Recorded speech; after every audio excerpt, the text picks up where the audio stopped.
That's just to give you an idea.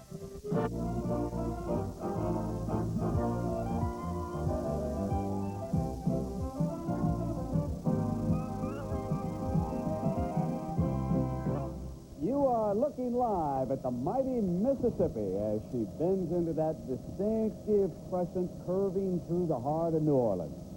You know, this historic Delta port is the home of the picturesque French Quarter, and nearby, another landmark of American architecture, the Louisiana Superdome. As we zero in on the arena in downtown New Orleans. And outside, 77,000 football fans who paid $125 a ticket are beginning to converge upon the largest indoor stadium in the world to witness the San Francisco 49ers take on the Denver Broncos in a modern-day Battle of New Orleans, also known as Super Bowl 24. Well, good afternoon, everyone, and welcome. I'm Brent Musburger, and welcome to our coverage of Super Bowl 24. This is the Vince Lombardi Trophy, the ultimate prize in professional football, and the trophy is named for the late Green Bay Packer coach who won Super Bowls 1 and 2. And today, the San Francisco 49ers are seeking to retain possession of the championship trophy, which they won for the third time a year ago. Now, on the other side of the ledger, the Denver Broncos are also making their fourth Super Bowl appearance, but to date, they've had to return to the Rockies empty-handed. Now, a short time ago, the teams arrived here at the Louisiana Superdome. The first team coming in, the 49ers. Jerry Rice, their splendid wide receiver on the left, and there is their special good luck charm, 18-year-old Alette Cobble, who for the last 10 years has been greeting 49er players as they arrive at the stadium in San Francisco prior to their game. And then it was the Denver Broncos and their quarterback, John Elway, arriving here at the Superdome. They remain one of the biggest underdogs in the history of Super Bowl competition. Well, our NFL Today regulars have been strategically deployed around the Superdome to cover breaking stories.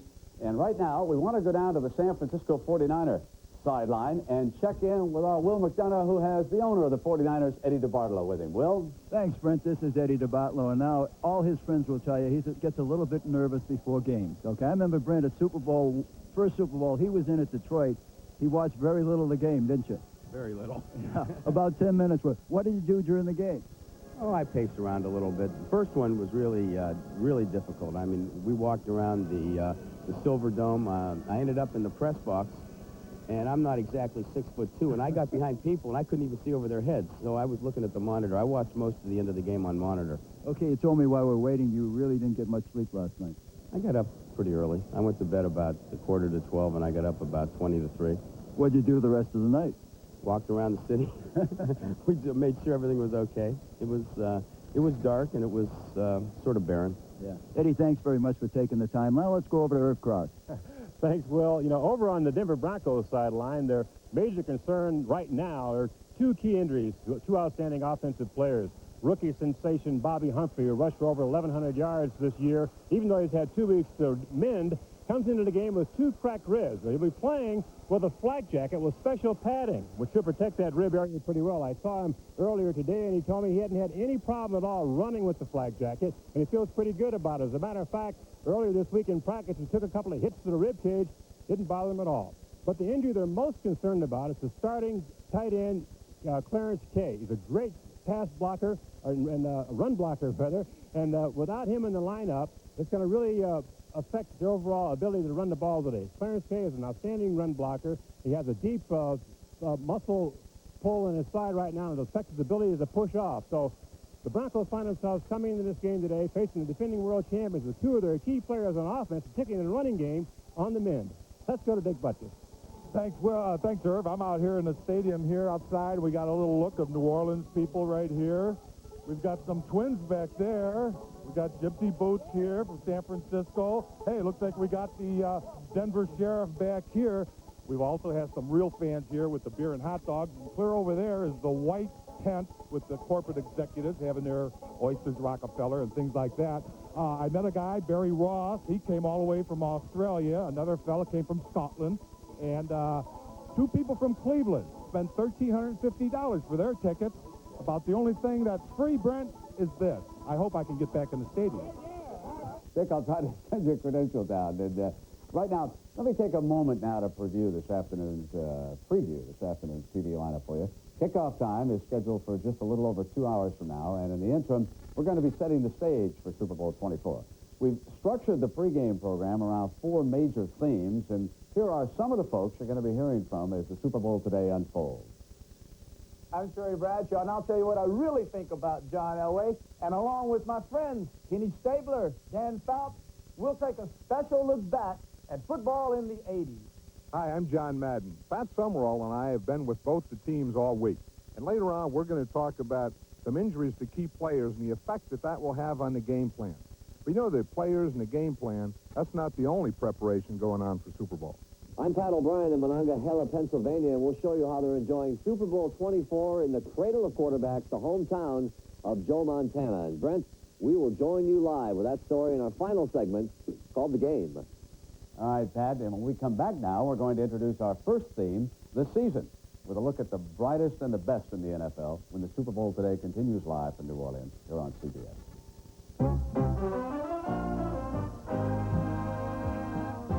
The Super Bowl today, live from New Orleans, is sponsored by AT&T, the right choice. Budweiser, the king of beers. Remember, know when to say when. And by Delta Airlines. We love to fly, and it shows. It weighs 1/1,000,000th of an ounce, yet it can take a 2,000-pound car and blow it right off the road. That's why you should drive the new four-wheel drive Subaru Legacy. Think of it as a 5-passenger snowmobile. The best laid plans of beagles and men often go astray. Check with your Met Life Rep to make sure you have the right kind of insurance. Get Met. It pays. This is really weird. I have to shampoo a lot. And every time I do, my hair gets wet, but my scalp gets dry. Tight and itchy. The more I shampoo, the drier it can get. Now I can't stop shampooing, but I can use this. New dry scalp shampoo from Head & Shoulders. Made a different way, so it doesn't dry out your scalp like those other guys can. Try Head & Shoulders new dry scalp shampoo and help wipe out dry scalp. Imagine you were building a town. One company to supply you with almost any kind of truck, to do almost any kind of job. That company is Ryder. We're more than yellow trucks. We help build towns, business by business, family by family, dream by dream. Ryder, we're there at every turn.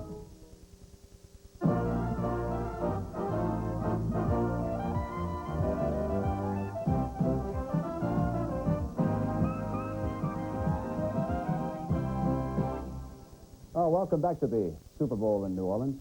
You know, this is the 7th time that the Super Bowl has been in this city, and the AFC and the NFC have split the first 6, 3 victories apiece. Now, for the San Francisco 49ers and the Denver Broncos, being here today is the reward for months of hard work and preparation. To begin our special retrospective of the season, let's roll back the clock to a not-so-distant time when the hopes of every football fan and player were fresh and shiny. September. And in the golden light of autumn, 28 teams embarked upon a 5-month journey. Destination, New Orleans, the Super Bowl. When you climb a mountain, you take one step at a time. Don't go looking at the top. You end up slipping on your... So what, they've been in the Super Bowl? So what Redskins? It's time to go out and kick some... I want to see what they got up front. I want to block. I want to handle it. All we need is a win. On 3. 1, 2, 3. Yes, sir.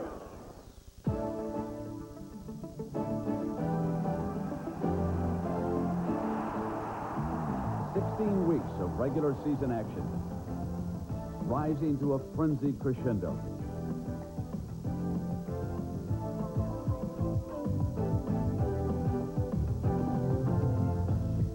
the brutal intensity of combat, punctuated by precious moments of comic relief.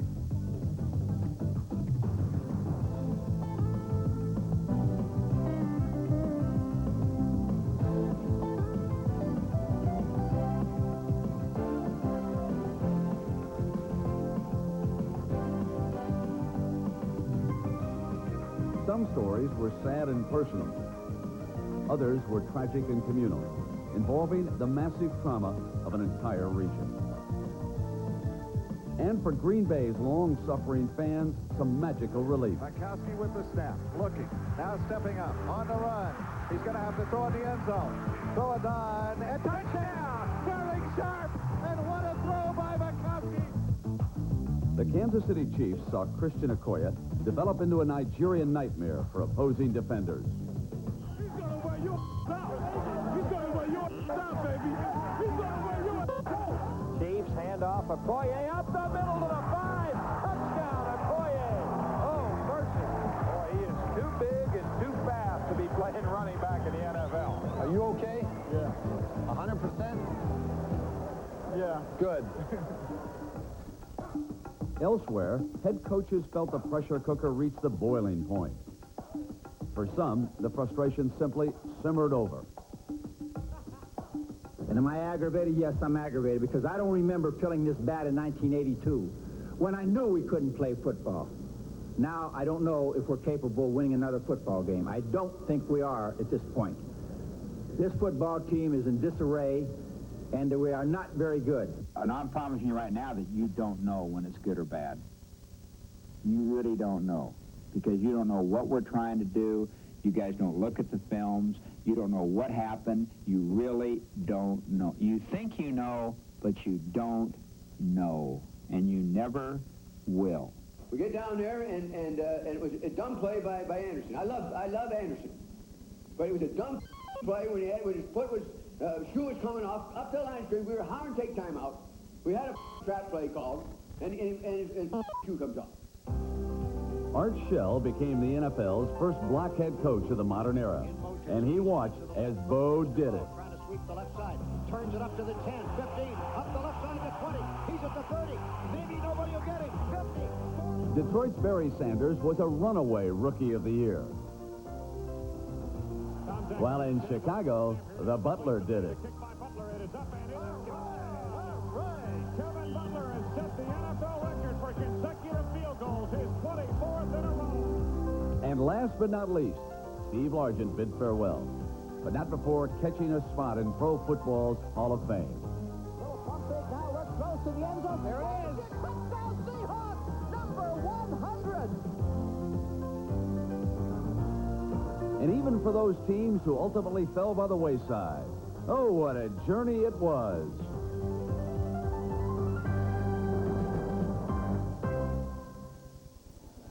And what a journey for that man. Vance Johnson, the leading wide receiver of the Denver Broncos, out here about 2 hours prior to kickoff, along with teammate Mark Jackson.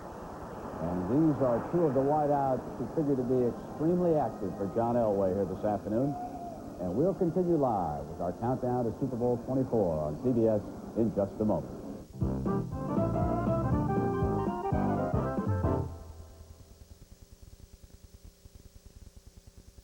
Oh, the phone cords that bind, that hold your small business back.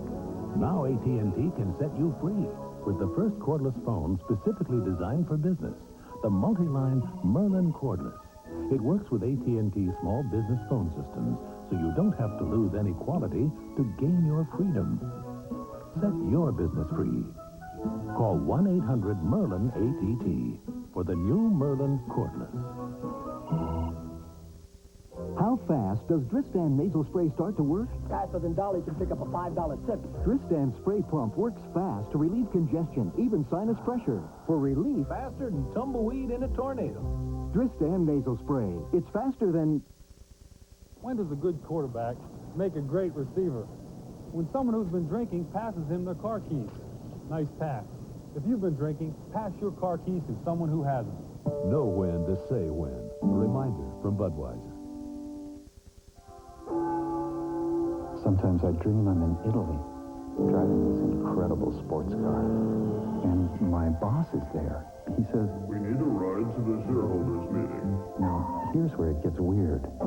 The sports car has 4 doors. I mean, there's no such thing as a 4-door sports car. It's just a dream, right?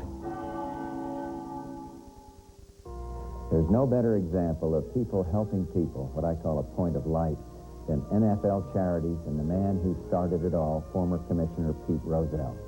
Pete, to you, for your 29 years of service, and to NFL Charities for your fight against drugs, and for the millions you've raised for groups like the United Way, please accept this special commendation. Thank you, Mr. President. For me and for NFL, I'm deeply honored. It was truly a great honor to be chosen as the most valuable player in Super Bowl 23. But I have come to know that there are a lot of people who are the most valuable players in their community. Here in San Francisco, there's a critical need for professional daycare services. And for all of you who give to the United Way, you are the MVPs, the most valuable people in San Francisco. The United Way, it brings out the best in all of us. This message furnished by the National Football League.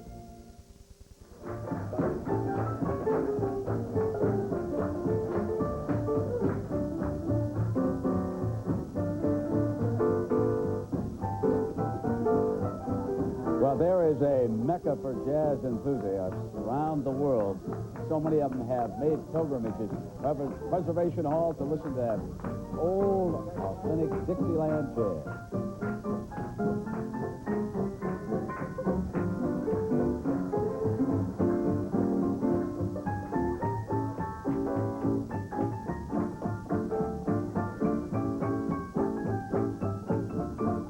It takes a special chemistry to make music like this on the football field.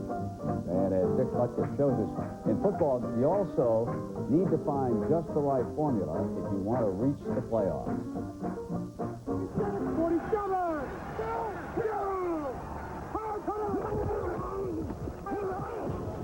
Many experts thought that powerful defenses would carry the Bills and the Vikings to the Super Bowl. The talented Vikings won the NFC Central, but a chaotic coaching situation under Jerry Burns often led to inconsistency.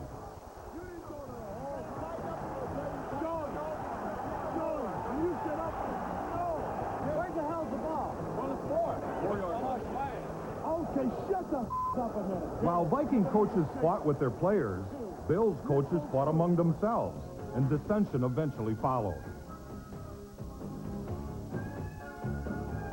Buffalo won its division, but the Bills never achieved the kind of team spirit that Bill Parcells instilled in his Giants. Hey, fellas, this is what you work all season for.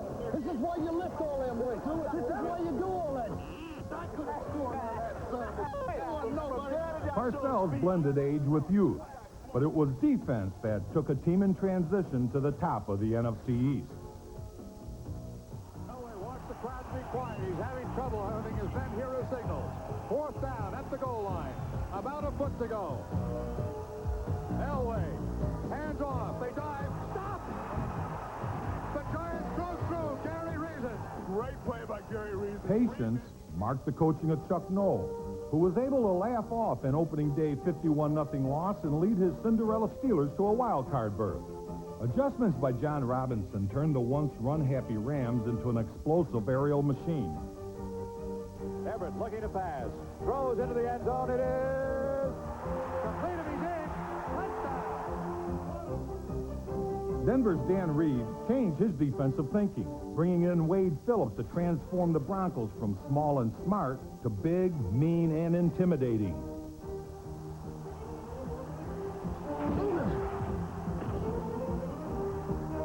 Bud Carson, a longtime NFL defensive coordinator known for his aggressive ways, took over a good Browns team and made it better with bold and daring moves.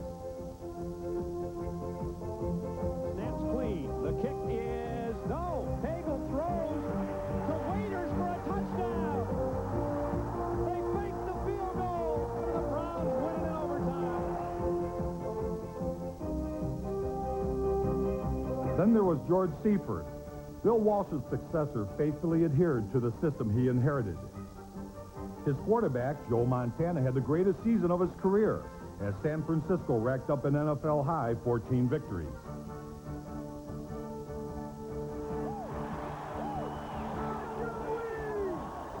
In the divisional playoffs, the 49ers kept right on rolling, easily eliminating the confused and frustrated Minnesota Vikings. Drops back to throw. Goes across the middle. It is complete to Rice. Rice to the 45. He's to the 50. He breaks through. He's down to the 30. He's down to the 20. He's to the 5. Touchdown 49ers. He peeled out and he came up the field, man, and he sealed me right in, man. I never even saw him. Again. We got some big coming back to do, guys. Let's do it. Against Cleveland, the Bills put aside their season-long personal disputes. But in the game's final desperate seconds, their lack of teamwork came back to haunt them. Kelly waiting. Standing at the 15-yard line. Wideouts left and right. Dropping back. In the pocket. Looking. Throws. Touchdown. End zone. No! Oh, it was dropped. It was dropped in the end zone.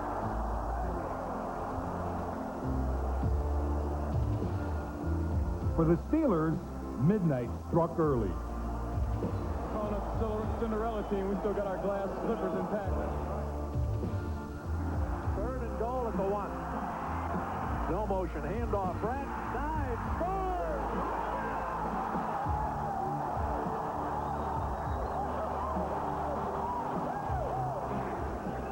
Against the Giants, John Robinson's aggressive offensive philosophy paid off in overtime. Wide left, Flipper wide right. 1st and 15 at the Giants 30. Back to throw. Everett sets, fires up the right side for Flipper Anderson.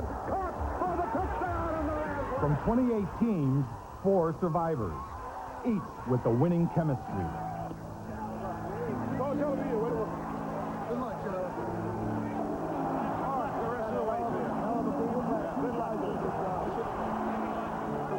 Hang in there, baby. Right ahead. Straight up, DC? Right. Oh, I guess I'll take you for one more week. Yeah. One more, baby.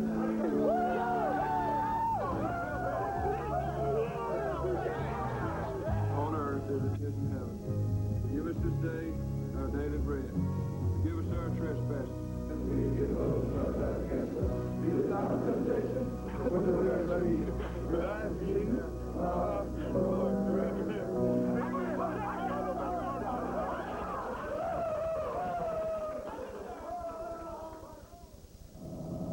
Well, some very moving scenes from inside the locker room to some of the most successful NFL teams of this season. And you are looking at an overhead view of the Louisiana Superdome and now outside the Denver Broncos Hotel, where their fans, of course, will begin flocking over to the Dome here. We expect a crowd in excess of 77,000. Some of the early arrivees here today, getting ready to enjoy Super Bowl 24 between their beloved Broncos or 49ers. And we'll continue live from New Orleans in just a moment.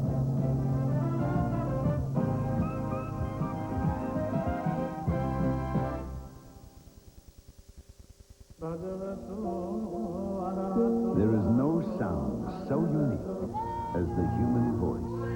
Soon, it will bring you voice-activated calling on the all-fiber optic network of U.S. Sprint. Chris Stanford. A system that recognizes your voice and dials numbers just by asking. Such is the power of the human voice. The new voice-activated calling card, only from U.S. Sprint. Every evening, we pack 700,000 passengers onto our planes.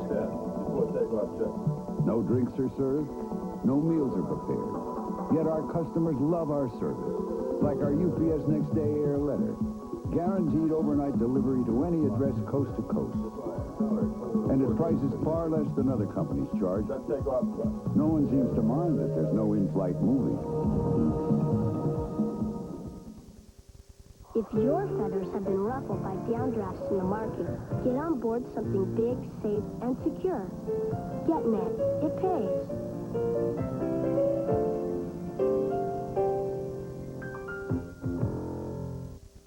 I've tried it. Now I believe it. Denerex Tingle tells me it's doing more. Head and Shoulders, no tingle. Both have dandruff medicine, but Denerex adds both an extra anti-itch medicine and conditioner, too. Goodbye, Head and Shoulders. Hello, Denerex. She loved her husband and her country. Spy for the Russians. Which one would she choose? Family of Spies, beginning next Sunday. Well, outside the Louisiana Superdome, look, you can see the reflection of the helicopter there on the top of the dome. So the folks beginning to come in, and because we play this game under a roof, obviously, that's an artificial carpet down there. And the San Francisco 49ers have been tremendous on this surface over the last 2 years. They are 8-0, including a record of 5-0 this year. And Joe Montana has had 4 passes this season alone, scoring passes in excess of 50 yards, as Vance Johnson and the rest of the Broncos continue getting ready. Well, what is it about the Niners and the Broncos that has brought them and not other teams here to the Super Bowl? To be sure, an abundance of talent, but there is much more to the makings of these champions. All right, now. Everybody knows what's in front of us. Dream, you've been here. A lot of people shove. You at home.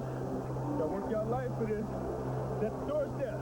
We're going to establish a level of play that is great, and we're going to maintain it throughout this whole game. Hey, we've done it before. We got to do it again. It ain't no tomorrow. It ain't no tomorrow. Hey, what do we come here to do?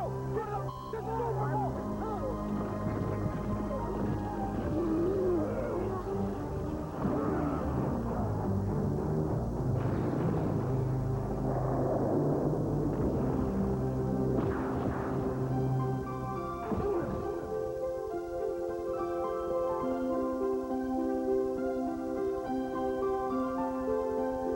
Come on, man. We need something right now. Right the hell now.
if you've ever visited an NFL training camp during those dog days of July and August, you certainly appreciate even more that grueling mental and physical regimen the players subject themselves to. All of the service of really one overriding goal, which has brought us together here, and that's the Super Bowl. And we come back now, we're going to hear from today's head coaches, George Seifert of the 49ers and Dan Reeves of the Broncos, both of whom are seeking their first Super Bowl victories at the helm. And we'll continue live in just a moment.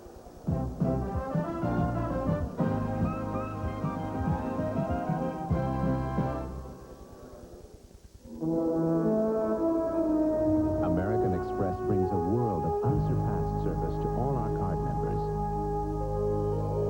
The power to spend with no preset limits. Protection for the things you buy. Access to cash when you're far from home. Around the corner or around the world, American Express is always there to give every card member our best personal service. Membership has its privileges. It's powerful. A new kind of protection. Speed Stick Deodorant Sport Talc. Made just for a man. New Speed Stick Sport Talc. Powerful all-day protection. The four-wheel drive Subaru has always gotten the U.S. ski team to their events early. Yet at the '89 World Championships, the other countries got there first. How'd they do it? We lent them each a Subaru. Oh, the phone cords that bind, that hold your small business back. Now AT&T can set you free with the first cordless phone specifically designed for business, the multi-line Merlin Cordless. It works with AT&T small business phone systems, so you don't have to lose any quality to gain your freedom. Set your business free. Call 1-800-MERLIN-ATT for the new Merlin Cordless.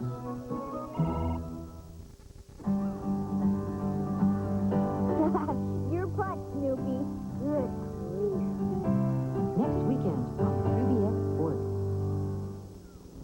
Well, looking down on New Orleans from the MetLife blimp, hovering at 1,000 feet overhead. And yeah, you know, here in the home of the Mardi Gras, folks do indeed love a parade. And down there in the midst of all of that marching is the Denver Dixie Parade. And let's go down live to our Leslie Visser. Leslie? Brad, New Orleans has always had a tradition of parades. You mentioned that monument to merriment to Mardi Gras. Well, this is something different. More than 1,000 Bronco fans are here marching down to the Superdome. I'm here with Andre Smith, wife of All-Pro safety Dennis Smith. Andre, the Broncos have a lot of supporters here, but not many around the country. I feel we're going to win this time. God gave us a fourth time to get in the Super Bowl, and I just feel this time we're going to take it. Andre, your husband, of course, roomed with Ronnie Lott at USC in college, and they've remained close friends. Did they get together this week?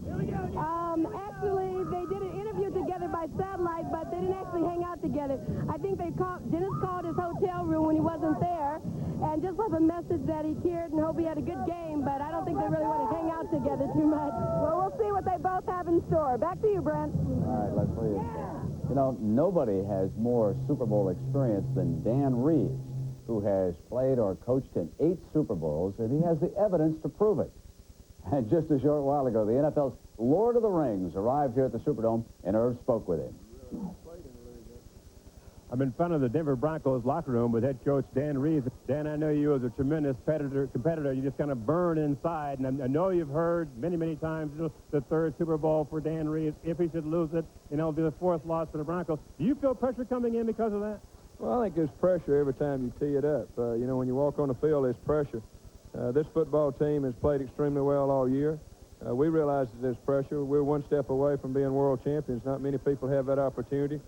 And so there's pressure, regardless of what people say. Well, we're the underdogs and there's no pressure. There's pressure there. We realize that. But also there's a tremendous challenge in front of us. And that challenge, I think, is something that all of us are looking forward to. Dan, 2 key injuries I know you're concerned about. Your running back, Bobby Humphrey, and Clarence K, your tight end. Well, how are they going to be today? Well, we really won't know until the game starts. There's no way we could simulate how Ronnie Lott's going to hit Bobby Humphrey in practice until he takes a shot and see how he reacts once he gets hit, falls on the ground in a pile-up because your ribs get compressed during that time. We really won't know. Clarence K is the same way. We'll look at him in pregame warm-up, CIA does, because we had to make a decision an hour and 45 minutes before the game as to who we would have activated. Clarence K will be activated, and how much he plays is going to be determined by how well he warms up. A true Southern gentleman, Dan Reed. And you know, in a rite of passage that coincided with Super Bowl week, George Seifert, in one sense, left the ranks of the 49ers. He turned 50. And Will McDonough, who visited with San Francisco's rookie head coach at his hotel yesterday, asked him about how difficult it was to deal with the distractions of Super Bowl week. It's been a little more distracting, naturally, than a normal situation, or last year when I was a defensive coordinator. But I believe that I'm used to that from the standpoint of what's taken place throughout the entire season. The staff, we're used to working with one another, and each coach knows his responsibility, each of the players do. So I feel comfortable with the way it's gone. With the way your team has been built up the last couple of weeks, are you worried at all about them being overconfident? The only time it's really talked about is when we're visiting with the media. Within the team itself, it's not talked about. And all we have to do is look at the film of the defense that we're going to be facing, of the offense that we're going to be facing, of the different personnel. And that tends for our team to focus. That causes our team to focus. Plus the fact that we really concentrate on ourselves as much as any one thing. And maybe even in many respects more than the other team. We concentrate on what we do. And that in itself doesn't allow you to think about too many other things or what the point spread might be. The last chance you have to talk to the players, what are you going to talk to them about? Well, there's some, I guess I would say they're personal things and personal things to this club. It's a family, and there are traditional things that we talk about and just, talk about the oneness of the club generally. And he's done a great job of replacing Bill Walsh. And you can see outside fans beginning to flock toward the Superdome. One of the nice aspects of having a Superdome here in New Orleans is how close the hotels and everything is really to the Louisiana Superdome. You can just put on your Mardi Gras costume and kind of march on over for a football game. Still ahead of us, we're going to be hearing from three of the greatest quarterbacks to play in the National Football League. There they are, Terry Bradshaw, Kenny Stabler, and Dan Fouts. And we'll continue live in just a moment.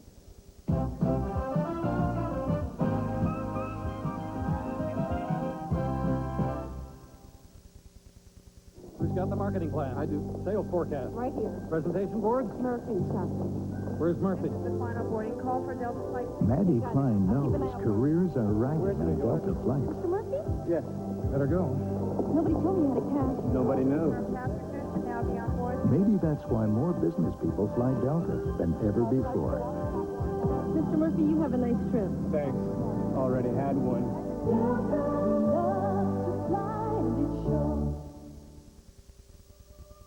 The Volvo 240 has built a reputation for surviving accidents, and we at Subaru have always been impressed by that.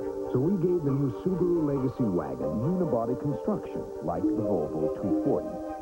But unlike the 240, the Subaru Legacy is available with full-time four-wheel drive and anti-lock brakes. Because the best way to survive an accident is not to get into one. Gillette announces a razor that can sense the individual needs of your face. Introducing the extraordinary Gillette Sensor Shaving System. Sensor blades are mounted on responsive springs to continuously sense and adjust to your face for the best shave a man can get. Closer, smoother, safer. New Gillette Sensor.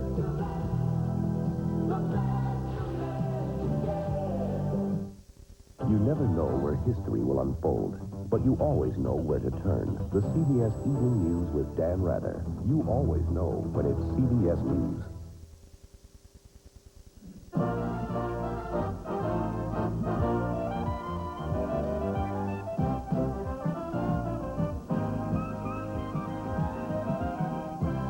Well, looking at the 80s, it certainly was a decade dominated by quarterbacks.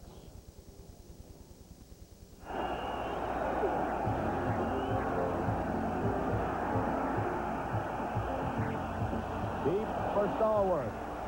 Touchdown for the Steelers.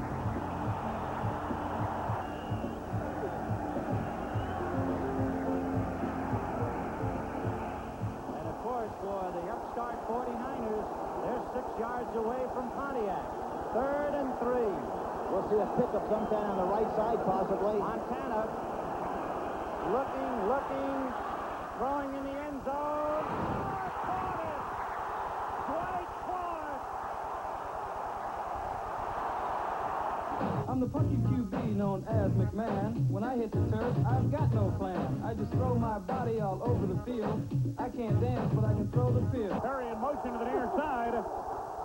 McMahon fakes the hand. Open! Fires the right side. Oh, there he goes!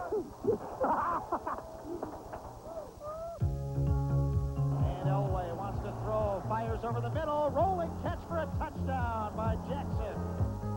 Back to throw Montana. Steps up, throws. Touchdown, 49ers! The 49ers have scored!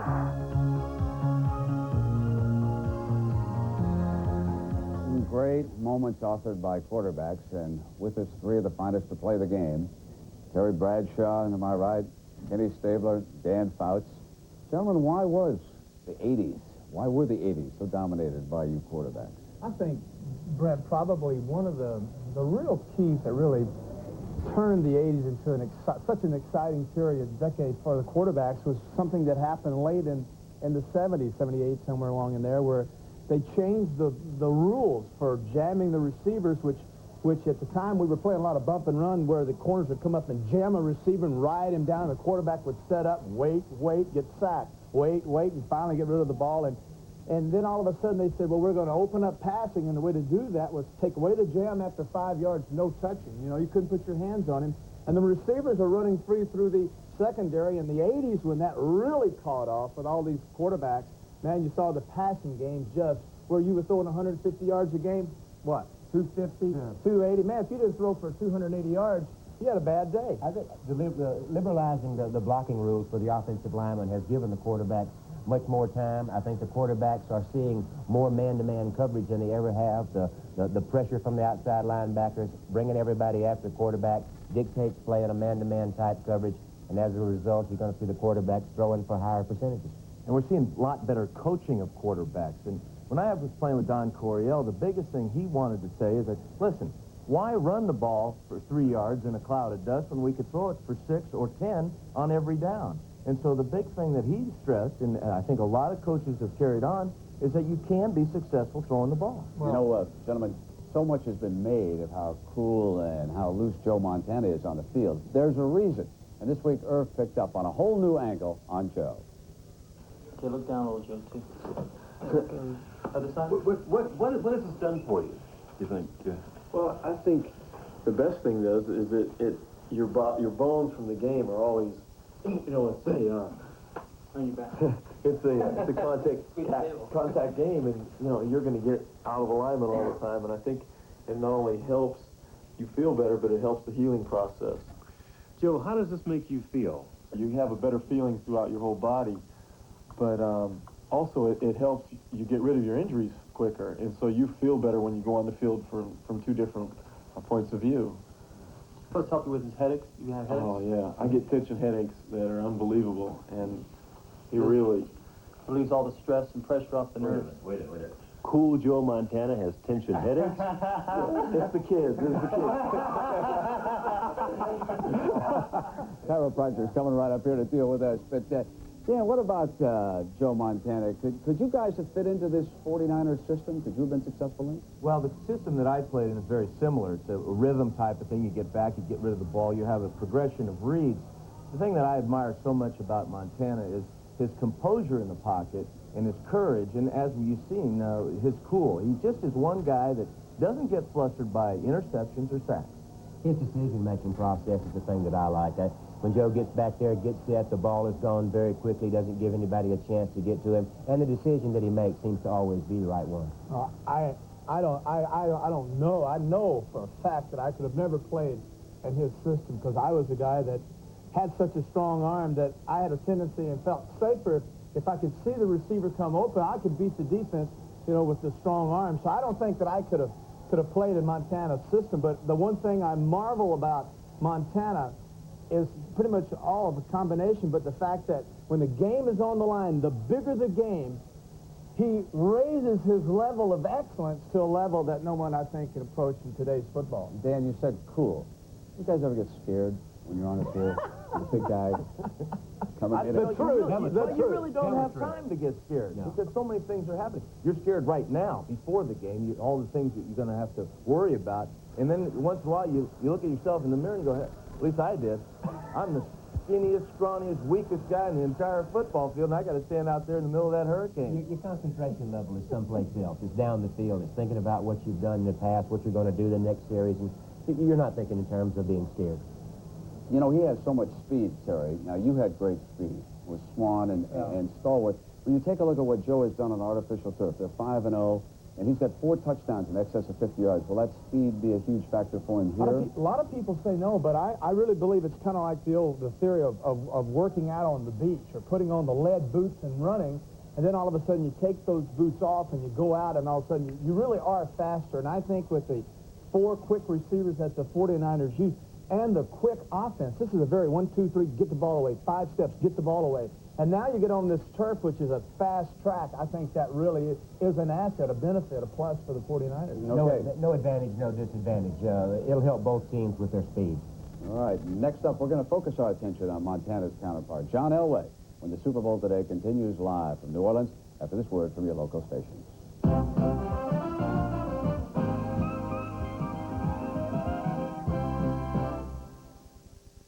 It's Valerie Harper. She's the talk of the town on Monday night. Ken, you incredible hunk, I want you naked on the desk. Sitting Premiers Monday after Major Dad. This is CBS. It's the biggest Ford sale in Arizona history with cash back on nearly every new Ford truck.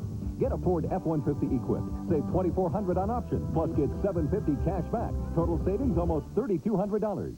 Get $1,000 cash back on Ranger, plus save $1,500 on options for total savings of $2,500. The biggest Ford sale in history ends soon. Hurry to your Arizona Ford dealer.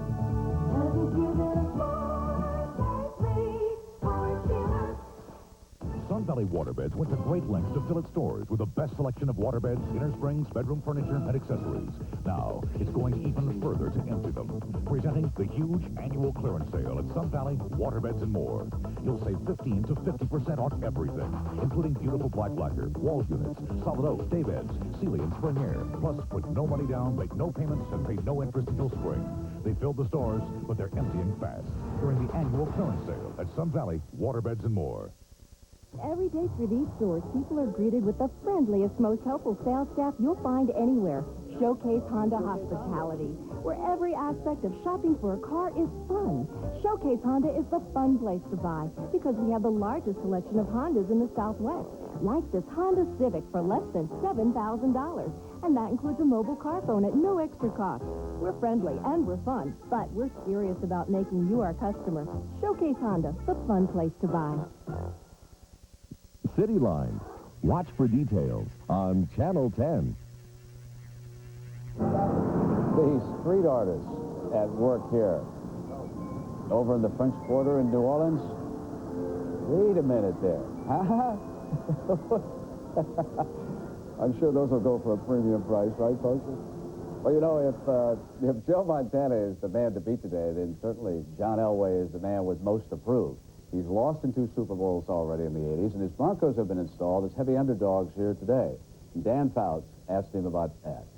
Everybody's excited about the chance, and I think that everyone's feeling like we're not getting much respect, and that the 49ers are getting all the respect. So I think that it adds a little bit of fuel to the fire. What type of matchups are you looking for in this game? They do some different things in the secondary. They don't do a lot of different things, but some things we're not used to, and we're going to try to put the tight end in the backfield and move him around and try to get the coverage that we want. We can do that by movement, and because they go to the same adjustment every time we move the tight end. So we're going to go to that and try to get singled up outside and really throw off a strong safety.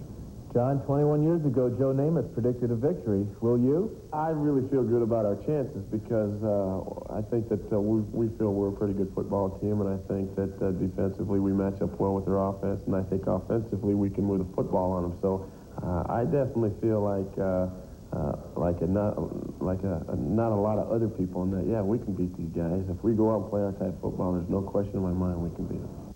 Kenny, your feeling about Elway as a quarterback? I think there's a great deal of pressure on him, Brent, to get the monkey off his back, so to speak. And certainly you don't label him as a loser because he loses this game 3 times by any means. You don't get there as a loser. But before he'll be recognized as one of the great ones, along with Terry and all the people that have been involved in the Super Bowl, he's going to have to win one. Yeah, the thing, Brent, is that having never played in the Super Bowl, I think John Elway has accomplished a great deal to get here 3 times. And for him to get tagged as a loser isn't fair because it's a team sport, and he has had an outstanding career. No, I have deliberately saved Terry Bradshaw. Yeah, I kind of felt you had. Yeah, a couple of words came up this week, one inconsistent, the other coddled by the coaching staff. Now, Dan had an opportunity to ask John Elway exactly what he felt about your comments. Well, you know, and Terry's been a guy that's kind of been on my back since I've been in the league, and he's always had these different things to say, and you know, here's a guy that talks out of school as far as I'm concerned. He doesn't know what the situation is Denver with me, and a guy that pops his mouth off. So, you know, I'm not one of those guys that likes to cause controversy, and he is, and for that, I have no respect for him. And that's fine. I would expect those type of remarks from someone that, in a game like this, when someone would say or challenge you a little bit, maybe challenge your manhood, or maybe attack the very principles of what you try to accomplish. And in a lot of cases, John is right. But on the other side of that, you have to understand that when I came in here and the media, when they got to me, the questions were asked of me, is he a great quarterback? In 1989, I said, there's only one. Then the other questions about the cuddling, said, sure. But the thing I was saying, you've got to become emotionally and mentally stronger. You can't let anyone know that you have a kink in your armor. These weren't criticisms of John. These were questions placed at me, and they got turned around the other way, which is fine. I'll stand by it. I don't have any problem with that at all. I think it's kind of good. You know, Terry's always had great mobility, hasn't he? He danced pretty good, didn't he, Kenny? His reply was, stick it in your ear, was it? Well, I wish I had a stick it in my ear, but I think that's, you know, it's unfortunate that it got like it did, but what am I going to apologize? I'm not going to do that because I would be like admitting I was wrong. I was just answering the question honestly. It's just unfortunate that I didn't think that possibly he was a great quarterback. Gentlemen, no discussion really about the NFL in the 80s is complete without touching on the decade's most controversial innovation, instant replay. Now, the ongoing uproar got our Curry Kirkpatrick thinking, and from his daydreaming, he emerged with a satirical journey through the looking glass. With all the controversy over instant replay, wouldn't it be great if life's everyday disputes could be settled the same way they are in pro football? Oh, I'm late. I got to get to the game. Hey, I was here first. Hey, pal, it's my cab. What are you going to do about it? Here's what I'm going to do about it. We're going to go to the instant replay. This view from the blimp clearly shows I was way ahead of this guy. But now let's check the reverse angle. See? Right there.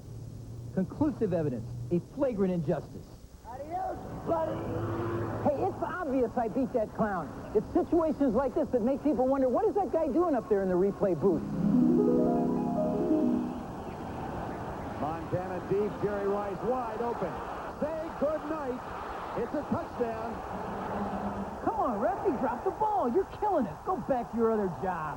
You shut up. That's why we have instant replay. And now we're going to my guy up in the booth.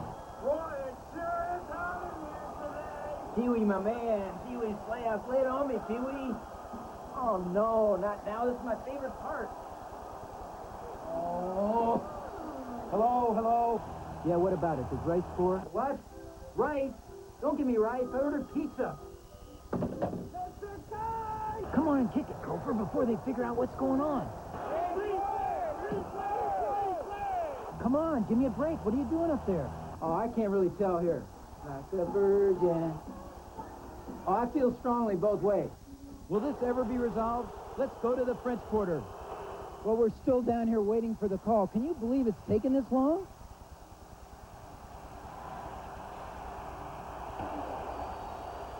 Oh, good, finally. Oh no. Yeah? What bill? I thought you were going to pay the light bill.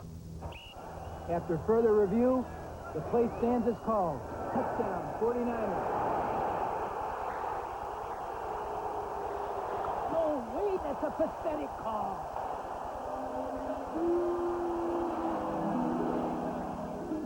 As you can plainly see, the life of a replay official is no day at the beach.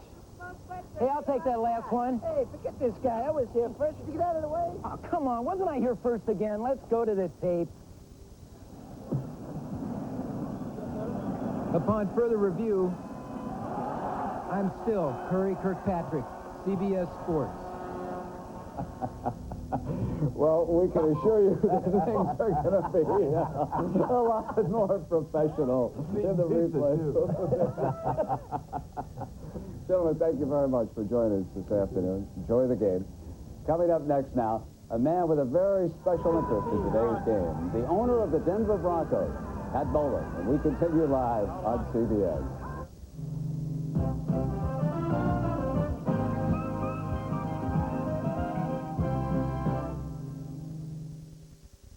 It's simple. The bottom line is when you drink, don't just use your mouth, use your whole head. No joke. Be a responsible drinker. Please, know when to say when. A reminder from Budweiser. It's powerful. A new kind of protection. Speed Stick Deodorant Sport Talc. Made just for a man. New Speed Stick Sport Talc. Powerful all-day protection. In Paris, they lined up in the streets. In Rome, it was standing room only. In L.A. and New York, his concert sold out in an hour. So if you want to see Paul McCartney and his new band, get in line early and get out your Visa card. Because a concert like this doesn't take place every day, and it doesn't take American Express. Visa, it's everywhere you want to be.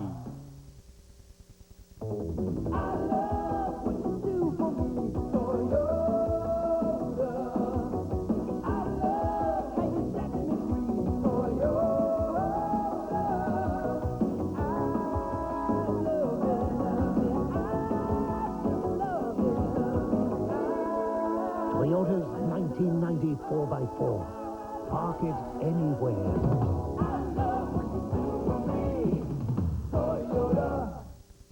In their new CBS series, Grand Slam, John Schneider and Paul Rodriguez get along great. Great! One of us has to go. You. We're men of the 90s. Now, give them the special without, the special part. Very sensitive to women's issues. Hey, you a cook? No, I own the place. We're animal lovers, too. Is this dog stuffed? We're not the heat. But we do like it hot. Stick around for Grand Slam tonight. Right, that was my last pepper. Too bad.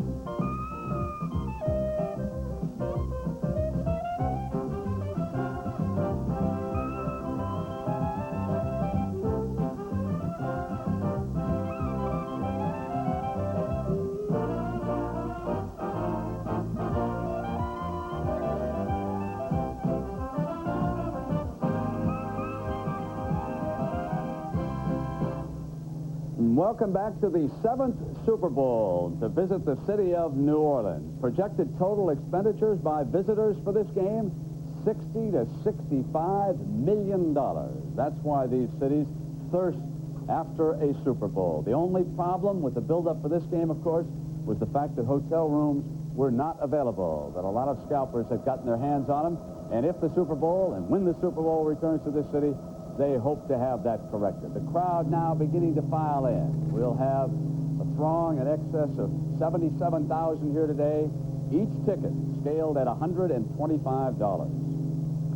So welcome back to the Superdome. And just a short time ago, several members of the San Francisco 49ers stepped out of their locker room onto the artificial surface here, including Joe Montana, number 16. Joe Montana, as a starting quarterback in the city of New Orleans, is 6-0. He was not the quarterback for the 49ers when they visited the Dome this year. In fact, he was out because of an injured elbow, and Steve Young was the quarterback of the 49ers. Now, let's go downstairs to Irv Frost, who's standing by with the owner of the Denver Broncos. Irv? Thanks, Brent. You know, Pat, you've gotten an awful lot of notoriety in the last few weeks with some controversial statements you made about New Orleans and San Francisco. How were you received here in New Orleans? Well, we've had a wonderful week here in New Orleans. And you know, the statement about New Orleans was really taken out of context. What I said was that the Super Bowl is no place for children, and because there aren't anything for children to do. And somehow that got turned around that I said New Orleans is no place for children, which is, you know, I didn't say that. Yeah. Well, Pat, I saw the players out there yesterday, and you were with them on the field as they were inspecting the field, and Dan Reese pointed up to the banners around the stadium and reacted. What was all that about? Well, you know, one of the banners, or the last one, is for this year's Super Bowl, and it has the 49ers helmet on the left and the Broncos on the right. And all the rest of them, the Broncos, or the losers, rather, helmet is on the right. And so they've already sort of projected us as the loser as far as we see it.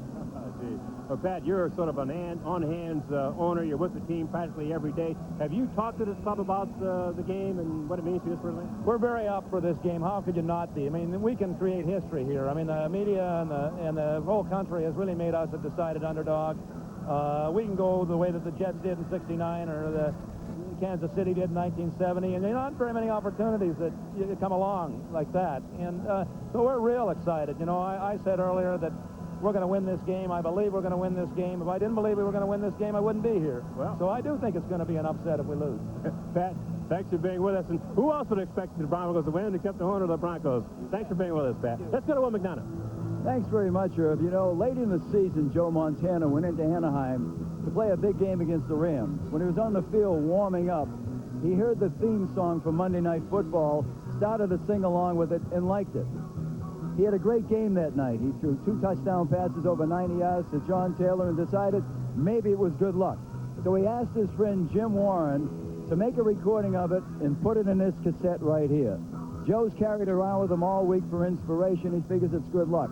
When he's introduced here today, he'll run out in the field, get the game ball, come right behind me, and as soon as he starts to warm up, Jim Warren, his friend, will turn on the music loud so he can beat these speakers.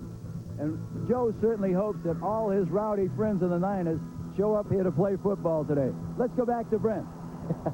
All right, well, somehow I can't envision the cool, calm Joe Montana screaming, "Are you ready for the football?" You know, the Denver Broncos have a great record against the 49ers in the 80s.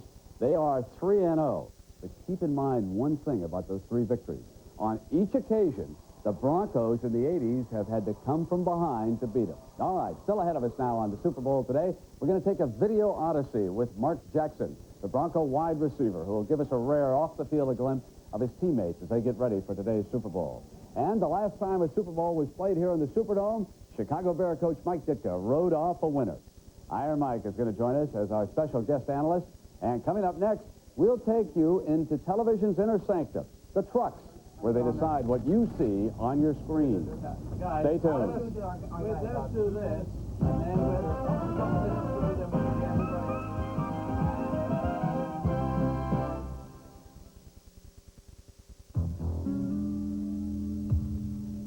Yesterday, the defense really made me look bad. So now, no uniform, just my favorite Hanes sweats. After a day of eating mud, nothing feels better than the comfort of Hanes. They let me look sharp, even in the face of my toughest competitors. now you're wearing what you like. Nothing else feels so right.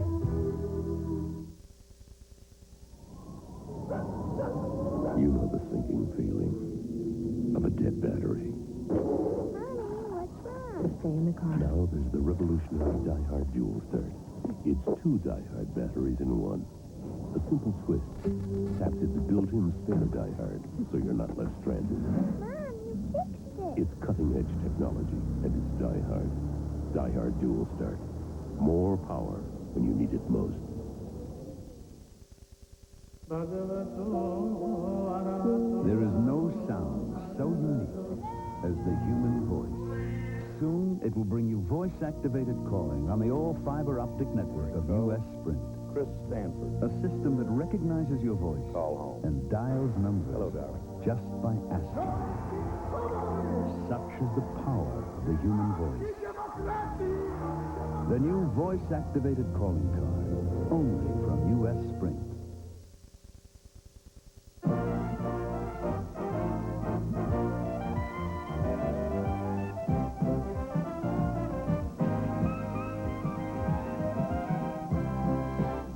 Welcome back to New Orleans. Bourbon Street and the Big Easy may be the place to be for fans and for those players who earlier in the week succumbed to its temptation. But to the coaches, it's just one of the many distractions that seem to interfere with the preparations for the Super Bowl. There is the unaccustomed extra week that throws off the normal rhythm. And there's also the microscopic scrutiny of 2,400 members of the media representing 18 different countries who have turned the press box into a journalistic United Nations. Now, by far, the biggest distraction this week was a story that broke on a Washington TV station this week alleging a cover-up on the part of the NFL with regard to its already controversial drug testing program. So players on the two teams suddenly found themselves answering questions. NFL Commissioner Paul Tagliabue, while vehemently denying the story, did, however, say there were some aspects of the league's drug testing policy that needed to be reviewed, and the commissioner said that banning steroids will be a major priority. Now, speaking of preparations, we at CBS have been getting ready to telecast Super Bowl 24 for over a year.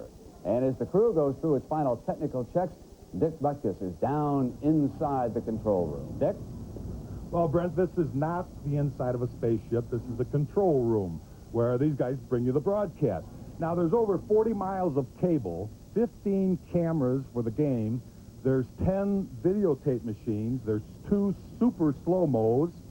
There's the guys up here make all the controls to the one camera in the helicopter. There's also a camera in a blimp. Now, I hope them guys up there in the blimp know that we're playing the game in a dome. And to run all this is over 100 technicians. Now, since I'm down here in the control room, why don't I send you to Pat and John? That's a good switch from Dick Butkus. Actually, John and I have been here for 10 days, but the integral part of our preparation, I think, is that we try to stay so close to the teams. We've seen them both practice.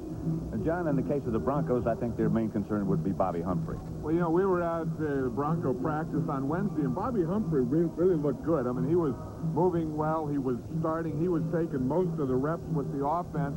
But as Dan Reeves said, and Bobby Humphrey said, too, that I can do all these things. I can run. He had a little trouble getting his hands up to catch a ball. But as I say, what's going to happen the first time Ronnie Lott hits him? Well, and the other concern, I suppose, would have to be the condition of their tight end, Clarence C.A.V.E. Yeah, and he didn't look very good. He just couldn't get that leg loosened up. He couldn't do it on Wednesday. We watched him out here yesterday, and he still didn't look like he had confidence that he could play. And Dan Reeves said it's getting to be a mental thing because with a leg, you have to be ready to go. If he can't play, that's going to affect the Bronco running game. Certainly will indeed. As far as the 49ers are concerned, the flu bug bit Roger Craig. It also got Guy McIntyre. They both missed a day of practice. But their main concern, I think, has to be Ronnie Lott. Well, of course, they're concerned a little with Roger Craig, too, because in that thing, he weighed 214 pounds. He went down. Yesterday we talked to him. He weighed 205 pounds, so he's lost 9 pounds. And as he said, he feels good. He feels quick, but you wonder if he's going to be strong in that second half. And then as far as Ronnie Lott, he injured his leg in the championship game, and he really hasn't run since. We were out at practice, and he would stand out there, and he didn't even try and run. We were out at practice yesterday. He didn't try and run. He said the first time he's going to try will be in a game today. Well, one thing I can tell you, we're ready. Let's go back to Brent. All right, Pat, thank you. And so are they ready over here in the Nippon television booth going back to Tokyo? Yeah. This is the Pat Summerall of Japanese television. Tako Masuda. I lay the play-by-play. Ah, now, is American football big now in Tokyo, growing? Yes, very famous and very popular sport in Japan. Okay, I heard you can understand Japanese. May I speak Japanese? Sure, I'll try. Okay. アメリカンボールでは5万枚のチケットがわずか3時間で売り切れました。 Oh, that many people showed up. Now, listen, we've got a play from a San Francisco 49er game, a touchdown pass. Let's listen first as our colleague Pat Summerall described what happened. Okay. I decide. First down. 18. Montana. For the bundle. To Taylor. Touchdown. All right, Taco, now, how would that touchdown have sounded in Tokyo? Touchdown is a touchdown. ボールオン18ヤード、ロジャー・クレイムインモーション、モンタナドロップバック、オーバーザミドル、エンドゾーンに投げた、タッチダウンパスキャッチ、ジョン・テイラー。That is very good, huh? Standing ovation in the broadcast. Touchdown. And we're going to continue live from the Superdome in just a moment.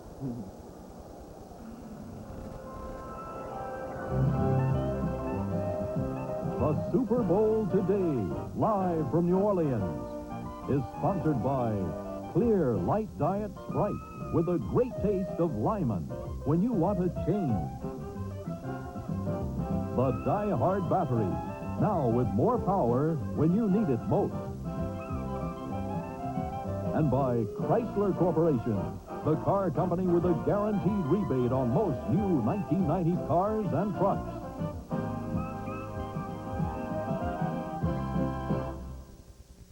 Now boarding correct number. Isn't this great? I changed my mind. What? Changed your mind? Changed your mind. When you want to change, there's only one diet soft drink with the great taste of limeade.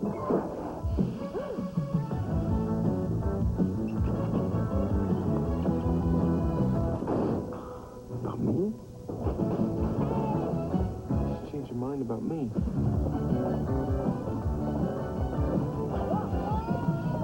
How could I be so blind?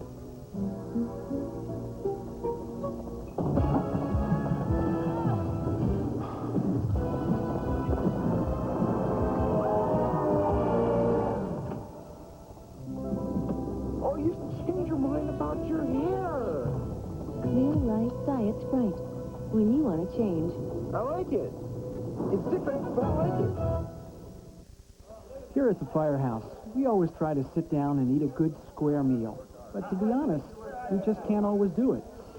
Sure, we know we still need to get stuff like vitamins, minerals, and nutrients. And we do, at breakfast, in Product 19. No one food has everything you need, but every Product 19 breakfast has 19 vitamins, minerals, and other essential nutrients. So if you can't always count on eating right, Lunch? Yeah, maybe tomorrow. count on 19. Product 19. 500 miles of the hottest wheels on earth. Fasten your seatbelts when CBS Sports puts you behind the wheel in the Daytona 500. You can just imagine now some of the thoughts that John Elway is experiencing at this moment. He's an hour away from kickoff, and Elway and Dan Reeves, his coach, so badly want to win their first Super Bowl championship. Reeves, in fact, has really run a very tight ship this week in New Orleans, and he is hopeful that his rookie running back sensation, Bobby Humphrey, will be able to bear up. Those two cracked ribs are very high on the right side. A special pad, but you know, when he carries the ball with that padding, as Hank Stram was telling us, that ball is apt to be outside, and perhaps the 49ers will be trying to jar it loose as the players are now out on the field for their final preparations here leading up to Super Bowl 24. And there is Jerry Rice, the man who can turn a 5-yard pass into a 90-yard touchdown. And Joe Montana, who leads him just perfectly. When you think about it, remember how catchable Montana's passes are. Well, in practice right now, he has been taught to throw the football right between the receiver's eyes. That's what Coach Bill Walsh wanted him to do, get him used to it. And now it is George Seifert who has replaced Walsh as the head coach. He's trying to become only the second rookie head coach to win a Super Bowl championship. The other was Don McCafferty, the late Don McCafferty of the Baltimore Colts. And now George Seifert obviously expressing and telling his assistants exactly how he wants to handle the situation. The big task of his defense will be keeping John Elway contained, not letting him get outside, scramble for big gains. He uses the shotgun formation probably more than any quarterback in the game today. And meanwhile, Roger Craig and Jerry Rice and the rest of the 49ers will try to put as many points as they can up on the board here this afternoon and give the Broncos something to shoot at. And the crowd continuing to file on into the Superdome, the world's largest indoor arena. You could take the Houston Astrodome, and you could put it inside the Louisiana Superdome. That's how vast this building is, and a beautiful overall look at it now. And the players and the coaches are not the only ones who've been busy preparing for today's Super Bowl. Bernard Goldberg, chief correspondent for CBS News 48 Hours, has been following a pair of behind-the-scenes stories about other preparations.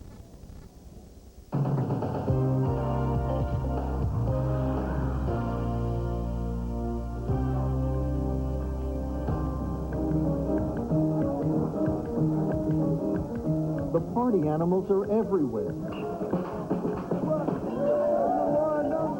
The fact is, there are few things that cast a spell over America the way a Super Bowl does. Hey, mama, don't treat me wrong. Call me love that all night long. Hey, And here in New Orleans, there are few things that cast a spell over a Super Bowl the way that Kenneth does.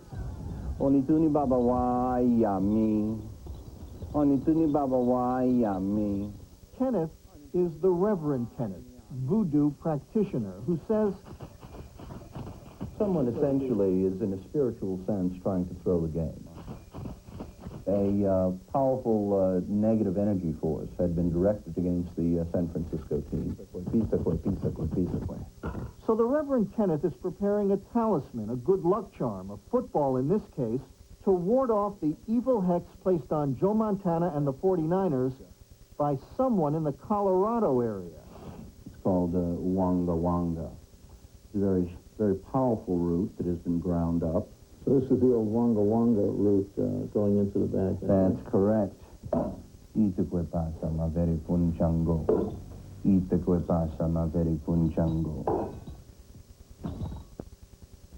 Has anyone ever called you Goofy?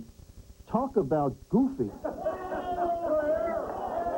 John and Terry are Denver fans who've come to the Super Bowl because they love their Broncos without reservation. In fact, they have no reservation. You got a hotel, a great hotel, I guess, right? We have no hotel. No hotel. We have no tickets. No room, no tickets, no way, Jose, you might be thinking. I can't wait to find out how this turns out. Neither could I. Where are we going? First stop, the French Quarter, to search for an old friend. Pam. Gotta see Pam. See if Pam's around. Who just may know somebody who just may have a room. Cheap. Anybody got tickets? This is Tropical Isle. We're asking for Pam? Yeah. Let's find the manager. Nice place. We're going on anyway. What the hell we find a place to stay? Deja vu.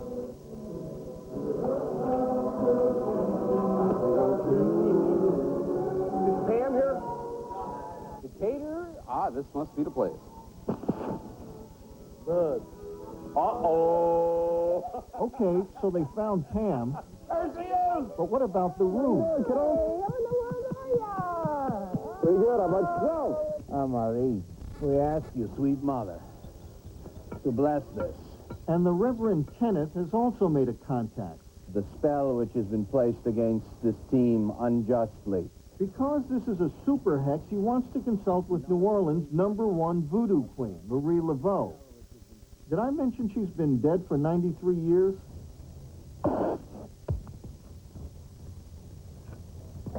We refresh this talisman with rum.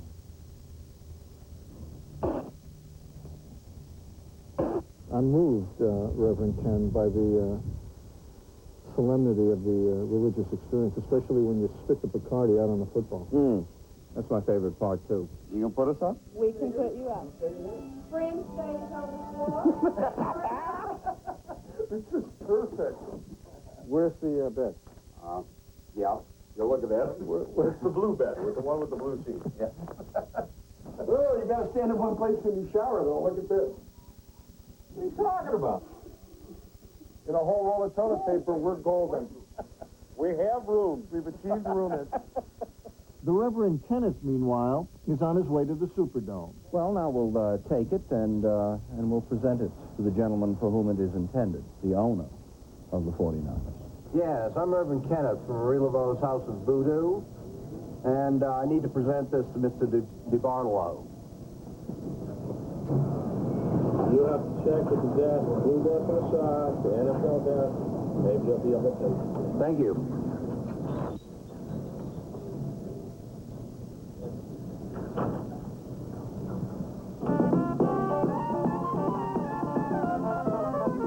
Day 2 of our 48 hours, 3 in the afternoon. A major breakthrough. Oh, Terry. John thinks he may have found tickets. It's ticket time. Terry is underwhelmed. You look like you've been up all night. Dude, I can get the tickets for us? You don't mind where they're at? Can I have your money? What did it cost? You. 125. That's the face value of the ticket. Where are they? I could probably get a lot more, but if your friends are done, you can have them from. Section 609 is nosebleed. I don't know. Yeah, but it's, you know, getting into the game that counts. So now I got to ask you the TV question. How do you feel? Great. We got rooms, we got an airfare home, I got money left, and I'm going to the game. Meanwhile, the Reverend Kenneth, who had no trouble talking to a dead woman, can't figure out how to get the football across town to the 49ers. Bendiciono ya. So he decides to leave it on his voodoo altar. The hex against Joe Montana and the 49ers, he says, has been removed. Oh, Terry! We made it! Super Bowl? Sunday? You be awake by then? Yep. Sweet dreams, buddy. Pick you up for dinner? Bye, dear. It's magic, isn't it? I'm going to Super Bowl. At last check, our two fans had traded up to Section 339, but they are still working on deals outside the Superdome. As for Joe Montana, he's extremely happy to learn that that hex has been removed. What hex? Says John Elway. And meanwhile, Joe Montana will try to win his 4th Super Bowl, and a man who won his first right here just a couple of years ago. The Iron Man himself, Mike Ditka, will be with us live when we continue in just a moment.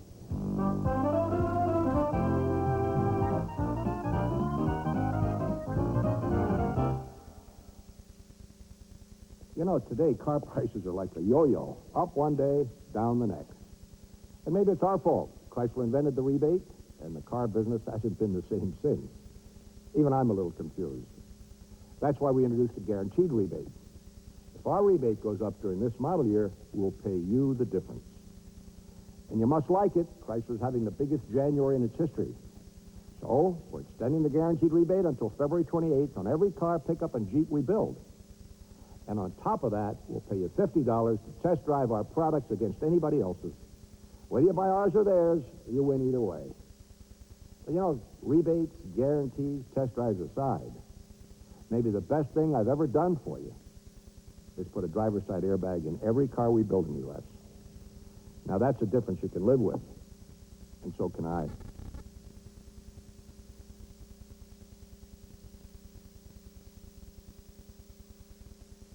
Whiskas. It's no ordinary cat food. It's the cat food cats find irresistible. Whether it's meaty or crunchy, it's got the fresh meat taste cats just adore. As you see, cats know what's good. That's why more and more cat owners tell us their cats prefer Whiskas.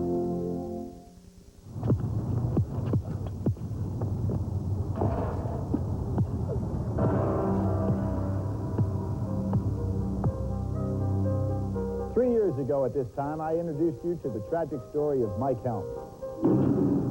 He was a collegiate star with plenty of promise. And Helms is a great shooter. But his career path was blocked by drugs. Today, Mike Helms is finished serving his time. 5 years behind bars at this correctional facility.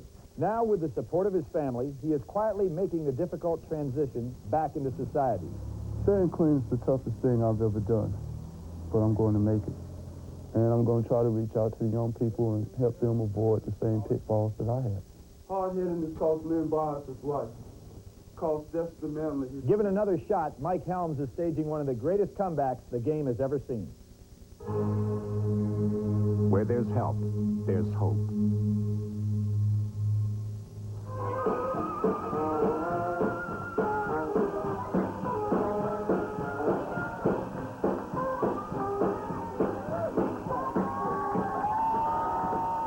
Well, the Dixieland beat continues from Preservation Hall as we close in on Super Bowl 24 between the 49ers and the Broncos. And we welcome a coach who won that trophy here in New Orleans just a few years ago, Mike Ditka. Mike, what's the feeling now that's going through the minds and stomachs of the coaches and the players? I think the main feeling right now is anticipation. There's no fear, and the other feelings really don't matter. It's you can't wait to get going. And that's what's going through everybody down on that field. And coaches, they can't wait to get going. They want to see if all the strategies, all the things they've worked on through the whole season and through the last couple of weeks are ready to work.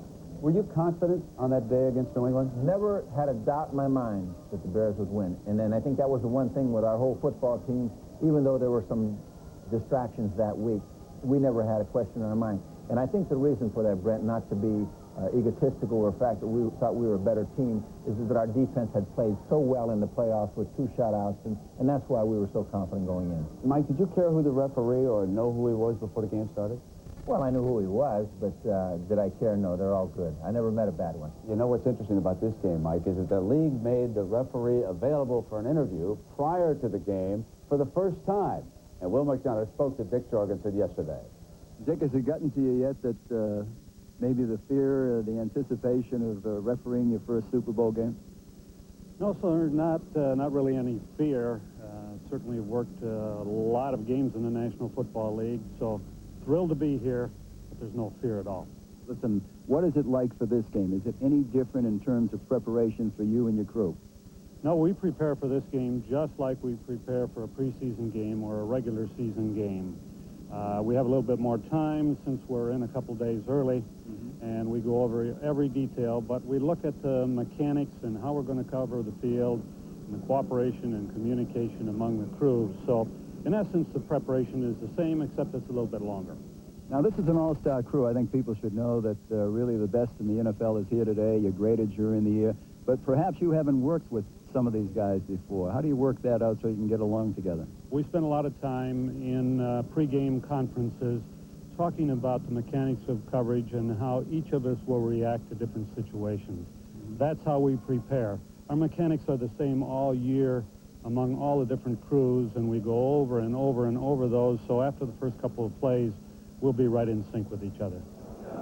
7 officials, and 2 of them, the head linesman, Ernie France, and the line judge, Ron Bloom, did work together on the same crew during the regular season. So a lot of pressure on the officials in a game such as this one. They go over the last-minute preparations down there. And, you know, Mike, one of the great matchups of this game really will be the Broncos' safeties and the 2 gentlemen who will have to take on the 49er wide receivers. And Dennis Smith had this conversation today with Irv Cross. Dennis, throughout the playoffs, the 49ers have been red hot. Nobody's been able to stop their offense. How are you guys going to do it? Well, I don't think anybody can just absolutely stop the offense when they're rolling, but we got to do our best to contain them and not give them, and try our best to keep them out of the end zone. I think that's the key. If we can hold them to a few points under their average, they've been averaging like 30 points a game, and if we can stay in this game to the fourth quarter, we'll find a way to win it. How do you prevent those short, quick passes, those 5, 6, 7, 8-yard passes, from turning into 92-yard touchdowns? Well, I think you can't overly give them too much respect. You got to challenge them a little bit more, and when they catch the ball, make sure you're close enough to them that you can make the tackle before they have the time to put a move on you. Hopefully, if we can do that, get some hits on them, we'll cause some turnovers, and that's what we like to do. Cause turnovers, make things happen. That's what we expect to happen. Dennis, I hope you can put your finger on this one for me, but the Broncos have had an awful lot of success against the 49ers under Dan Reese. He's never lost to them in the regular season. Why is that, you know? Well, even in those games, like I said, they've had success moving the ball, but they haven't been able to score very many points on us, and I expect that to be I expect that to happen today. I expect them, they're going to have some success. We can't get out our game plan, just keep our composure, and I think that's going to be the biggest thing. If we keep them out of the end zone, you'll see the same type of game. All right, Dennis and Ronnie Lawton were very close friends at USC. Lott has won some championships, and now Dennis says it's his turn. Well, the section of the country that has produced some of the greatest football players ever, including Joe Montana and Mike Ditka, is Pennsylvania. Monongahela, and we're going to check in live in Joe Montana's country in just a moment.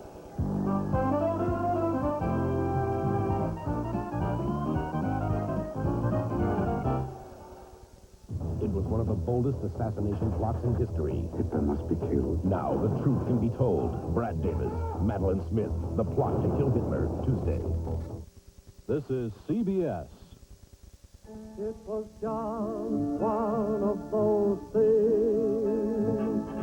Just one. Now, when you write a Valley Bank check for practically anything, your purchases are covered against damage, loss, or theft, and the warranty is automatically extended.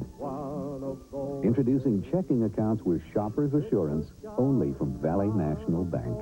The perfect solution for an imperfect world. At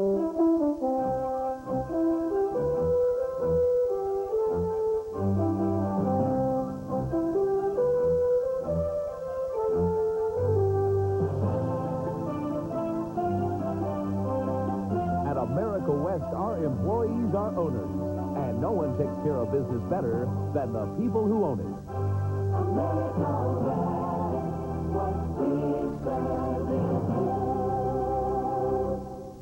Why Sun Lakes? I like the idea of it being a young adult community. At Sun Lakes, you can enjoy 54 holes of golf, tennis, swimming, fitness, racquetball, biking, and fresh, clean air. Come view Sun Lake's 9 beautiful new models priced from the 90s, south on I-10 to Riggs Road. Sun Lakes, it's a great life for active adults. The best thing we've ever done in our whole life was to move here. Channel 10, sharing the vision of our future. A glimpse at the Crescent City scene from the MetLife blimp, and that's one of the world's largest airships, measuring 194 feet long and giving you that spectacular view of the skyline of New Orleans. And inside, the San Francisco 49ers, concluding their pregame warm-ups, will now go back inside their locker room. Those final tense moments prior to the start of a Super Bowl, as they try to become the first team to back up Super Bowl championships since the great Pittsburgh Steelers team. Hoping that when this game concludes, they'll be filing back in there to again receive the Vince Lombardi Trophy. The Denver Broncos staying on the field. One of the plays you will not see down there by the goal line, according to Coach Reeves, is the option play with Dan Reeves, saying that Elway really is not an option quarterback. You folks might remember in the Cleveland game when he tried the option and it wound up being a fumble recovered by the Browns. Said, I never should have called that play down there. Mike, Monongahela, how far did you grow up from there? Where was your hometown? Not very far. Monongahela is in western Pennsylvania also, but it's a little bit out of Pittsburgh, the other direction than Aliquippa is. So we're not very far away, but I'm very accustomed to that area. When I was a youngster, very youngster, we played a little baseball against Monongahela. At that time, they were I think they won one of the first Little League World Series games. I know Freddie Cox, the great kicker with Minnesota for years, and he went to Pitt with me. He was from Monongahela, so they had a lot of good athletes out of that area. Would it shock you if I told you that it was snowing in that part of the world today? Nothing shocks me about Monongahela or Chicago. Well, let's check it. Where is Pat O'Brien? Pat, where are you? Brent, we are doing what millions of Americans are doing. We're driving to a Super Bowl party. About that snow, Brent and Mike, they say out here in western Pennsylvania that when it snows on game day, Joe Montana wins. So they're looking for that. 49er fans should be happy about that. We're not cheap. We're bringing our own pizzas to the party. This, as you said, Brent, is the home area of Joe Montana. A lot of memories. All everywhere you look here, they say Montana did this, Montana did that. In fact, right over there in that field is where Joe Montana used to play baseball. Of course, little Joey, as they called him, ended up a football player. And we spent the week kind of driving around the town. Going to show you some of the places that Joe remembers.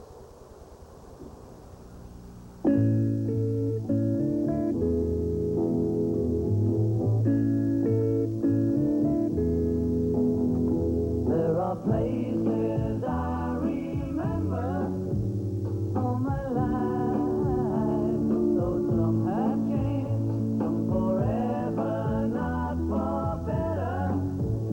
Some have gone, and some remain. All these places at the moment.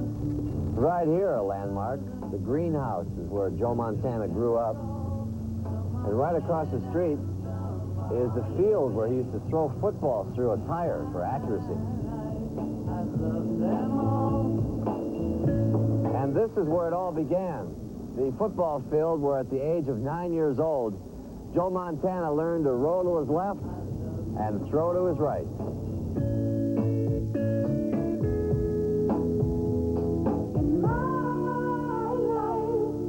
I love you more.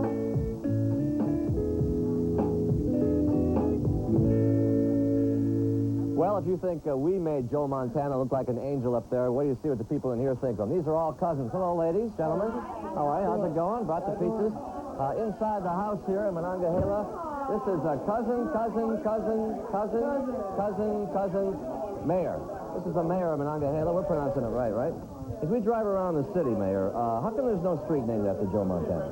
Well, one time we thought about it, but you know, there is a state called Montana. You're not going to tell me that, huh? Oh, sure I am. Mayor, thanks for that. Take the pizzas, pass them around. How you doing, folks? They're eating sausage. Mike Ditko will look at this and crave for some of this sausage out here. Patty is our hostess, who didn't know that she'd be hosting the country here. Patty, how many cousins does Joe have? Oh, there's well over 100. 100? Some people don't know 100 people. I know. We have a big family. What kind of a kid was Joe Montana growing up? Joe was, and he was like a good kid, but him and my brother always found some trouble to get into. Nothing controversial that we should know about? No, I don't think so. Nothing on game day. Patty, thanks. Enjoy it. See you, folks. Back in here, we got folks. You think it's going to be a close game today, folks? It's going to be a blowout. Yeah, they know. Anyway, here's the cake that our crew has tried to eat, but we saved it this long, and we're going to they want to celebrate after the game. They've been celebrating Montana Mania around here for decades, 2 decades, and Montana, of course, Joe became a star football player in Midget League, and this is his Midget League coach, Carl Crawley. And Carl, what did you recognize in Joe at the age of 9 or 10? Oh, he had the ability to run to his left and throw the ball with authority, and really pinpoint the pass at a very early age of 10 years old. You take credit for that running to the left, throwing to the right stuff? No, I just take credit for utilizing it. I'm just like everybody else, you know, along the line. The kid had the ability. All we did was utilize it. You always trusted him, great leadership qualities, even at that age, at 9 years old? Or is this just hindsight, you thought? No, at that early age, he was able to call the play. He knew how the play worked, and he was able to tell his other ball players what they had to do on the play. This was the heady ball player he was. Coach, enjoy the game. You know, I'm not going to forget about the tree, okay? Because they still have their Christmas tree up here, and it's loaded with Joe Montana memorabilia, and I don't even think they know this, though. Patty, did you know this? This baseball card right here, this football card, is his rookie card, 1981, which is worth $200. No, I wouldn't like to buy it. And they have 2 of them on there. Of course, they have kids sitting around here, they've been around here watching television all day. Cody, do your kids at school believe you when you tell them that you're Joe Montana's cousin? Yes. Yeah?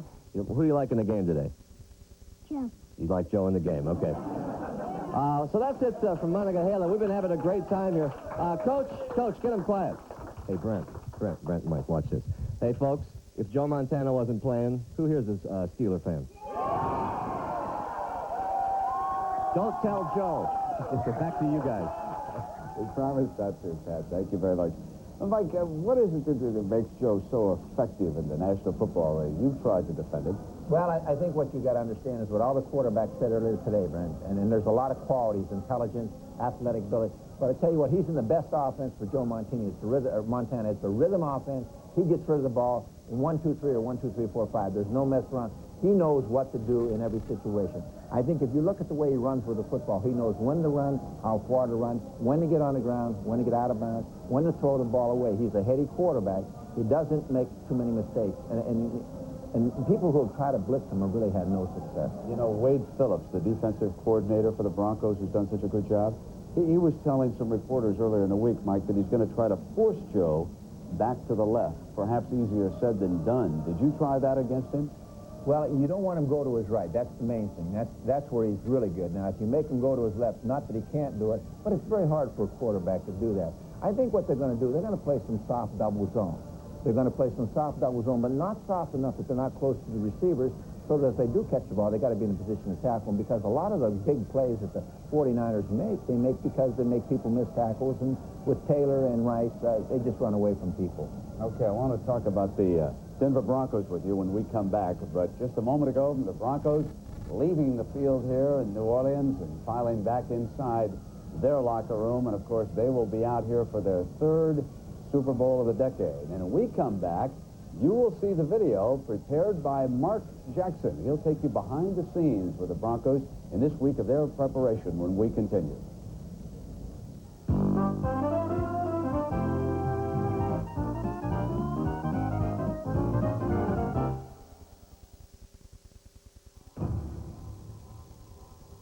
Dry was hot.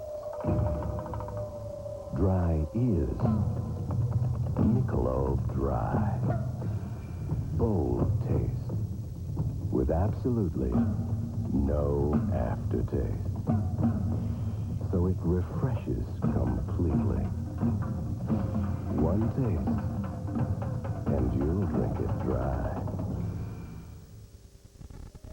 My dream car would be a truck, a Nissan hardbody. I'd race in Baja. Whoop, wait a minute, time out. Make that the mountains. With nobody around except my girlfriend. And a pizza. And my boss. Somebody's got to wash the truck.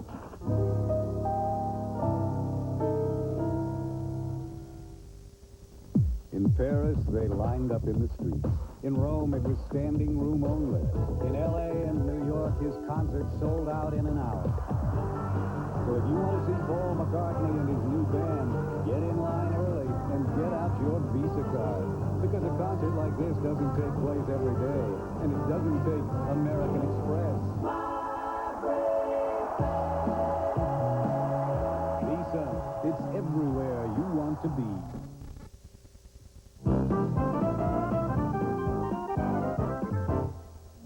Well, the Riverboat Natchez tying up, and just prior to the Superdome here in New Orleans, just been handed a fact that nachos, 7,232 will be sold here today, and popcorn, 16,157 boxes. Got some hungry folks.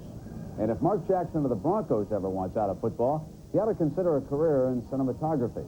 Mark spent the week working with us, keeping a video diary that turned out very uplifting, if nothing else. Hi, I'm Mark Jackson of the Denver Broncos. And in just a while, right below my feet, my football career will reach its ultimate peak.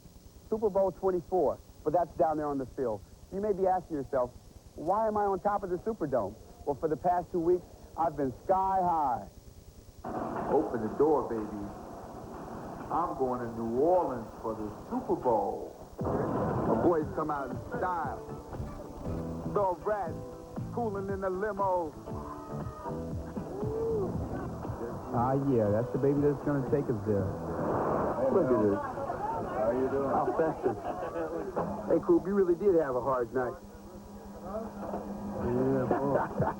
The Broncos have landed. I knew I should have paid those traffic tickets. Super Bowl 24. Just looking at your body, I was thinking maybe you have taken the last couple weeks off. I ain't saying nothing, man. My actions. You know what that shit is. Hey, man, I ain't forget you more. Oh, we're going to zoom in on that. Is that a... No, that is not a bicep, bro. 25 inch. That is a peanut. Yo, Bobby, you've been there 10 minutes. Is it soup yet? Get it right, baby. This is a Super Bowl. What are they doing to our quarterback? Putting wires and stuff on him. None of these guys got a podium. They're hating it. They're all jealous. The man, the myth, the legend, Seven Winder. Why don't you have a podium? That's what I want to know. This is a podium. Dennis says he's being interviewed by a Mexican station. He doesn't know any Mexicans, but I do. I know what he's saying. He said Dennis Smith, the biggest hot dog of the Super Bowl. I'm Mark Jackson of the Denver Broncos. Nice to meet you. Oh, he's got the ladies back there. How you doing? There's the boss. I'm just an impersonator. John, what do you think about the game? What I want to know is why didn't I make all batting team? If I can get open, they're going to throw me the ball more. I don't know why I don't have more catches. What do you think, Moose? Is it good? Good stuff? Don't talk with your mouth open. Nah, we'll pass on that one. Hey, watch those guys. They might be putting something in their pockets over there. That's why I've got the camera. Do it, man. Hello? Good morning, Mr. Jackson. This is your wake-up call. It's Super Bowl Sunday. Oh, is it really? Yeah, I don't imagine they're that loose inside that locker room right now, Mike. Like I said, it's anticipation. I don't think they're that tight. It's going to go away in a hurry because I think they've been looking forward. The long wait is something, and they just want to get out there and get it. The juices are flowing. All right, and everybody's juices are starting to flow here in the Superdome. And prior to the start of this game, well, they've got a show that reminds you of the Mardi Gras. In fact, that's the theme here in the pregame show. Cast of 1,000. Saints quarterback Archie Manning, a former star here, the king of Mardi Gras, one of the leaders down there on the field.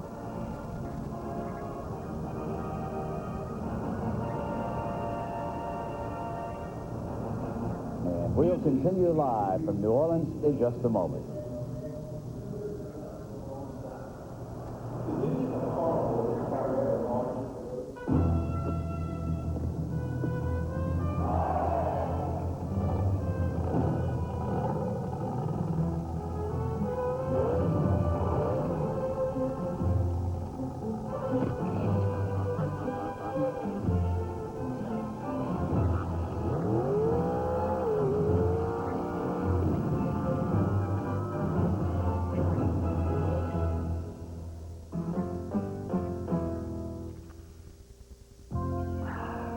This is what Mother Nature left us. Plastic.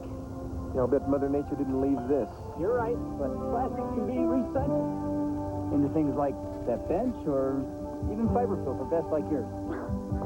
So plastics can be recycled. Smart companies are working on lots of ways to make good use of stuff like this. And like too.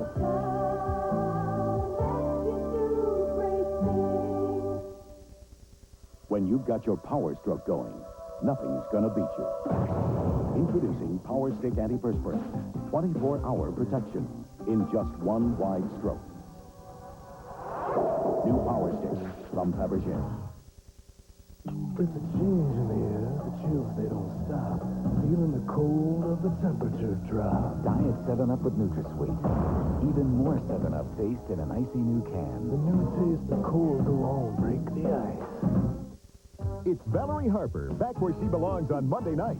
She's a big city executive caught between dwindling dollars, Someone will die. full-headed bureaucrat, As deputy mayor, I am in charge. No, you're not. What's it to you? and a less than helpful staff. Ken, I want you naked on the desk. Valerie Harper in City, premiering Monday after Major Dad. Someone's waiting just for you. Spinning wheel, spinning true. Drop all your troubles by the riverside. Get your painted pony on the spinning wheel ride.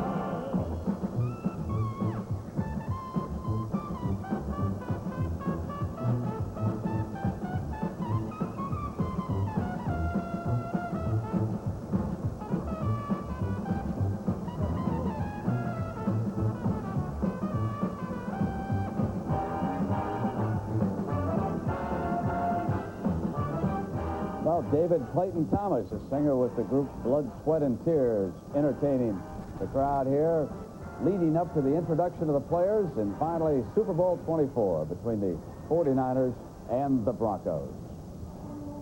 Well, Mike, Who do you like to win this game? Well, I think the rest of the country has already made their choice. I'm going to go with the Broncos, and I can go for a lot of reasons. Most people say it's mentality. It's my friend Dan Reeves. I got the greatest of respect for the 49ers, their organization, and their players. In one game, anybody can win. I'm picking the upset. Now, why would you do that? I mean, what convinces you that the Broncos are going to... No one else that I've talked to. You know why I can do that? I can do that because automatically I'm an expert. Now, I'm part of the media, and that gives me expert credentials. I'm no longer a coach. I don't know anything. I'm just a member of the media. Therefore, I become an expert instantaneously. Low scoring or high scoring, Mike? I don't know. I think the game's going to fall somewhere in the area. One team's going to be in the 20s, the other one's in the teens. That's my feeling. So you think John Elway's going to have a big game here this afternoon? I said that they're going to win the game. I didn't say it was Elway's job to win the game. They got to win the game as a team. They got to play defense. They got to run the football. I'm going to find a 49er fan. I'm going to find out where Dick Butkus is. And we'll do that, and we'll come back in just a moment.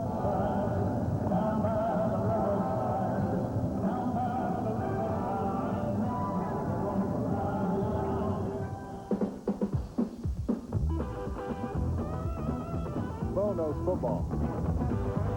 Bo knows baseball. Bo knows basketball, too. Bo knows tennis? No. Bo knows weight. Bo, you don't know diddly.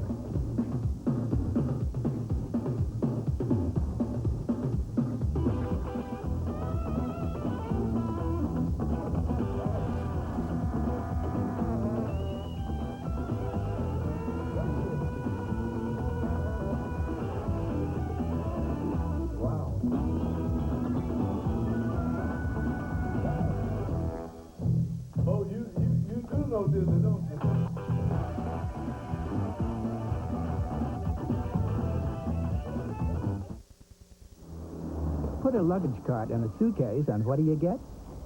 Samsonite's piggyback. It's particularly handy on long trips like the one from your car to the ticket counter.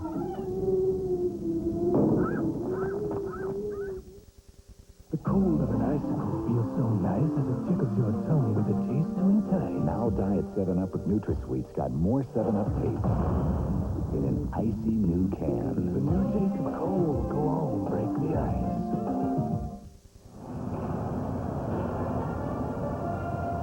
Well, we've got an opportunity to check in around the stadium, and Will McDonough has been with the San Francisco 49ers all week. Will, what's new? Well, Brent, I tell you, down here in the field, it's chaos right now, but what the Niners were talking about all during the pregame period is what will Denver do the first time they have the ball. The owner, Eddie DeBartolo, speculated shotgun with John Elway. The players were all talking about watch for the run and shoot. The big theme for the defense of the 49ers, Ronnie Lott was telling the players all through the workout, we got to be ready for everything. Well, now let's go upstairs and see if Pat and John are ready for the game. Pat? All right, before we do that, Will, hold on, because we want to check in with Irv Cross, because he's got something on the Broncos before we go upstairs. Irv? Brent, just a couple of personnel notes. First of all, Dan Reeves just told us that tight end Clarence K will not start, but will play. Instead, Orson Mobley gets the starting call.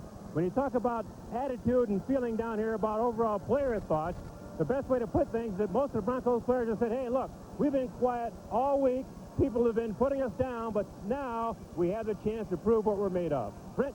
All right, so even without Clarence K, and you're okay, Mike? You're going to go with the Broncos? Well, you know, there are teams in the league that don't even carry tight ends on their roster. I mean, Clarence K is a pretty good one. Dick, can you believe what he's doing? I almost stumbled coming in here when he said he's going to pick the Denver Broncos. I mean, I wonder if it could be that 2 playoff games he happened to lose to the 49ers. I wonder if there's a little something there. Well, there could be, but then again, there might not be. We'll see you at halftime. We're going to send you to Pat and John when we continue live from New Orleans.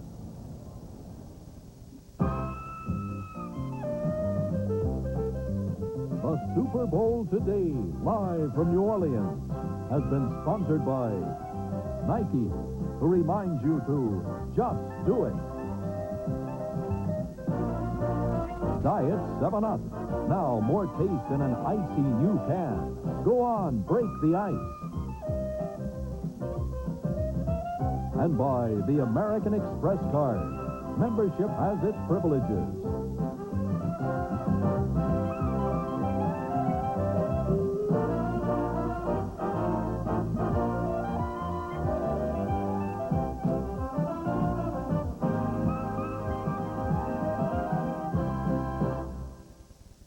You can tell a good bounty hunter by the size of his tool. I brought a key. That's not a key. This is a key. Grand Slam after the Super Bowl. This is CBS.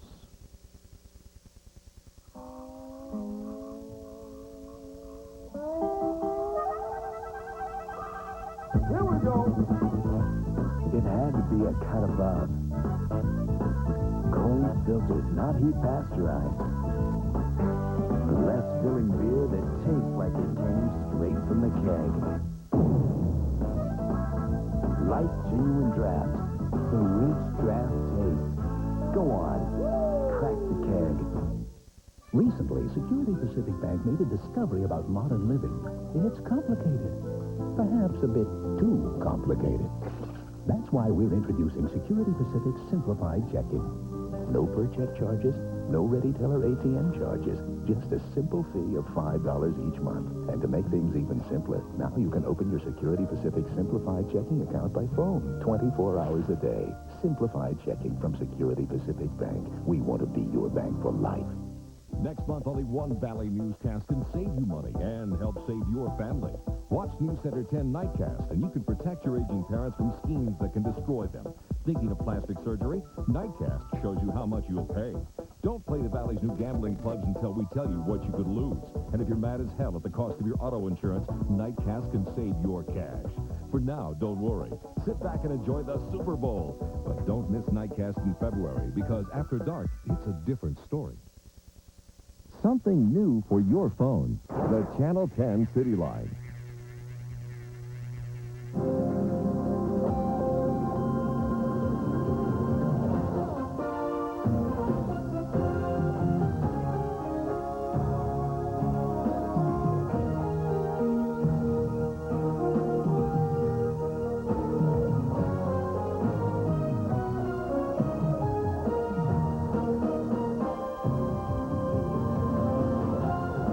With the passage of time can true greatness be measured.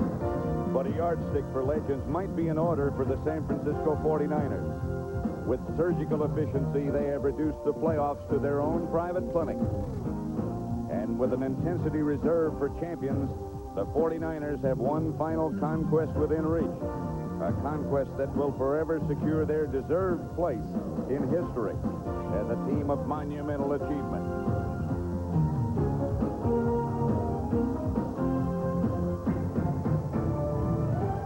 The burden of untold promise and suffering the pain of past misfortune are the Denver Broncos, proud champions of the AFC, whose grit and perseverance have once again earned them a role in football's premier showcase. And with this bold challenge before them, the Broncos will meet the prodigious talents of John Elway to wipe their slate clean and come away with that long-awaited Super Bowl championship.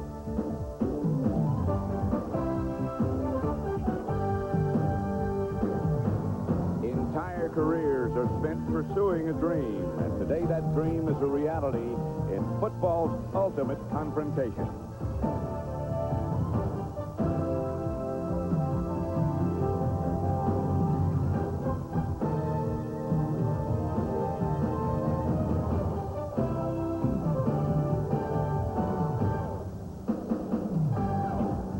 The wonderful city of New Orleans, in the background, and a magnificent arena, the Louisiana Superdome, the site of Super Bowl number 24. Weather conditions not a factor, not ever here. San Francisco and Denver. San Francisco trying to repeat, and the Broncos, who've lost 3, trying to win their first one. We're live at the Louisiana Superdome. That's the 49er locker room. The officials just about ready to notify the 49ers that they have 2 minutes before they have to come out and get into action. And good afternoon. I hope it's a good one for you as it is for us. I'm Pat Summerall here with my colleague John Madden as usual. John, you've been in that locker room situation in a game like this. What's going on and what's it like? Well, you just want to get out. You just want to get out of that locker room and get on this field. Now, both teams have already been out here and had their pregame warm-up. Now they go back in there for 15 minutes. When the official knocks on the door, you have 2 minutes. So that's the time to call your team up and have final thoughts. George Seifert said he calls the team up and he talks about focus. We have to be focused in this one. And then he said, usually some emotional player will take over and give an emotional speech, usually someone like Ronnie Lott. Joe Montana says he's thinking of the first 15 plays. That's scripted. He's going over those plays. Then he starts to think of the first 5. In those first 5 plays of this game today, Joe Montana wants to get the ball to Jerry Rice. Now, on the other side, on the Broncos side, Dan Reeves is in there.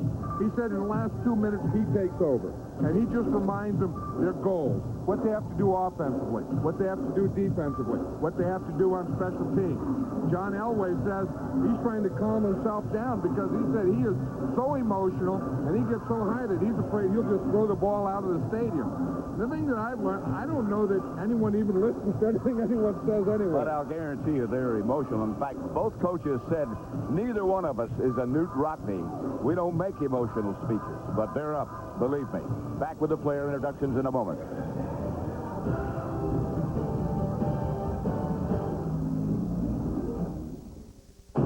The Russian disappeared. Invisible. This thing could park a couple of 100 warheads off Washington and New York. Stolen. He's defecting. The Russians know this, which is why they've been trying to sneak him for the past 2 days. The hunt is on. Now you want us to help you hunt him down and kill him. Battle stations. Give the man a chance. From the director of Die Hard. Torpedo is an acquisition. From the best-selling novel by Tom Clancy. We sail into history. The Hunt for Red October. March 2nd. Rubbermaid waste cans are built to withstand an accidental, an occasional, and still bounce back for more. Don't you wish everything was made like Rubbermaid?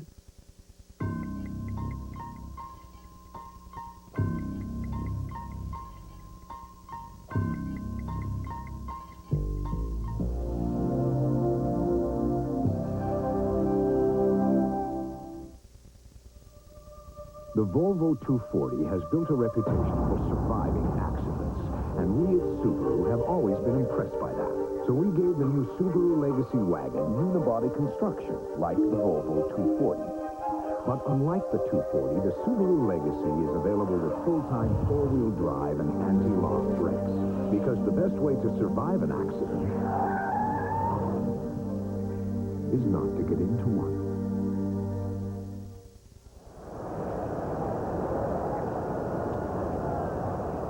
The Superdome in New Orleans, the site of Super Bowl number 24. And we're just about set. This is the ultimate.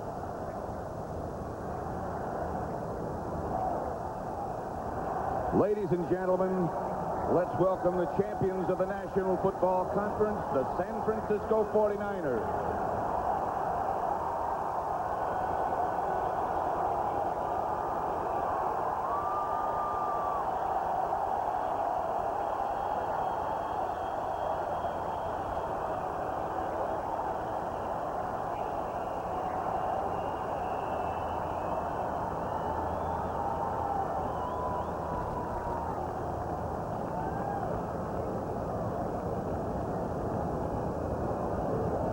And now let's meet the starting offense for the San Francisco 49ers. At 6'1", 185, he caught the winning touchdown in last year's Super Bowl. At wide receiver from Delaware State, number 82, John Taylor.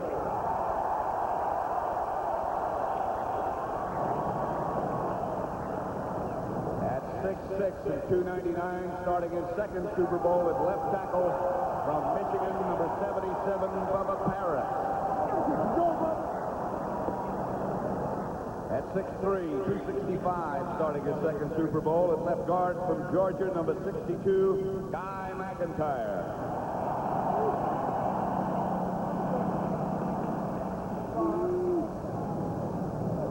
At 6'4", 260, starting his second Super Bowl at center from Hawaii, number 61, Jesse Sapolu.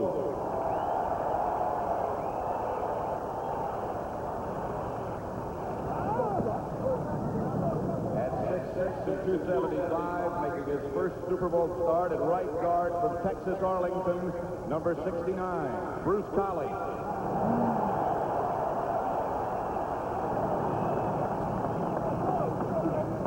At 6'4", 280, making his second Super Bowl start at right tackle from North Carolina, number 79, Harris Barton.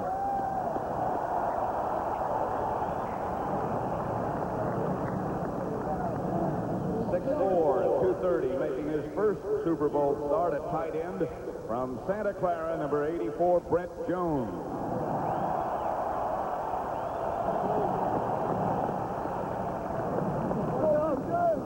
At 6'2" and 200, the most valuable player in last year's Super Bowl, wide receiver from Mississippi Valley State, number 80, Jerry Rice.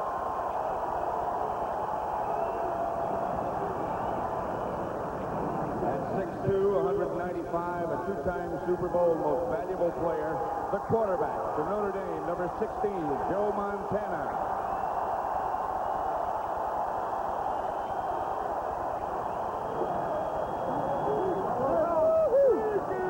At 6 feet, 214 pounds, he holds the single-game Super Bowl record for touchdowns with 3 in Super Bowl 19 at running back from Nebraska, number 33, Roger Craig.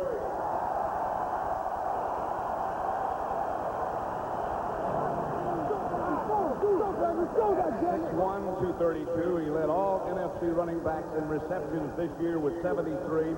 At running back from Nebraska, number 44, Tom Rathman.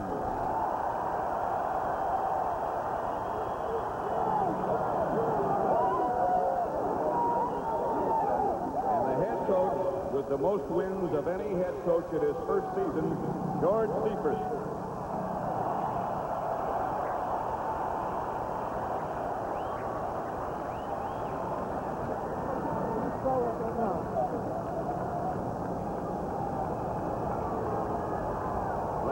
Welcome the champions of the American Football Conference, the Denver Broncos.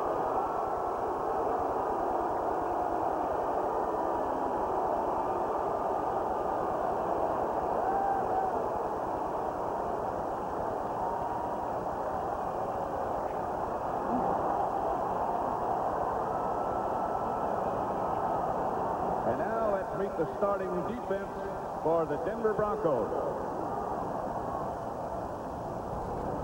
At 6'6" and 272, playing in his first Super Bowl at left end from Florida State, number 92, Alfonso Carricker.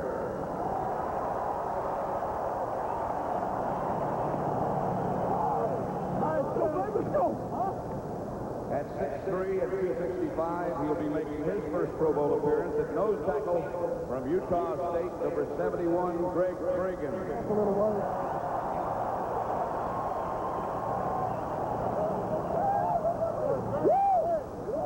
At 6'4" and 265, he had a career high in quarterback sacks this year with 9. At right end from Washington, number 90, Ron Holmes.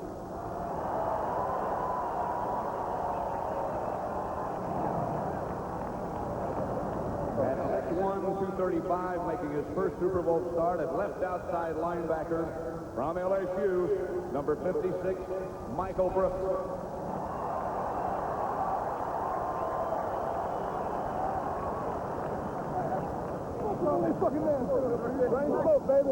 At the other linebacker for the Denver Broncos, Rick Dennison, number 55.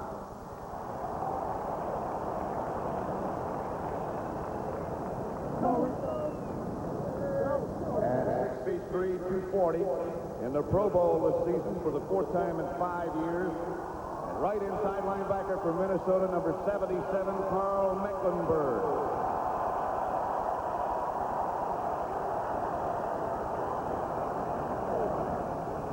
At 6'5", 240, he led the Broncos in quarterback sacks this season with 12.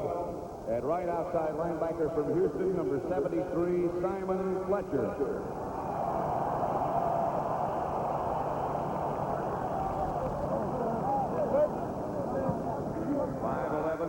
25.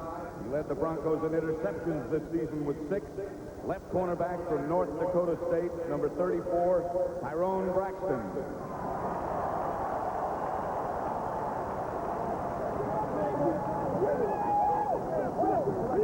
At 5'10", 186, starting his first Super Bowl at right cornerback from Nevada, Las Vegas, number 24, Wyman Henderson.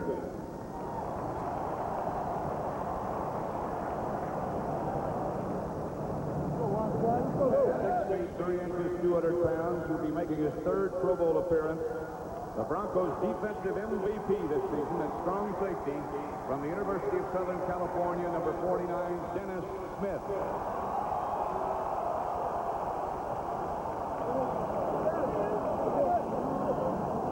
At 6'3", 217 pounds, as a rookie, he led the Broncos in solo tackles this season. At free safety from Arkansas, number 27, Steve Atwater.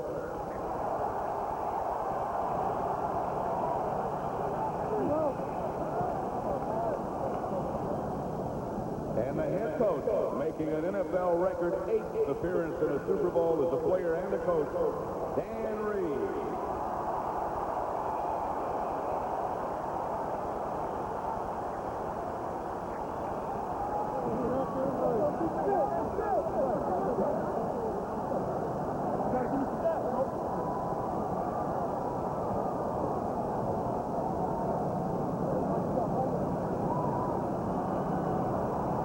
Super Bowl number 24 from the Louisiana Superdome coming up, as will the national anthem. We'll be back.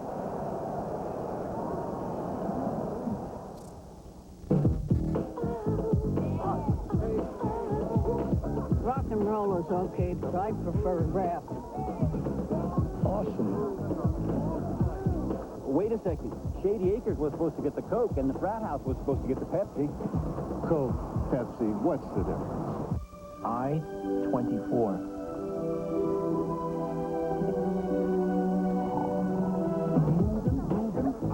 This is radical. In civilized society, any grouping lapse can result in a mortifying loss of station. But with Right Guard Sports Sticks, one gets maximum protection. Well, off to the foxes. Right Guard Sports Sticks. Anything less would be uncivilized.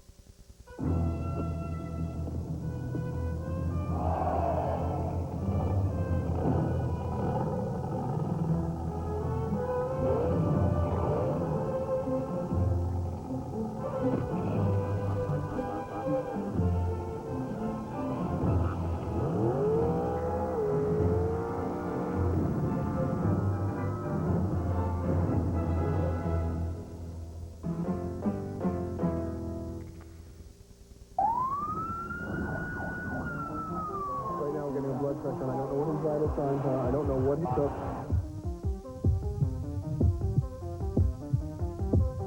The numbers are heartbreaking. Almost 2 million American teenagers use illicit drugs. More than 250,000 of them use cocaine or crack at least once a week. To appreciate the magnitude of these numbers, all you have to do is look at one.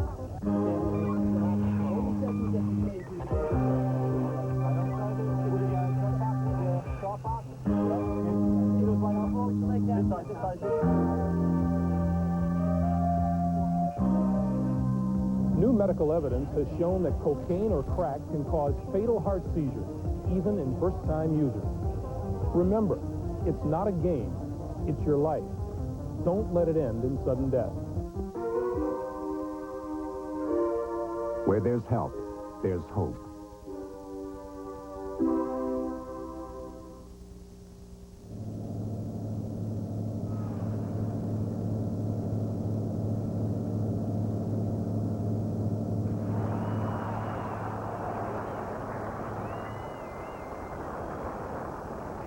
To honor America, here to perform our national anthem is New Orleans' own Grammy nominee, Aaron Neville.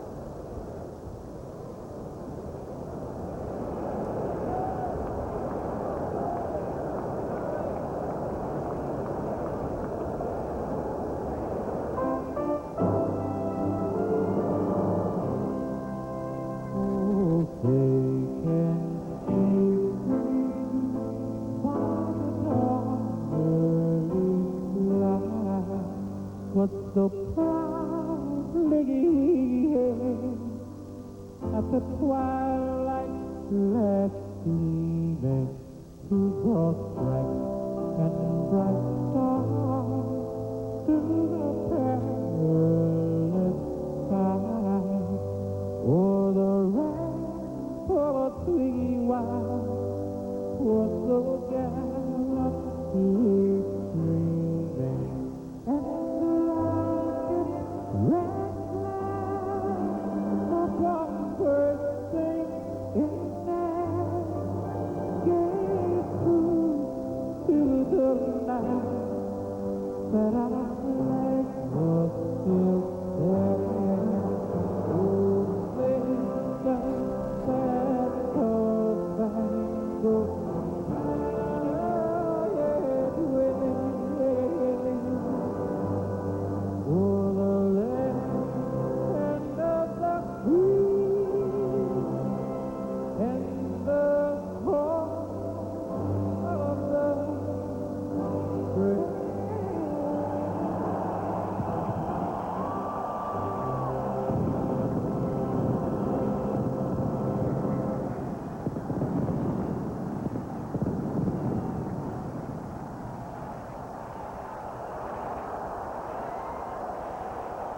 So the build-up is over.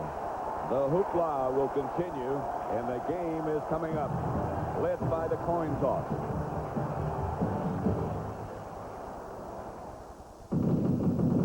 After a year of waiting, after months of hype, it's time to rock and roll.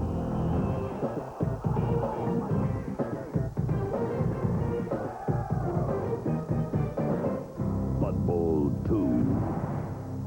Later today on CBS. Contact first made news in 1961. In 1976, the news was two Sudafed. Today, there's new Co-Advil. Co-Advil has what no other cold product has. The pain reliever in Advil plus a proven decongestant. A combination never available before in just one tablet. Co-Advil is so effective it can relieve nasal congestion, sinus pressure, and the aches and pains of your cold, all without drowsiness. Read label before using. New Co-Advil. Advanced formula for cold and sinus relief. Normally, folks in way out Homer, Alaska couldn't care less who wins the Super Bowl. Until this year. Because if the 49ers win, McDonald's will serve up their McDLT for just $1.09. We're pulling for the Niners. We have family in Tampa. But if the Broncos win, it'll be a quarter pounder with cheese for only 99 cents. I want a victory so bad I can taste it. Would a sip of my Diet Coke help? $1.09 McDLT or a 99-cent quarter pounder. May the hungriest team win. We're football fans from way back. Since yesterday. This, I think, John, is one of the most difficult times in participating in a Super Bowl, the long wait after you leave the locker room to get to the field, to get on with the contest. Well, you know, when you really think of it, Pat, it's been about 40 minutes since the warm-up. They would come out, warm up, and then go in, and then come back and have to stand out here.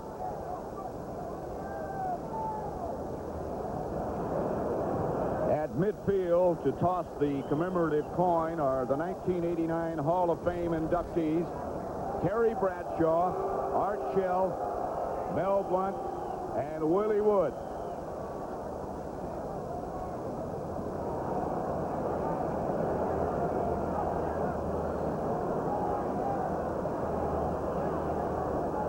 Joining them are the San Francisco and Denver team captains.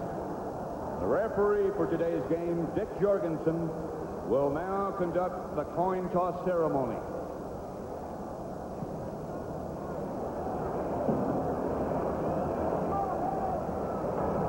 San Francisco, you are the visiting team and will be calling the toss.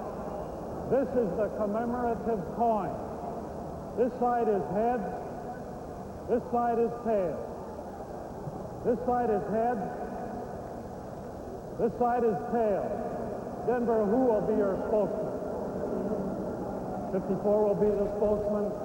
Mr. Montana, would you please call the toss in the air? Willie Wood.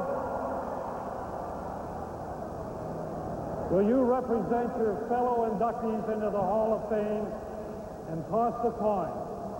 Go ahead and toss it, call it in the air. Tails is called. Heads it is. You will receive. Which goal will you defend that goal? Denver has won the toss, will receive. Good luck, gentlemen.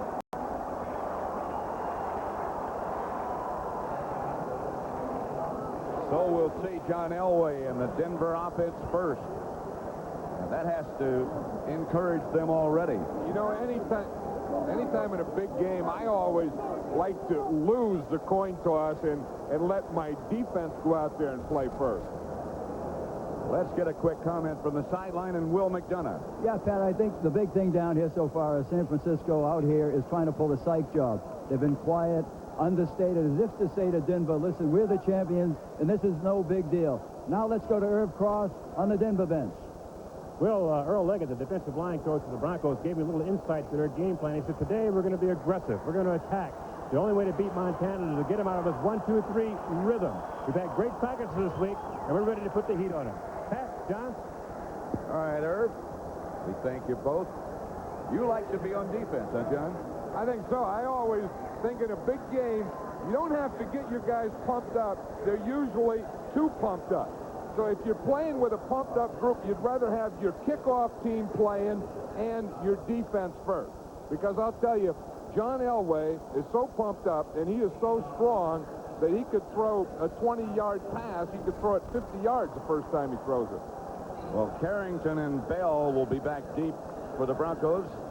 And Mike Cofer will kick it off for the 49ers. Very strong leg. And Super Bowl 24. About to get underway. I said earlier, John Madden and I have been here 10 days, and we're about as psyched up as anybody. Dan Reeves was saying, I just can't wait to get this thing started. I think everyone feels that way. Line drive, kickoff handled at the goal line by Bell. To about the 23, tripped up by Steve Hendrickson. 49ers will take over. I beg your pardon, the Broncos will start it. John Elway, the quarterback of whom John Madden was just speaking, 2-0 gets the 49ers. It'll be 1st and 10 from the 23. Orson Mobley will be starting at tight end instead of Clarence K. Steve Sewell split wide to the left. That's a new wrinkle. Bobby Humphrey is the lone setback. Elway to throw it. And underthrew it. Intended for Mark Jackson. Let's look at the 49er defense. They start with a three-man front that changes from time to time. Hope, Michael Carter starting, and Kevin Fagan up front. Haley, Millen, Walter, and Turner, the linebackers. And in the secondary, Pollard, Griffin, Ronnie Lott, Chet Brooks, the two safeties, and Eric Wright and Tim McKyer when they go with the extra defensive back. Melvin Bratton in the backfield now, this time with Humphrey. 2nd and 10 from the 23. Fake to Humphrey. Elway misses again. And I think you said something quite correct in the beginning, John. He's so pumped up that those first two passes have been overthrown and just not close. That's right, and eventually he'll get in some kind of rhythm in this game, but you hate to have to come out first and do it in a big game like this, and then your first two plays are passes, and that is a very tough thing to do. Brings up 3rd and 10. Sewell in the shotgun formation with Elway.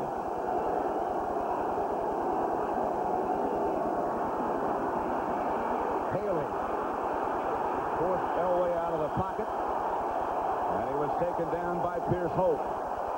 And the Broncos fail on their first possession, and they'll have to punt. And those were the things the 49ers wanted to do. Good defense the first time they get in the shotgun. Not only put pressure on Elway, but keep him contained. Horan, left-footed punter, high to John Taylor. Fair catch. About the 34-yard line, the 49ers will take over from there as a scuffle broke out on the other side of the field. 40-yard kick. Here comes Joe Montana. And has he been spectacular of late? Almost perfection. In front of him, an offensive line of Bubba Paris, McIntyre, Capolo, Bruce Colley, Harris Barton. The tight end is Brent Jones. The formidable backfield of Roger Craig and Tom Rathman, and the two magnificent wide receivers, Rice and Taylor. Rice on the move. Fake to Craig. Montana overthrows Brent Jones. Deep Atwater made the contact. Here's the defense for Denver. Carricker, Cragen, and Holmes up front. The linebackers Brooks, Dennison, Mecklenburg, and Fletcher. And a tough secondary, particularly the safeties of Atwater and Smith, with Braxton and Henderson, the cornerbacks.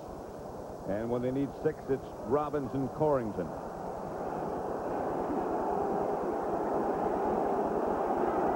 Rathman is out, and Terrence Flagler is in. That's Flagler in motion.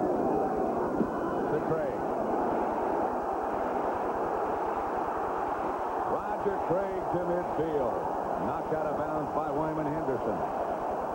Rice with a good block. The other guy that got a good block was a right tackle, Harris Barton. Again, that's just counter play. Watch number 79 pull out here. Right there. See 79? He's going to come and make the block right there on Mecklenburg, the first block. Then he gets another linebacker. Harris Barton formed that lane for Roger Craig. That's artwork for an offensive lineman. Montana back to throw it. Incomplete. Intended for Roger Craig.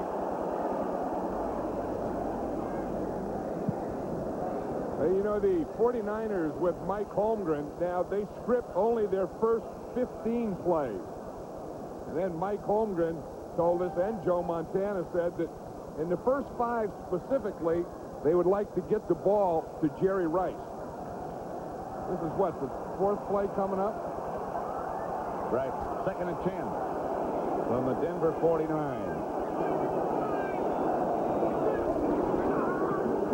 Roger Craig. Got maybe a couple stopped by Ron Holmes. Roger Craig had the flu, missed an entire day of practice earlier in the week, lost 9 pounds. Hey, he went from 214 to 205. He was wearing a sweatsuit yesterday and was showing how baggy it was. It just hung on him like a sack. He said that maybe he'll be quicker. He feels strong, but I think the big test for Craig will be in the second half. This will be a good test right here for the Denver secondary. 4 wide receivers for the 49ers. Screen pass, Craig. Stopped by Atwater, but it should be close to a first down. A pickup of 9 it is. First down, San Francisco. You know, one of the things that had the Broncos so concerned was Roger Craig, but the first guy missing him. He said that they have looked at film, and Roger Craig makes the first tackler miss him more than any back they've seen. And then that's why they get so many big plays, because not only does Roger Craig do it, that's the same thing their ends do. Atwater is the linebacker in the Broncos nickel. He had Craig all the way, man-to-man. And Craig just got away from it. First down, 49ers. Montana go to work again. Right. Close to another 49er first down. Tyrone Braxton was the first man to hit him. 9-yard gain, call it. See how many Broncos were on that tackle, though? That's one of the things that the Broncos want to do defensively. They know that Rice is going to catch some pass, and Craig are going to get his plays, and John Taylor. But the minute they catch a pass, they want to be there to knock it away or make the tackle. Don't let them take that little one and make a big one out of it. 2nd and 1.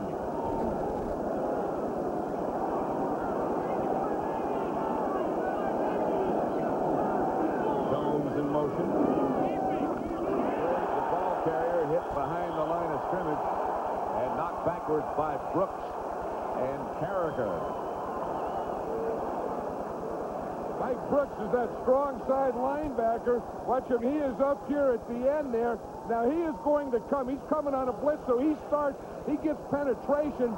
Rathman misses a block. You don't see a lot of Rathman misses, but when he missed him, Michael Brooks was right there for the tackle and the loss. That makes it 3rd and 4. Extra defensive backs in the game for Denver. Rice started in motion. Montana has to come out of it. And slides for another 49er first down at about the 22-yard line. A pickup of 10. You know, anytime you give a quarterback a lane to run in for a first down, he has to take it. Watch this lane. We stop it right there. You see the big hole there. You look at this hole, the lane here. Now Montana knows if he can get to here, he has the first down. That's what happens when your pass rushers get out of their pass rush lane. 1st and 10 at the 22. No score yet. Off play to Craig to the 20. Simon Fletcher brought it down. When the team gets to the 20-yard line, the 20-yard line in, that's called the red zone. Now, the 49ers feel that the Broncos, one of the best things they do is play defense in this area. A lot of times they'll rush 3 and they'll drop 8 guys. So they figure that rather than passing in this zone, they think they can have more success running. 2nd and 8. Typical 49er drive.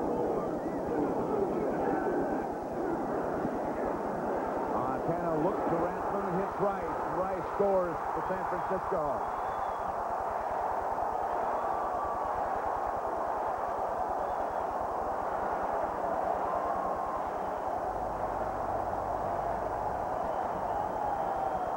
Didn't take long. Another one of those Joe Montana drives. Jerry Rice, the big play. And the thing, Denver did the thing they said they couldn't do. When they catch the ball, you got to tackle them. They didn't. And one of their best tacklers is the one who hit Rice and bounced off. Atwater. Hofer for the extra point. Held and holding. And the 49ers take the early lead after a 10-play drive. San Francisco 7, Denver nothing.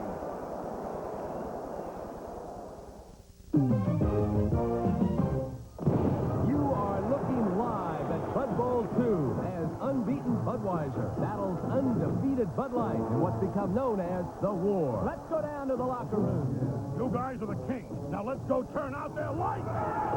We've waited all year for this. Let's go knock them on their bud. A lot of emotion bottled up in there. What about today's matchup? Well, you got the big arm of Bud Light's Budway Joe versus Budweiser's explosive Beechwood backs, Billy Bud and Bobby Bud. But the big question is how Bud Light will stop Bud's appliance of defiance, the freezer. The cans are going wild. And here comes the king of beer. And the one light that outshines them all. We'll be back with Bud Bowl 2 right after this. Hi, I'm Joe Montana, and I'm going to do something a little crazy. I'm going to challenge all those linebackers singing for Diet Coke, the tennis players, the game show hosts, the singers, any celebrity who's ever done a Diet Coke commercial to come on TV with me right here and take a blind taste test to prove once and for all which tastes better, Diet Coke or new Diet Pepsi. So come on, Miss Wimbledon, I'm serving. Come on, guys, take your best shot. But remember, this is the taste that beats Diet Coke. Interesting letter. Guy writes, Dear Jay, don't you think it's a crime that football players get paid so much for doing what they enjoy? You know what I get for doing these commercials? I don't even have to get my head kicked in. He seduced his children into becoming enemy agents. I can help you make some real money. Family of Spies begins next Sunday.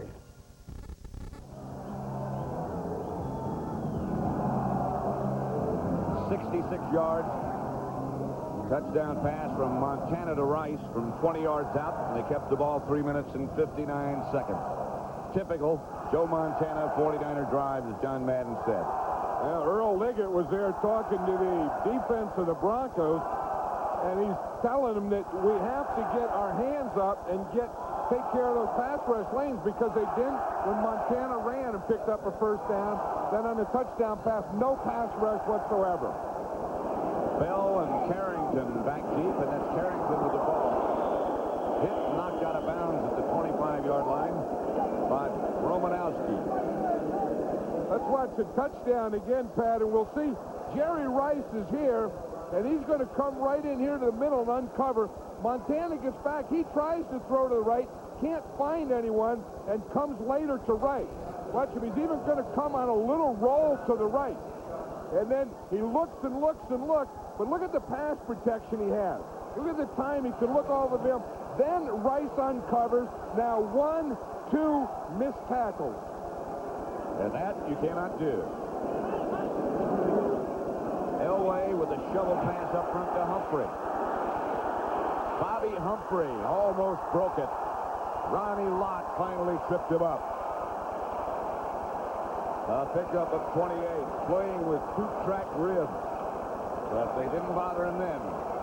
Bobby Humphrey has added so much to this Bronco offense. They've always been a passing team and a John Elway, but when they got Humphrey, they got a runner. They got a 1,000-yard runner.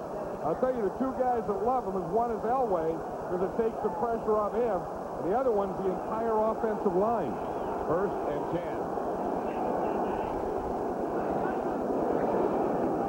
Same play, and they botch it. And the 49ers get it back. Now they say no. It's a forward pass. And it's just an incomplete pass. You know, this stuff really isn't trickery. For most teams, you would call these trick plays. For the Broncos, this is part of their basic offense. You just call the shovel pass. Here, he shovels. Humphrey isn't looking, and the shovel hits him right in the back. Shovel too quick. Yeah, or Humphrey looked too late. 2nd and 10 from the San Francisco 47.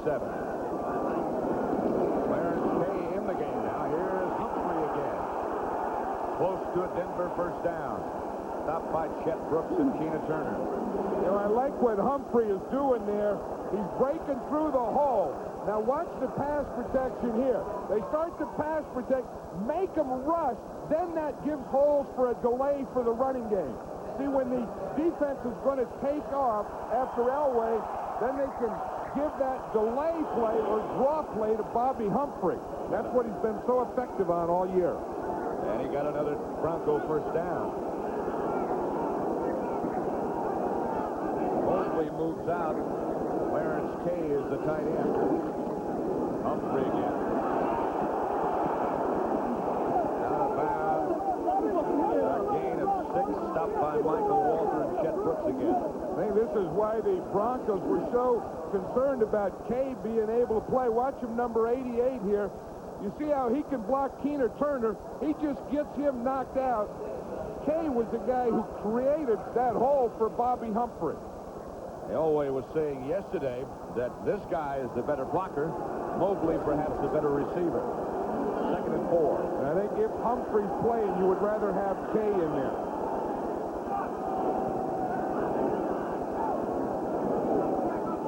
Mobley in motion. Draw play, Humphrey again. Picked up 3, so that leaves about a yard short of another Bronco first down. You know, the Broncos run about 75% of their plays are draw plays. I was talking to Bobby Humphrey, remember, in the locker room the other day, and he said that just about all of his plays in this Bronco offense are delay, draw, that type of thing. And with his quickness, that's a great play. Jim Burt now in the middle of the 49er defensive line.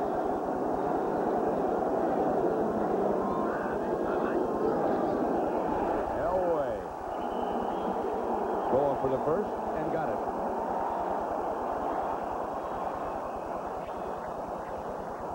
They did a good job there. That Keith Karch and Doug Waddell really take off. Watch the center here. The block, boom, boom. They get this going back, and then they can get the first down. Watch 72, Keith Karch, Doug Waddell. They get that pile going back. John Elway just gets in behind it. Of course, Elway is a big, strong guy. Humphrey now is the lone setback again.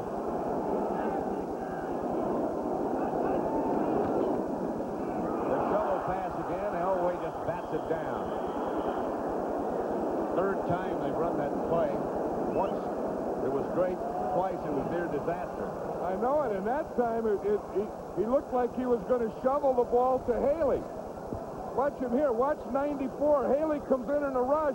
Watch the shovel here. He's trying to get it to Humphrey. Haley, like a basketball player, just knocks it out of there. Now, Elway says he wants that to be an incomplete pass. He just knocks it down. So it's 2nd and 10 from the 49er 25. Is the old T formation. Look at there. Now Mobley comes out of there. Elway had a throw early in the direction of Mobley, but he was under severe pressure. The thing about John Elway, you can give him severe pressure and he can still get the ball away.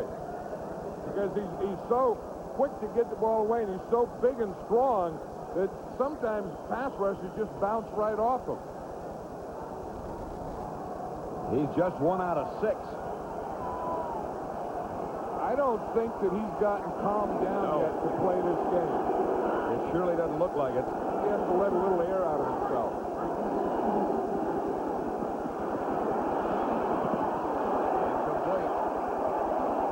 In the direction of Mark Jackson, but the 49ers were all over. Don Griffin was the prime defender. With an assist from Tim McKyer. You say that was not all Elway there. That was great defense by the 49ers. Shredwell will attempt to kick the field goal for the Broncos. With Gary Kubiak holding, this will be 42 yards away.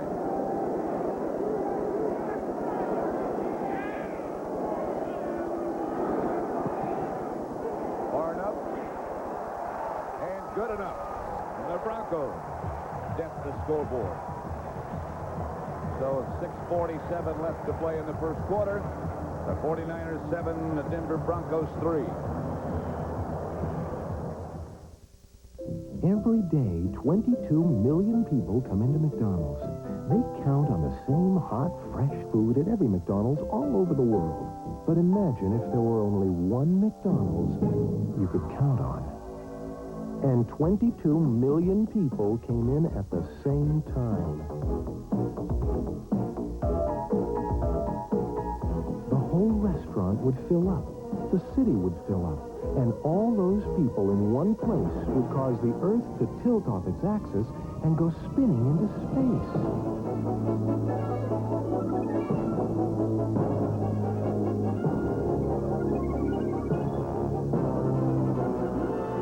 And that would make a real mess of everything.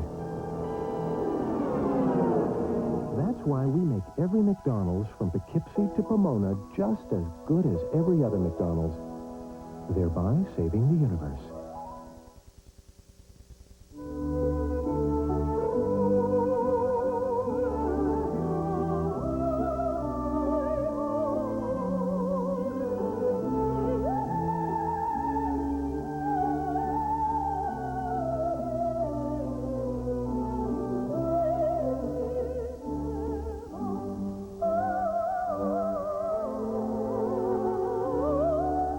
Master locks are tough under fire. He's a bounty hunter with a special flair, a special car, and a very special partner. Rodriguez and Snyder Grand Slam premieres after the Super Bowl. The Crescent City of New Orleans is seen from the MetLife blimp for today's game. The pilots are Mike Fitzpatrick from Newport, Rhode Island, and Captain Corky Belanger from Mesquite, Texas. Too bad they can't see the game. Terrence Flagler back deep for the 49ers with Spencer Tillman. But it's going to be Flagler at the 4.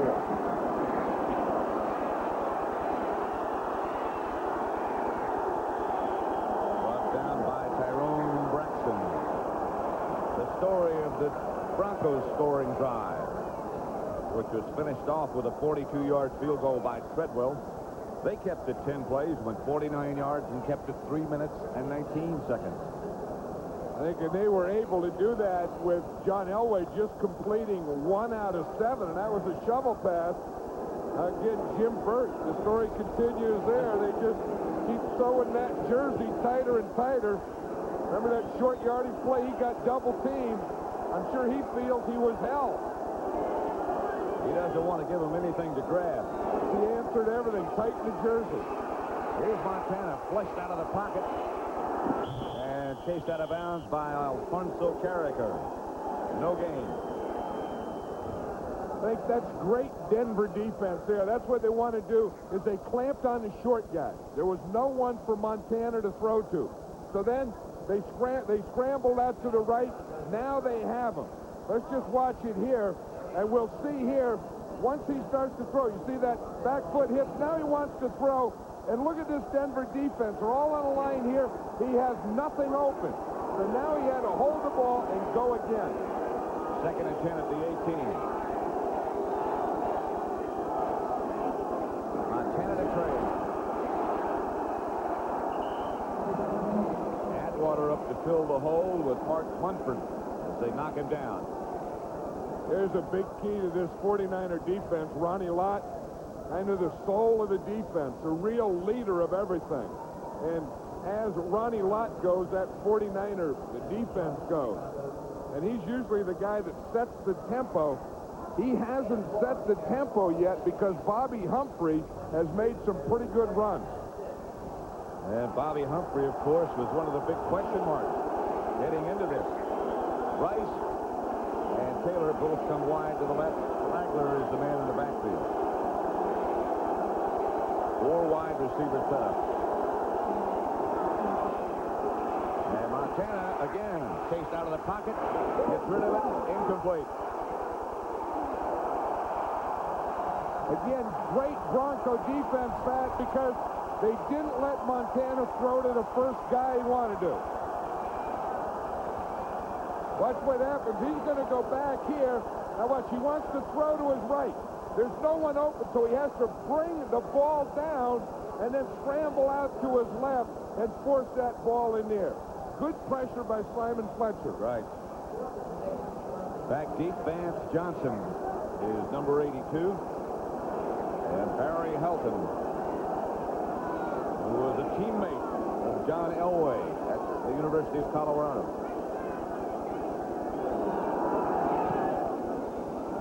A little bit off the side of his foot. Johnson gets up to about midfield, maybe the 48, stopped by Johnny Jackson and keeps the long.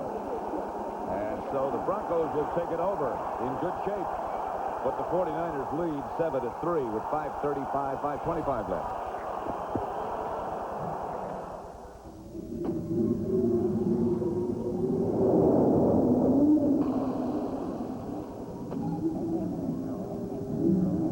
So I'm having this dream. I'm in a Turbo Z. And these guys are after me.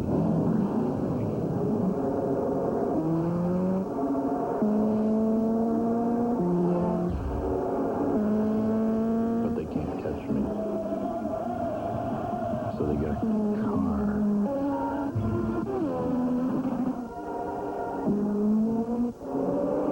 But they can't catch me.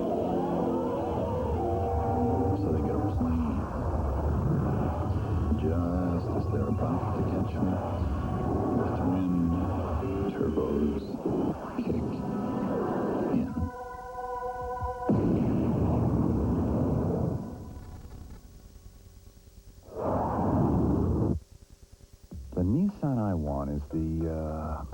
was in those commercials. They drove it to South America, the Pathfinder. We'd load up the Pathfinder and, whoops, fitting a four-door, and go skiing every weekend. Or the Paris-Dakar Rally. We could be the first family to race from Paris to Africa. Quit our jobs, pull the kids out of school. Maybe not. It's Valerie Harper letting it all hang out on Monday night.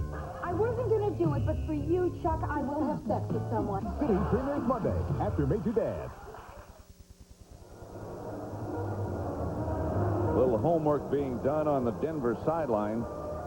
The man holding the pen is Charlie Waters, who was, of course, an outstanding defensive back years ago with the, not too many years ago, as a matter of fact, with the Dallas Cowboys. First down, Denver, their own 48. Pat Summerall with John Madden, Super Bowl number 24. Two tight ends set up for Denver. Ratton comes in motion, and the handoff is to Humphrey. Ball's loose. 49ers have it.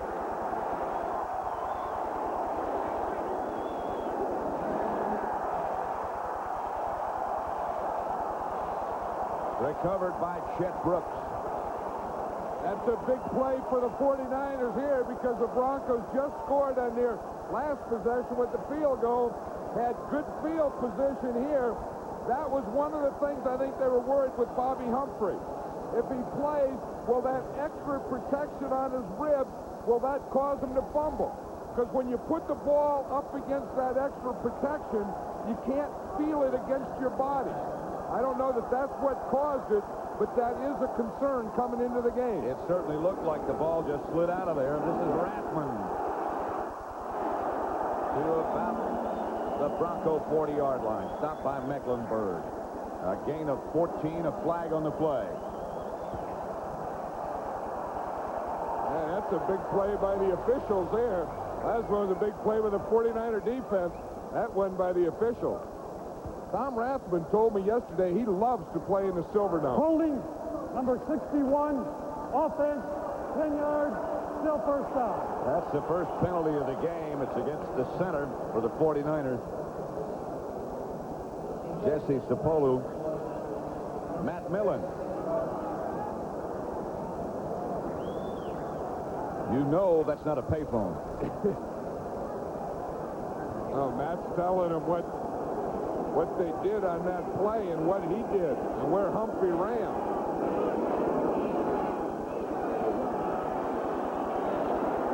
Montana to right. And they get most of it back.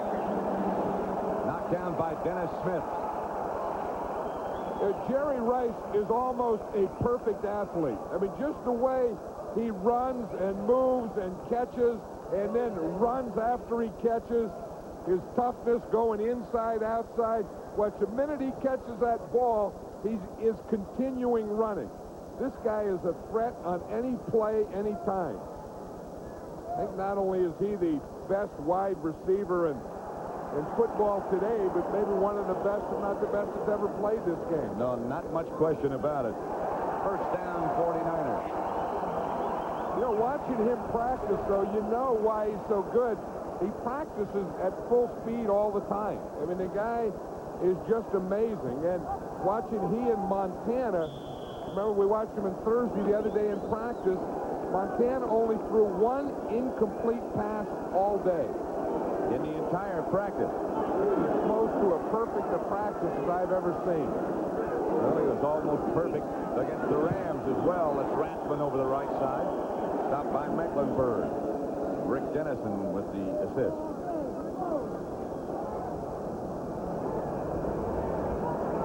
Two-yard pickup by Rathman. That's the offensive line there. You know, the offensive linemen always sit together, and they usually sit together in the same order that they line up next to each other. Keith Karts is number 72, the center there. He's had a great year and a great career. Second down. And 8 at the Denver 42. Craig in motion left.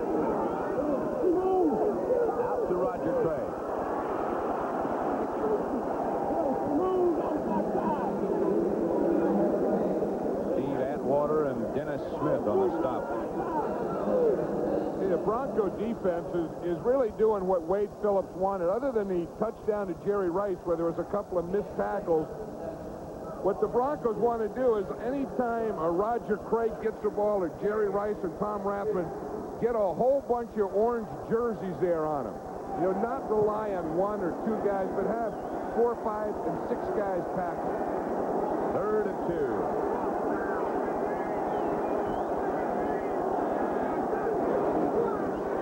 To Craig. The old counter play. Close to a first down. We might have to measure. Greg Cragen led the Bronco defense. The first time Craig ran that ball, that Barton got out there and made a wall for him, and he had a big gainer. That time the Bronco defense played it pretty well. I think that's going to bring up the 4th down. It is. This is a big decision here for George Seifert. You're in the Super Bowl. Your first year as a head coach. And as a head coach, you hate those things left, 4th downs and short. You got to make them. He's made his. They're going after it.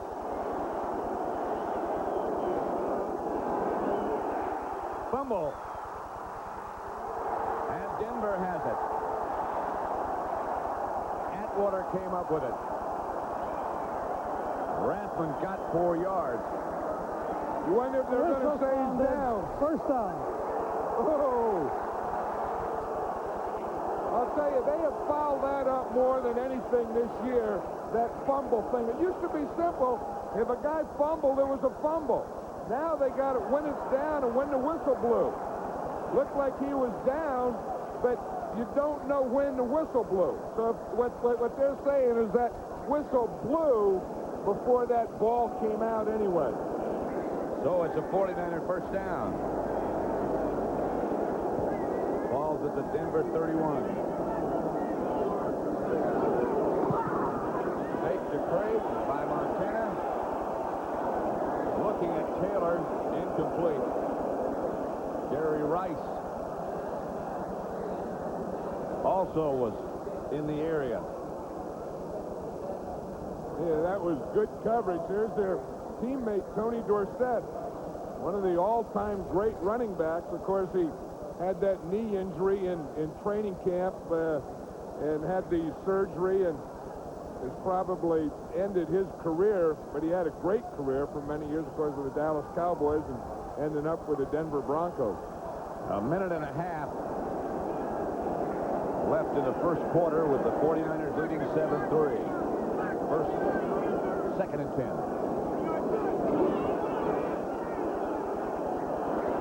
Montana out of the pocket. On the run. Incomplete. Intended for Taylor and batted away by Tyrone Braxton. There's a fired-up cornerback, Tyrone Braxton. I think he was sick and tired of hearing all week about how bad the Bronco corners were and what Jerry Rice is going to do. Here, they have good pass protection to let Montana get out to this position. Braxton running all the way, staying with his receiver, right at the end, reaching his right hand around and making that play on John Taylor. You know, these guys are pro athletes, and they have a lot of pride, too. And sometimes they just have to kind of take it for a while. Third down. Montana will throw it again. Quickly to Rice. And Rice almost broke clean. Gets inside the 10. Stopped by Corrington. A pickup of 21 yards. Looks like the 49ers game plan, Pat, is to work Jerry Rice early to the inside. Every pass he's caught has been in around the hash marks or in the middle of the field. Bobbles out a little bit. Again, is always thinking what to do after he catches the pass. First and goal from the 9 for the 49ers.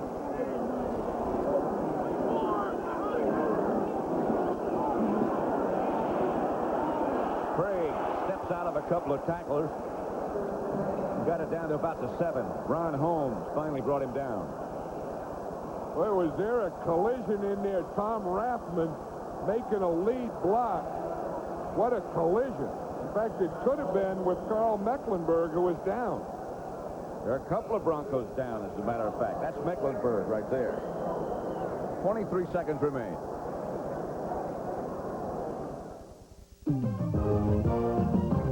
We're back at Bud Bowl 2. It's been a crisp, cold first quarter. And they're even calling for ice and snow. Budweiser's ball on the Bud Light 48. 23! Hits the Billy Butt. Whoa, it's a Beachwood rollout. Whoa! Flags everywhere.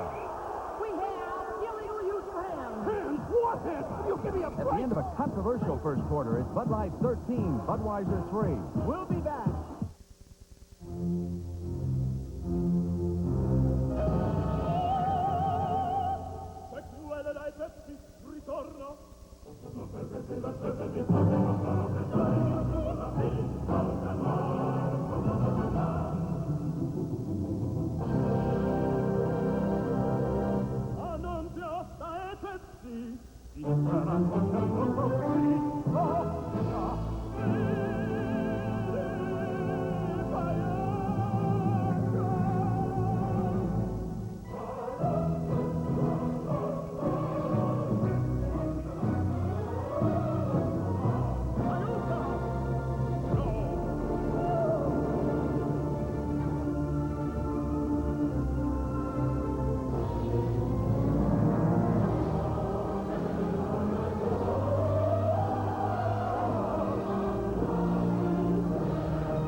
Your putt, Snoopy. Good grief. Next weekend on CBS Sports. Here's Carl Mecklenburg here. Bruce Colley is going to fire out here and miss and leg whip Mecklenburg right here. Watch your right guard. He fires out. Now watch him right there. He misses his block, and right there he turns and kicks, and he gets Mecklenburg right in the left leg. Here's another look at it from Mecklenburg's side. See him coming over to make the play, and right there he gets a leg whip. Like it hit him right on the left knee. All defensive players complain about the 49er offensive tactics of leg whipping. Second and goal from the 7. Scott Curtis has taken Mecklenburg's place. Montana, quickly. Brent Jones, 49er touchdown.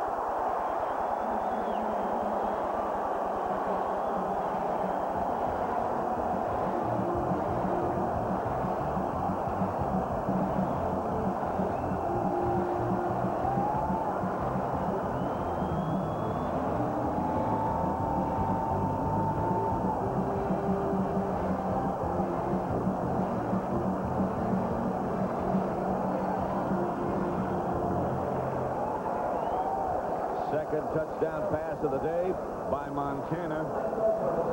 First one to Rice, this one to Brent Jones. Brent Jones was going to take that ball home with him. Hey, a big part of that success was Joe Montana's ability to run. That was a bootleg pass. Ofer's extra point is not good.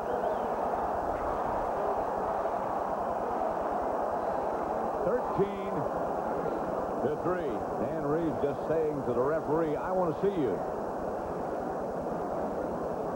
But Montana is going to bootleg. You see, you fake the run to the left, and then you come out to the right.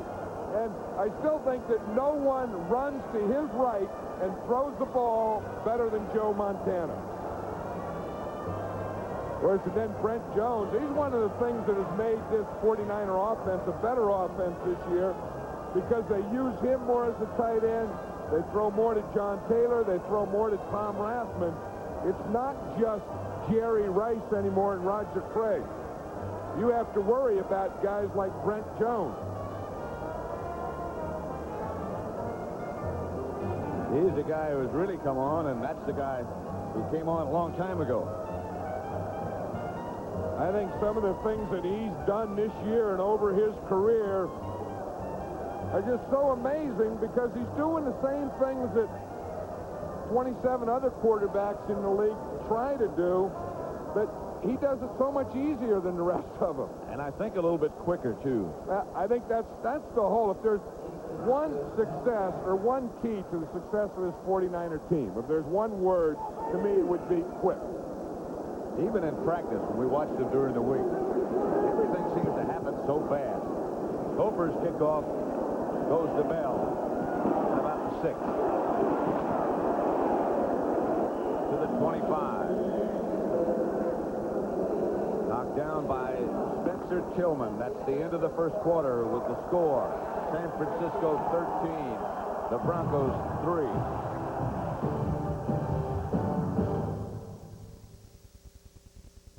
I'm on my way. Boise. When your travel plans suddenly change, You gotta help me. I checked my case to Boston, now they want me in Boise. it's good to know Delta's got a team like Compass Walt, I need a recheck fast. to Price Blood sample case? to Morris Number 0479. to Eldridge. Got it. Great job, Walt. No problem, Mr. DePrima. Thanks. Mr. Michael DePrima, please call your office. Walt? About that bag.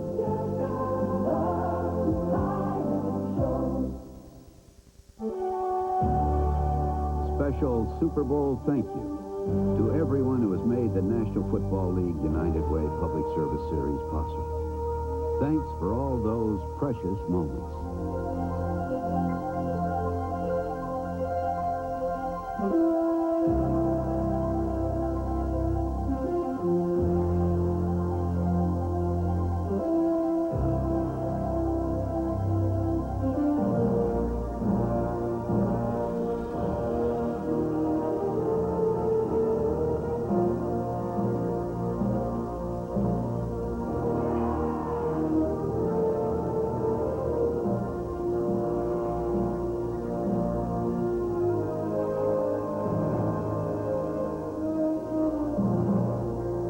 Ready, Johnny? Let's go right. United Way. It brings out the best in all of us.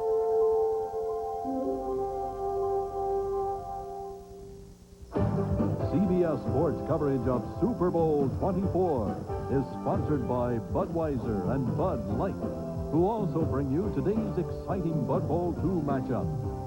McDonald's everywhere, even in Homer, Alaska. And by Nissan, built for the human race. The Superdome in New Orleans. CBS Sports bringing you Super Bowl number 24. The 49ers scoring. Montana, 20-yard pass to Rice for a touchdown. Then the Broncos got a 42-yard field goal from Treadwell. And then the 49ers came right back with another Montana touchdown pass, 7 yards to the tight end, Brent Jones. Montana 7 out of 12, 2 touchdowns. Elway 1 out of 7. There's a guy out there with a jacket and some equipment. I think they must be changing some equipment on the umpire or referee. They just had the guy come right out there in his jacket and start testing stuff. Jerry Rice having some work done on his back in the background back there. Well, you know, Jerry Rice, even when we watched him practice, he just continues to do stuff like this to stay loose. I think that he lost 15 pounds over a year ago, and he is so tightly wound and sprung that he always has to keep all that stuff stretched out. Here's Elway, chased by Haley. Pass incomplete, almost intercepted. Intended to for Mark Jackson. Michael Walter. Yeah, they talk about that Elway cross, Pat, that John Elway throws that ball so hard that it'll put a cross on the receivers. It may put a cross on a defensive guy after a rebound. Michael Walter could have got that thing after it comes off the Bronco onto him. Half an Elway cross. Second and 10. 13-3 San Francisco. Elway back again. Pressure again. Incomplete again. Clarence Kay was the intended receiver. Hey, Elway has only completed one pass today, and that was that shovel pass. And part of it maybe is Elway, but a big part of it is this defense, too. Look at Ronnie Lott. You worried about him, how his leg was going to be? All he told me yesterday was, there's a football game. That means that he's going to be there and he's going to play the way Ronnie Lott always plays. Here's Elway out of the shotgun again. Winder is in the game with Elway. Green pass to Winder. And nothing there. Well, gain of 7, but not a first down. I think the Broncos are a little frustrated here. You know, they know all about the frustration of not winning the Super Bowl and all that talk. Then they come in the game and they get down 13-3. I think that they have to keep their composure because you have to keep playing. You can't lose your composure. John Taylor back deep. Signals fair catch again. And makes it about the 32. The 49ers up by 10 have dominated the clock as well. 13-3.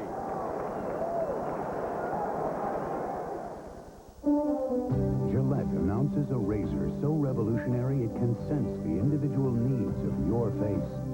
Introducing the extraordinary Gillette Sensor Shaving System.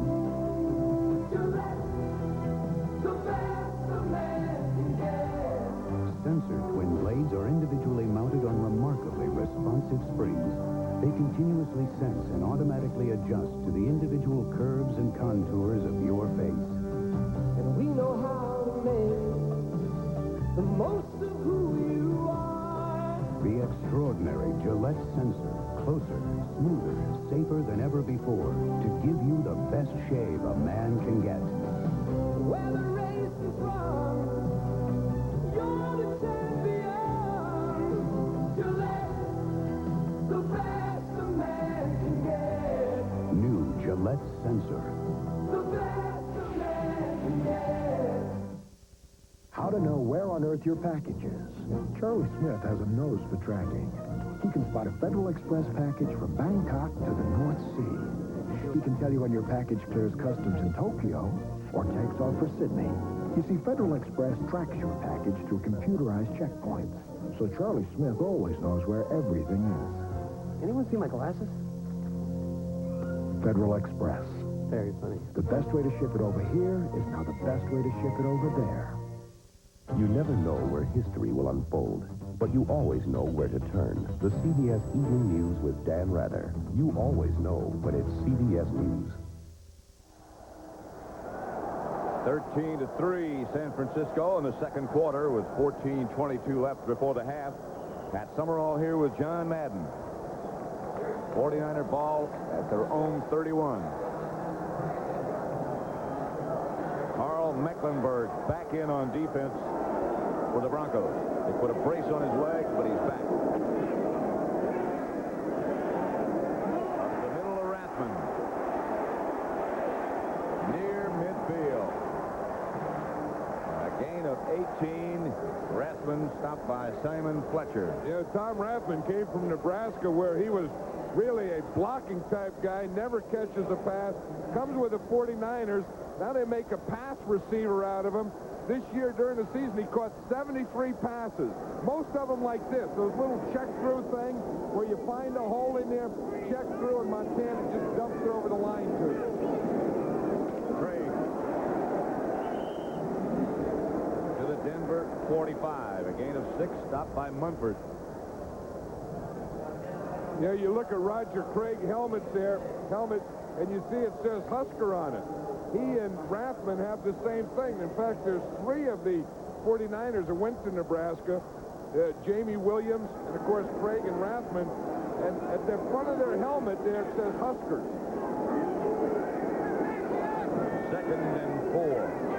Here's the Husker. Craig again. First down, San Francisco.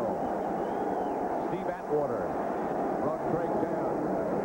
A gain of 9.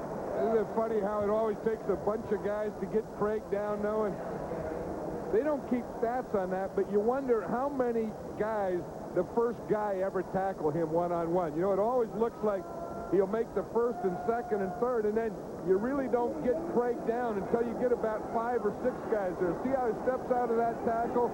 He makes cuts, he's swiveling, he makes guys, and you don't get him until a whole bunch of orange jerseys are there. Out of his socks again. Here's Montana out of the pocket. Incomplete.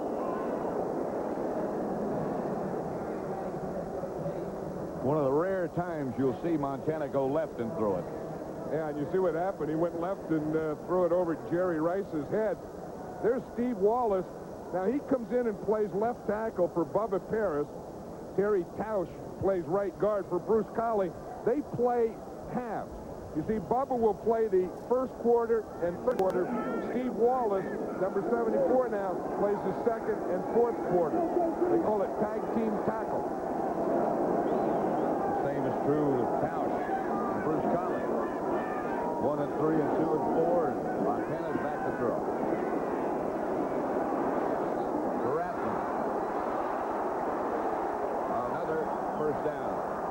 Steve Atwater tripped him up, but a pickup of 12. I tell you, if they don't get any better pass rush than this, then it's going to be a long day. They're going to set Super Bowl records throwing. Watch Joe Montana here. Now, he's ready to throw when he pumps right here. Look at the protection he has. Here's the line. Here's Montana. And look how long he has to pump. He's back there looking. And they better get closer to him and start getting someone knocking him down, or this is going to be a long, long day for the Broncos. First and 10 for the 24. Craig again. Down to about the 16, stopped by Atwater. 8-yard gain. Yeah, I think Roger Craig, he lost the 9 pounds this week, and he may run right out of his uniform. We know he got those socks off already. He doesn't have enough leg to hold up the sock. Looked like he could just run right out of the jersey, and the pants could fall down. This guy is a player. I mean, he only knows one way to play. He practices that same way. He really does. This is Flagler in motion this time. A handoff to Durantman. Hit behind the line, but struggled up close to first down yardage. Michael Brooks made the initial hit. There's Vance Johnson. Of course, he was a big receiver for the Broncos this year. He was saying the other day that he thinks he's as good as Jerry Rice, but so far he's not getting the chance to prove it. There's nothing more frustrating than to be an offensive player and have to sit on that bench for 15 and 20 minutes at a time. Yeah, that's exactly what's happened to the Bronco offense. 49ers have been on the field most of the time. Third down. Craig breaks the tackle and gets the 49ers first down. Hit by Munford and Mecklenburg. Got 3 yards. Roger Craig plays football the way it's supposed to be played. I mean, he not only plays it hard and he plays it quick and he plays it fast, but he plays it with a smile on his face. I mean, he is a guy who enjoys playing football. There were some people early in the year who said he's taken too many hits as a running back, that he's lost a step. And he was incensed by those remarks, saying, "I've never felt better." I would be incensed by those remarks. Brought down Craig, this time by Cragen. No gain. The 49ers just mix up things so well. I mean, they hit you to the right, they hit you to the left. Then they pass to Rice, then they pass to Taylor, then they pass to Rathman, then to Craig. There's just no way to stop any one guy on this team because they have so many offensive weapons. And they seem like such a happy group, which is a tribute to their owner, Eddie DeBartolo. And to him, George Seifert, 2nd and 10.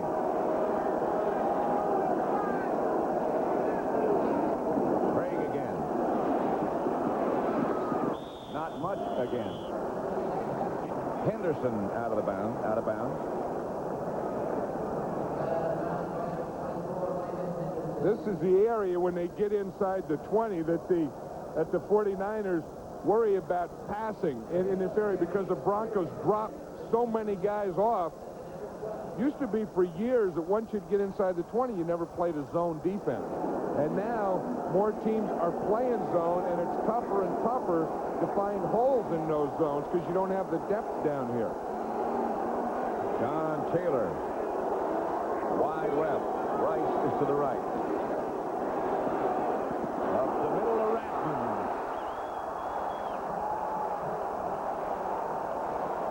And that final lunge got him to about the 2-yard line. Tom Rathman was telling me yesterday, he said he loves to play in this place. He said he has his best games and his most physical games in this dome. Now, I have no idea how you can have your most physical games in anything that has a roof on it, but that's the way this guy feels, and that's the way he thinks.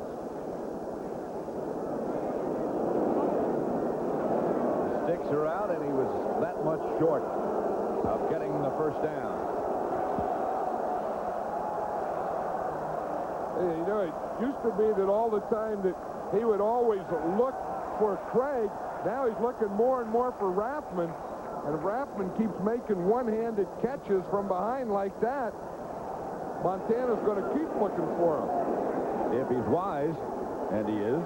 This is another big call for George Seifert here. 4th and short, and they're going to go for it. This is the second time they've gone. Last time they gave it to Rathman. Let's they do again. Montana indicated that they got it. He had no question in his mind.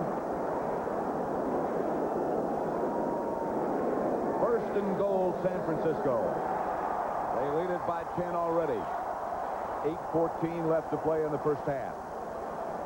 Watch the left side of that line take off, and they don't let the Broncos get any penetration.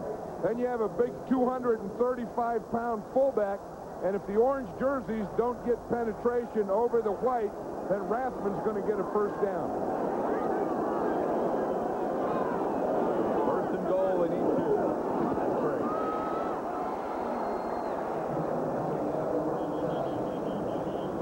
Don't think so. Carricker made the stop. Watch when that ball is snapped, how quickly everyone moves.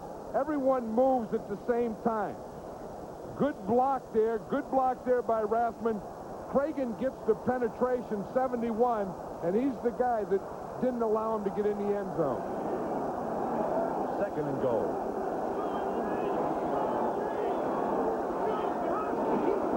Rathman, touchdown. Well, they haven't signaled yet. The officials haven't. Touchdown, yes.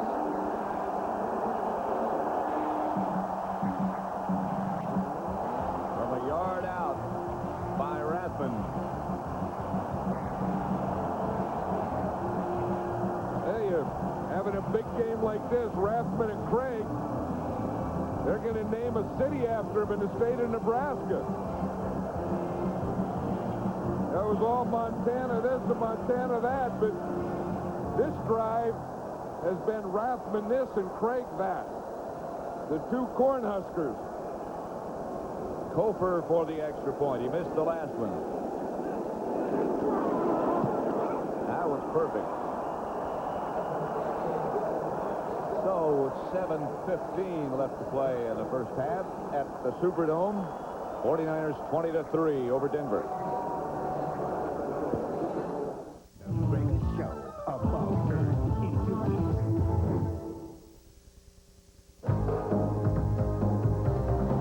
For the way it goes down easy.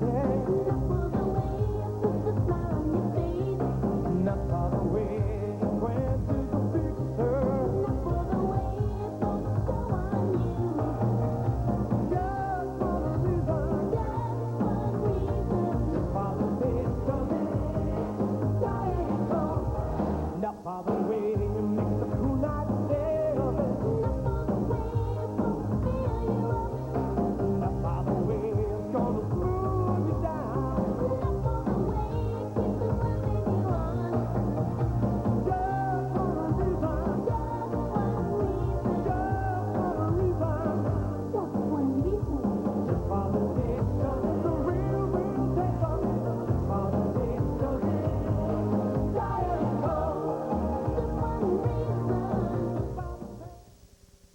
Since McDonald's said they'd offer a $1.09 McDLT if the 49ers win, or a 99-cent quarter pounder with cheese if the Broncos win, the rivalry's become so fierce here in Homer that I've been forced to call out the local militia.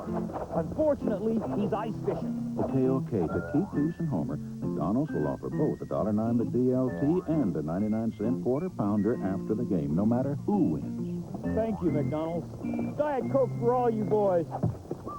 Except you, Emmett.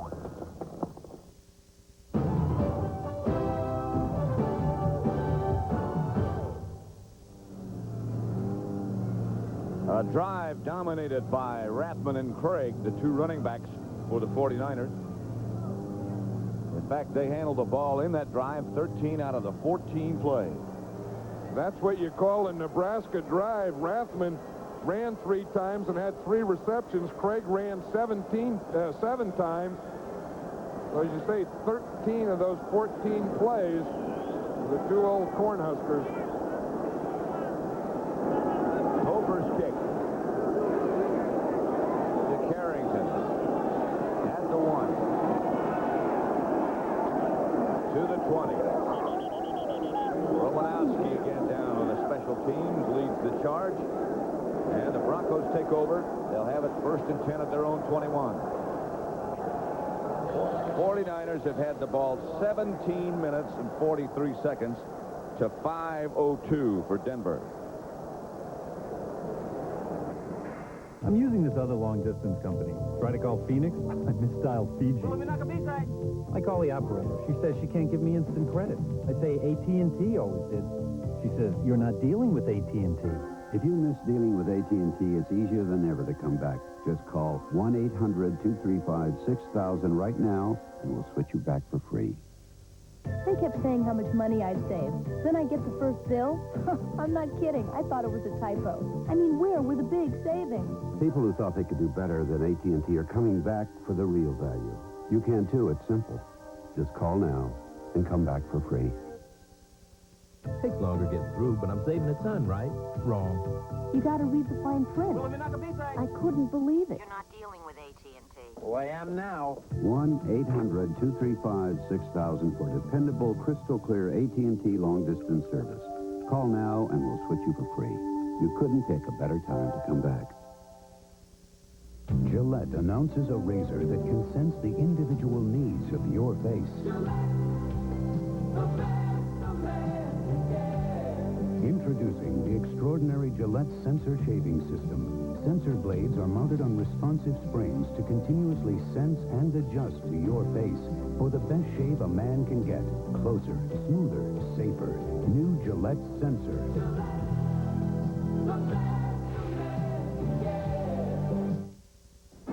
Great news. Going to be a father. Let's wait and see what the doctor says. It's going to be a boy. And if it's a girl? Let's wait and see what the doctor says. It's an all-new Major Dad Monday. Pro football's getting to be a game of coordinators. Here's the offensive coordinator, Mike Holmgren of the 49ers. He makes a good call. They score a touchdown. Look, they get 5s up in the press box now for the coaches. A lot of rumors about him perhaps being a head coach very shortly. And there's talk about the New York Jets and the Phoenix Cardinals. I think he would make a very good head coach. Matt Millen to knock Bobby Humphrey back for a 3-yard loss. Matt Millen was fired up yesterday. He says that he knows how to attack. He said a guard pulls, boom, I hit that hole and attack it. I don't know that anyone attacks it like Matt Millen or celebrates. He was showing me his shoes. He said he played here in Super Bowl 15 in this stadium against the Philadelphia Eagles, and he said he wore the same shoes. He brought out those shoes. He said they worked good in Super Bowl 15. He said, I think they're going to work good in Super Bowl 24. Well, so far, they really are. Working good. Second and 13. Elway draws away to Humphrey. Not much. It'll bring up 3rd and 11. Kevin Fagan made the stop with an assist from Millen. Yeah, we were out here in the practice field yesterday. I was talking to Matt Millen. They had all these tractors and floats out here, and he said, he looked at those tractors and he said, Geez, look at all those great-looking tractors. He said it's too bad they have to ruin them by pulling floats behind them. I've never seen a linebacker that ever liked to float anyway behind a tractor. Plus, either like the tractor or the float. He looks like he could operate the tractor. Elway through the hands of Mark Jackson, incomplete.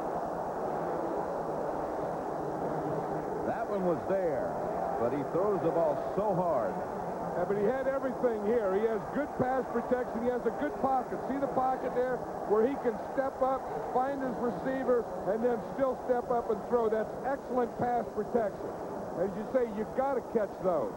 You have to catch those. Ronnie Lott came up and gave him a forearm in the head to remind him he was going to be there. Again, it's John Taylor chasing the punt. Goes out of bounds close to midfield, and the 49ers will operate one more time with good field position. 30-yard punt. 49ers leading Denver 20-3 with 5:27 left in the first half.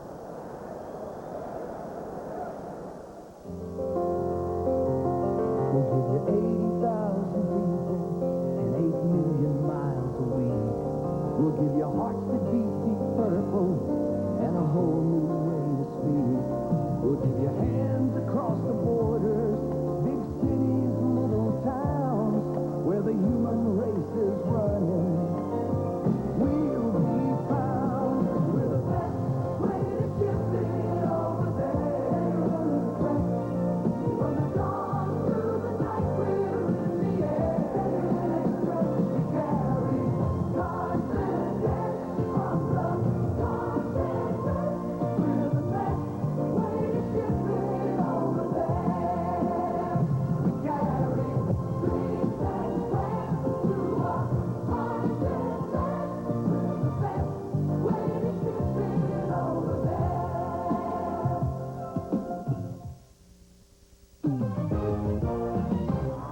We're back, and the war is heating up. But boy, Joe has that defense confused. This one's for you! He's got a beer open. Oh, what a grab! What a move! He faked him out of his label!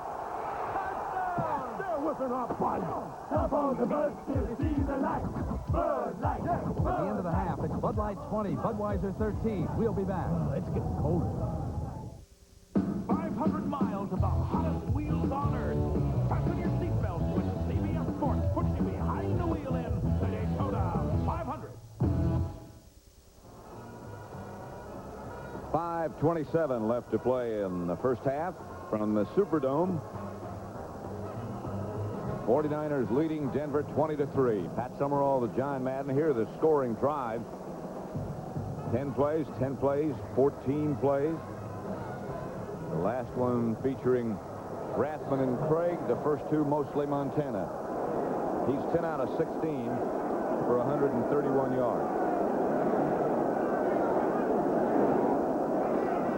To Craig. Maybe a yard. Tyrone Braxton and Dennis Smith up to stop. You know, one thing the Broncos didn't do early, they didn't pressure Montana, so he was able to get those first couple touchdowns. Now they can go to their running game already. Look, they've only sacked him once, but that was one time when Montana ran out of bounds.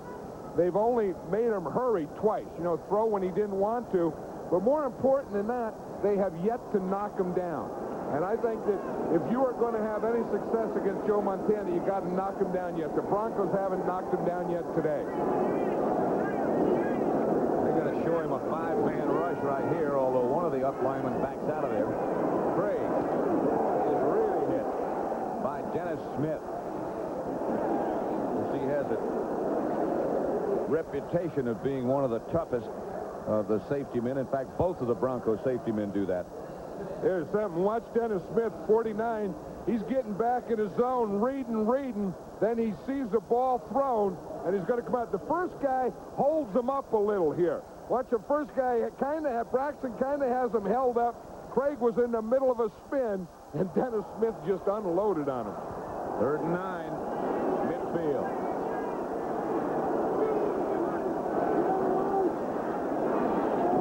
Craig. Braxton and Atwater.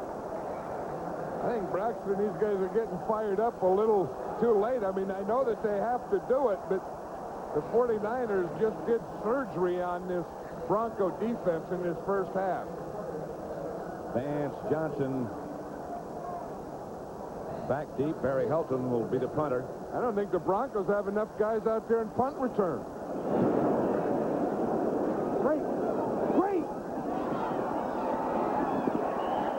Good job of coverage by Bill Romanowski one more time.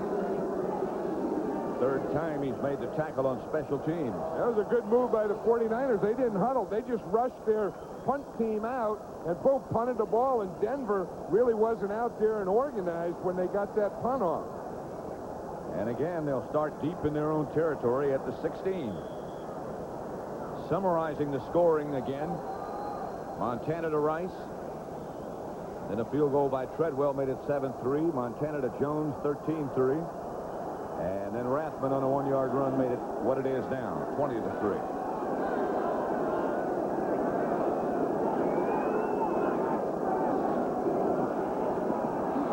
Elway dumps it out to Humphrey. After the 20, chased and stopped by Michael Carter. Hey, let's watch Michael Carter here. Here's a guy who's so strong.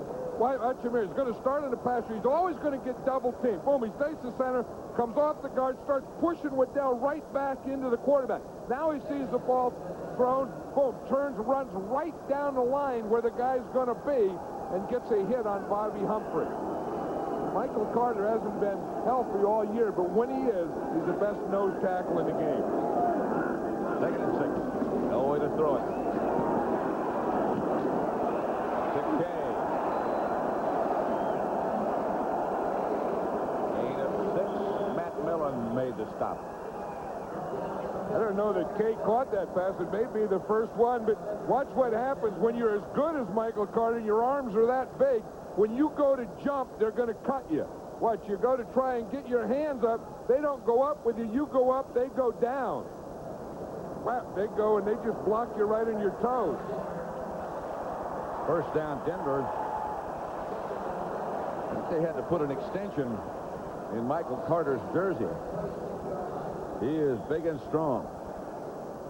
I mean, those big arms and pads, and he gets those hands on you and gets those legs moving. You're going to go backwards, even if you're as big as a guy like Keith Carter.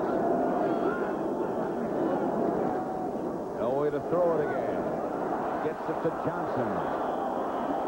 Johnson worked his way out to about the 34-yard line. Pete Kugler and Don Griffin made the stop. 2 minutes left in the first half, with the 49ers dominating the Broncos by the score of 20-3.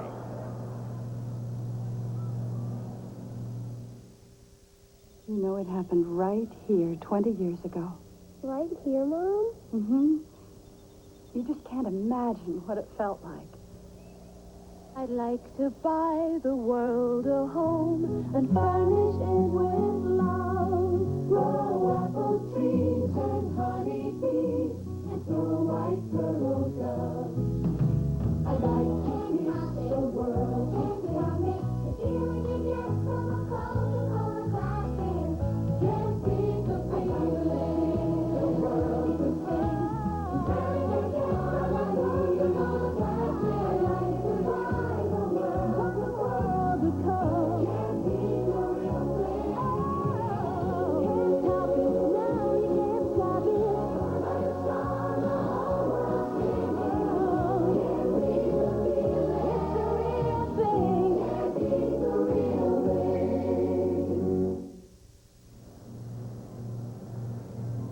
Back at Super Bowl number 24, with the 49ers leading the Broncos by 17 points. MetLife blimp hovering overhead, giving us those wonderful shots of the Crescent City. Yeah, well, you know, if they really wanted to do something, they ought to come in the dome. I mean, they can stay outside and give you pictures like this. But if this thing were really something, they'd just fly the blimp in the dome and then give you the shots of the football. I'm not really sure there's an entrance that would accommodate them. Hey, just blast in. Look at this, Montana, 12 out of 18, 138 yards, 2 touchdowns. Now, Elway, 5 out of 14 for 52 yards, but one of those was a sprain, one was a shovel pass, and he's just starting to get going now. In fact, that one to Vance Johnson was the first reception to a wide receiver.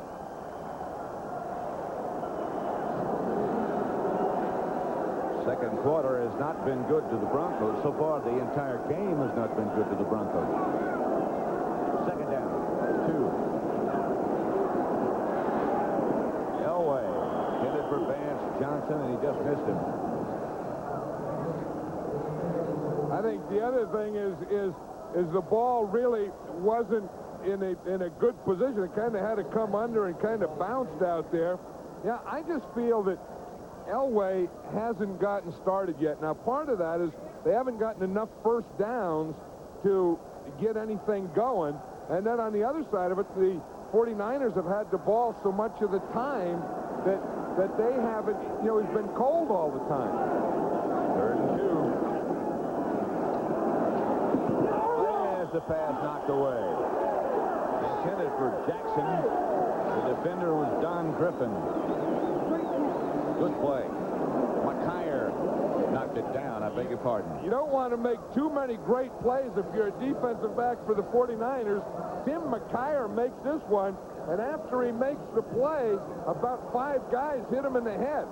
And the last one was Jim Byrd. He was over there, and he gave him a shot and almost knocked his neck back. Taylor back. The field, the punt. Ooh, he got a good block. And goes down at about out of bounds at about the 46-yard line. Harry Sidney was the guy who got the first block. And they just activated Harry Sidney. He's number 24, coming off a broken arm. Boy, that is one that loosens up the sinuses. Yeah. And that is also the one that breaks John Taylor loose. That will trouble your eyesight, a hit like that. Harry Sidney, of course, has always been a leader on this 49er special team.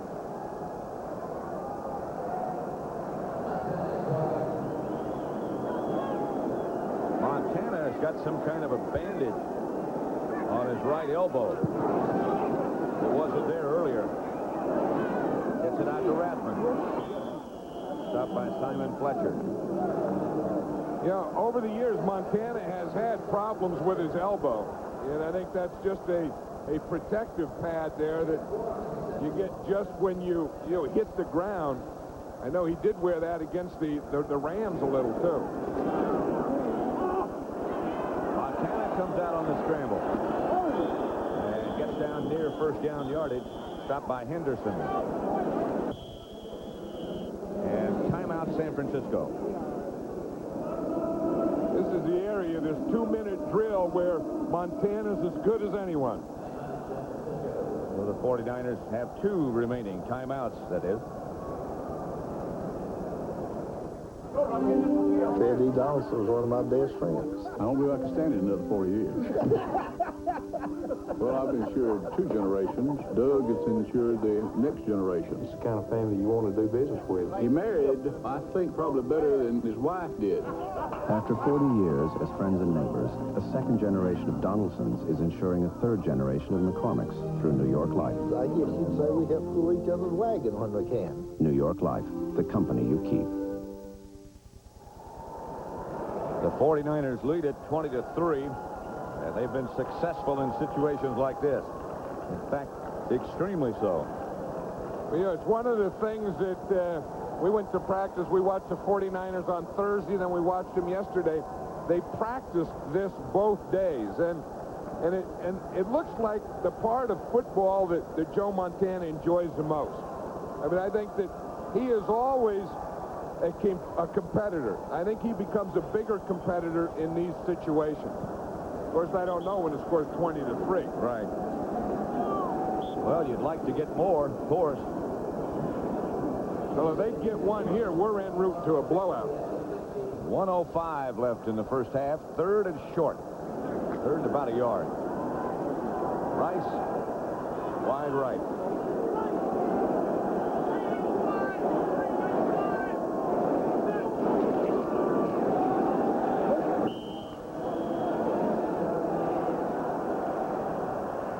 yard pickup gives the 49ers a first down. A tackle by Holmes.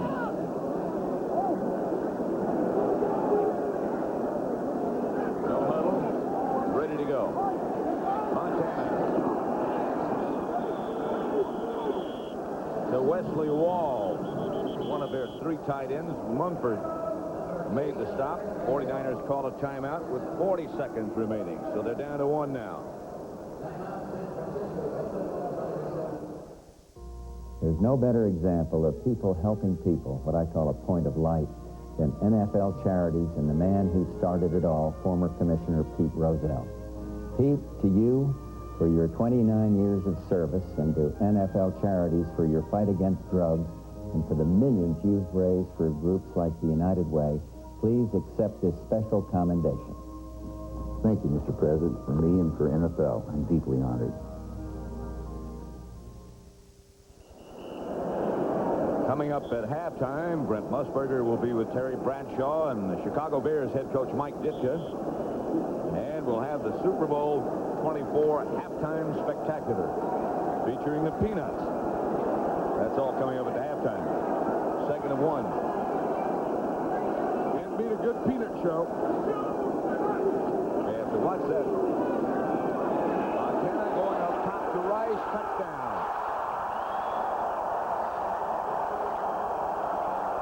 From 38 yards away.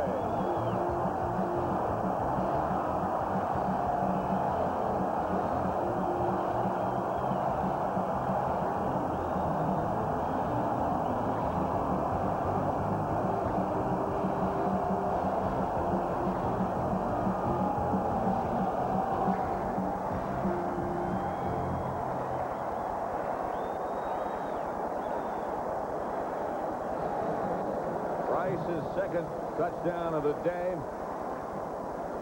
Montana's 3rd touchdown pass. Topher for the extra point.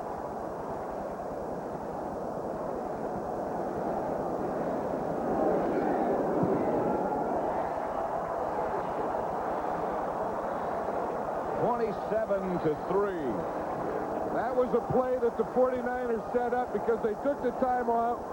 They went over to the sideline, and they talked about getting Jerry Rice up the middle. There's one coverage that the Broncos use. It's just too deep where they have the safety come over and the corner come up. And they thought that they could get Jerry Rice or John Taylor or Brent Jones down the middle on him. That's the play that Mike Holmgren was talking about. In that area, when they give us that type of coverage, we can get a post in there. Now you see the coverage I'm talking about. The corner comes up, the safety comes over, the corner comes up, the safety comes over, and look at this middle here. That's the area that they're going to try and hit. You see how deep those safeties are and how far over to the side? And once Jerry Rice, right there, see the big middle they have? They can't get anyone in there. And, of course, it helps, too, John, that the pass was perfect.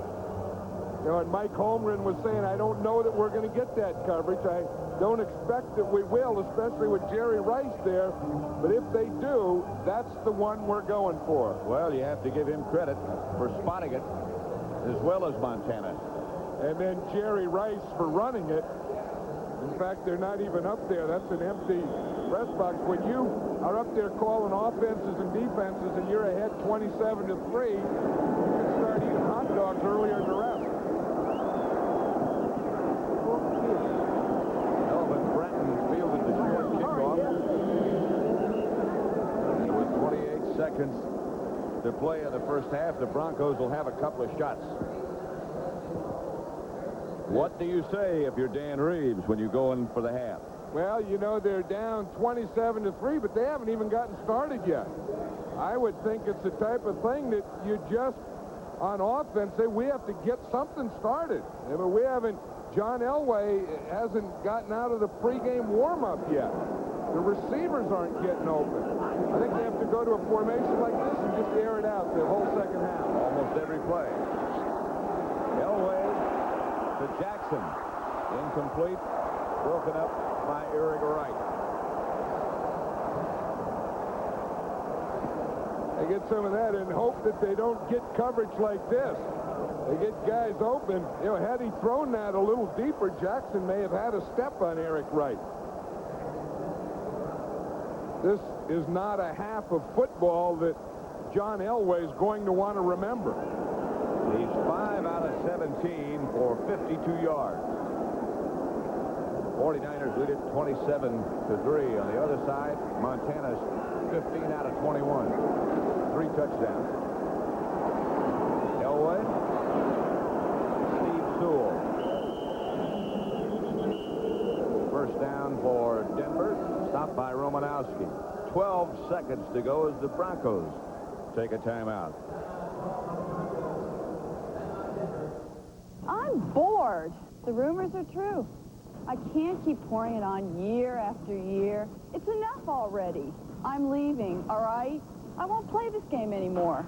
You know why? I've discovered it's time to change my serve. Discover the 1-calorie real cola taste worth leaving Pepsi for. Goodbye, Pepsi.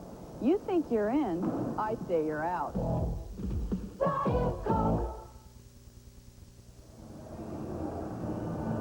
12 seconds remain in the first half. At the Superdome in New Orleans, number 24. And so far, it's been just about what was predicted. Elway back to throw it again. Sideline over Michael Young and out of bounds. 6 seconds left.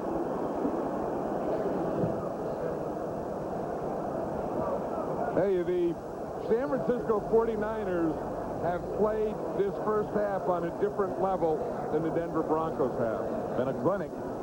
It has. I mean, offensively, they've done everything they wanted to do. Defensively, they haven't given John Elway or his receivers a sniff.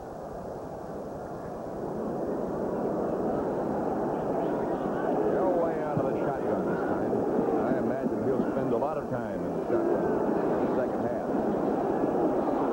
Chased by Romanowski, but he has time. Out of bounds. And that's enough of a scramble to have them headed for the locker room. That's the end of the first half with the score. The 49ers 27, the Broncos 3.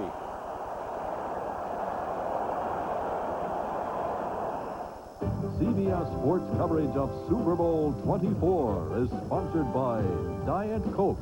You're going to drink it just for the taste of it. Diet Coke. Federal Express, the best way to ship it over there. And by AT&T, the right choice. You know, today car prices are like a yo-yo. Up one day, down the next. And maybe it's our fault. Chrysler invented the rebate, and the car business hasn't been the same since. Even I'm a little confused. That's why we introduced a guaranteed rebate. If our rebate goes up during this model year, we'll pay you the difference. And you must like it. Chrysler's having the biggest January in its history.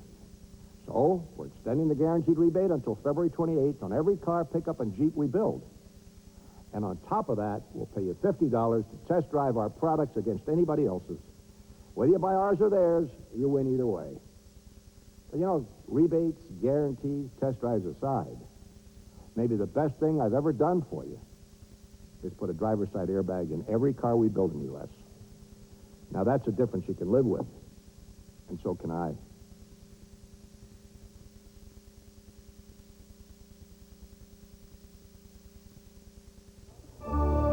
Welcome to First Interstate Bank territory. The biggest bank territory there is. Because only First Interstate can help you with your banking needs in more cities and states than any other bank system. So whether you're in your hometown or traveling out of town, First Interstate Bank is always ready to help you.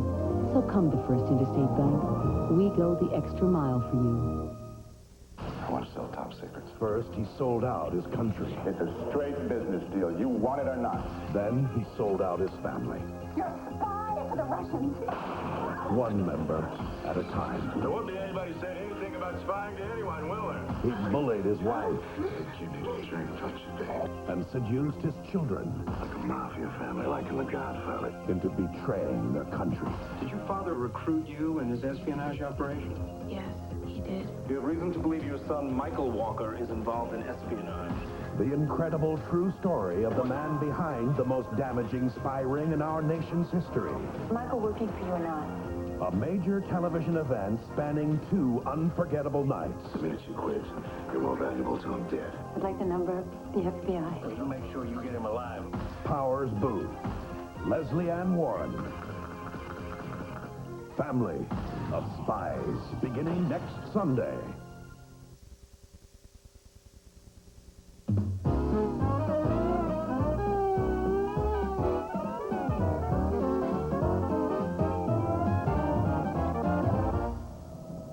I think the music wound down some time ago on the Denver Broncos, 27-3, and what a spectacular role by the San Francisco 49ers in the playoffs. This was their margin at halftime against Minnesota. Against Los Angeles, it was 21-3, and now they are closing in on back-to-back Super Bowl championships. And joining me at halftime, the head coach of the Chicago Bears, Mike Ditka, and Terry Bradshaw, one of our analysts. Well, I just say it. Just say what you Well, were saying, I guess what you're trying to say is so much for my job as a prognosticator, but I'm telling you this. Say it. It's not over till it's over. How about that cliche? That's terrible. That's the worst. Let's take a look, though, at how the 49ers fashioned this margin, and I tell you, they make it look so easy, don't they? Mike, what about this TD pass? Well, the first TD pass, what he's trying to do, he's trying to go one way. They took it away from him. Rice kept working over the middle. Atwater did a terrible job of trying to tackle, and that's what happened.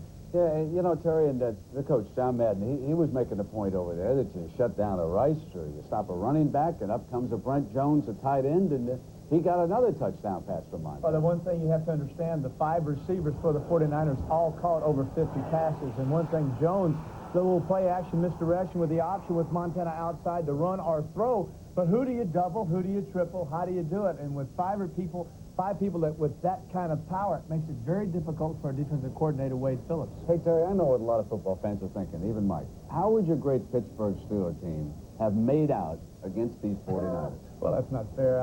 What do you mean it's not fair? Okay, all right. I want the truth. Our best Steeler team we'd beat this team. Our defense was awesome, and we would play them, and we would play them as like they've never seen before. And we ran the ball 60 and threw it 40, but when we threw it, we attacked safeties. The Broncos in the first half tried to go deep. They've given up. Now they've come back short, but their real weapons are deep, and the 49ers are taking them away. But we would be a team that would really, with our balance, we could beat this 49er team. What are you smiling about? Well, I tell you what, I was a part of that era. I saw the great Pittsburgh team. I have a tendency to think that Pittsburgh's defense was as good a football team as I've ever seen. Now, their offense was also good, but I mean, they're complementing each other so well. It would have been a great game. Mike, we want to show a drop pass by the Broncos in the first half. Now, is it because Elway's throwing the ball too hard, or the receiver's not concentrating? What's going on? Well, that's a cop-out. No quarterback throws the ball too hard. If your receiver catches the ball, if he throws it soft, you catch it. Throws it hard, you catch it. They haven't had this problem all year or for the rest of his career. I think what's happening there, there's a little footsteps being heard. I think Mr. Lott has left his calling card on the doorstep, and a few people remember if they catch it, they're going to take the thump. Terry, you had a couple of great wide receivers, really, and Lynn Swann and John Stallworth. Jerry Rice, which one does he remind you of? How does he compare with the two? Well, Rice doesn't have the leaping ability of a Swann. And then the other guy, Stallworth, has the competitive speed that a Jerry Rice has. People don't realize how fast Stallworth was. Both Swann and Stallworth very fast. The two of them complement. They mix a little bit of Rice in all of them. But the thing that neither one of them, I think, had, and I certainly know they're watching, but Rice is strong.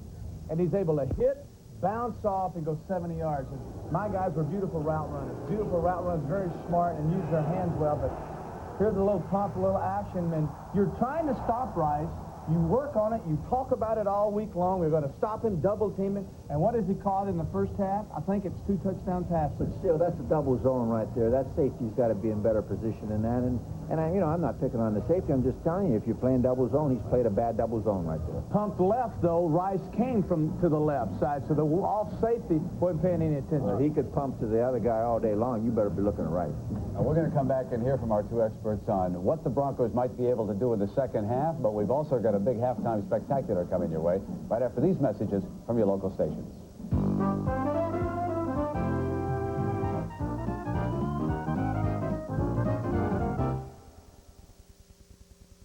In their new CBS series, Grand Slam, these guys do everything together.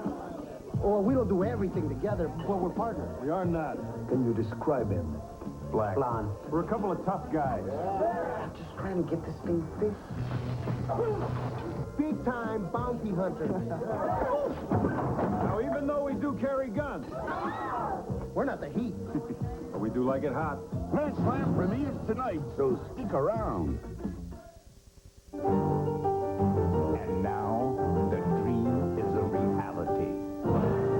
Where the pros are stars and the stars play like pros. The AT&T Pebble Beach National Pro-Am. The greatest show above Earth. The NBA All-Star Game. 500 miles of NASCAR's hottest wheels. The Daytona 500. All this year, experience CBS Sports 90. The dream season. This is CBS. Africa. I told my mom I'm going there. There's a book in the school library about Africa. And I'm going to go to San Diego, too. When we were first married, we had two kinds of money, grocery money and mad money. Now when I look at our savings, it all looks like grocery money to me. Uncle Sam paid for college. My folks paid for my car. The kids who get to pick up the checks from now on. Marabank has been part of this part of the world through rain or shine, good times and bad. We've been there, we'll be there.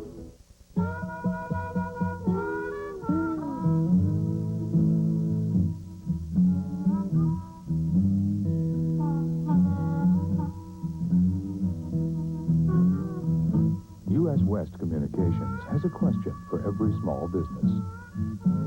When you have a customer on the line, who's to say you aren't missing a bigger one? Call us about adding another business phone line. U.S. West, making the most of your time. City Line. Watch for details on Channel 10.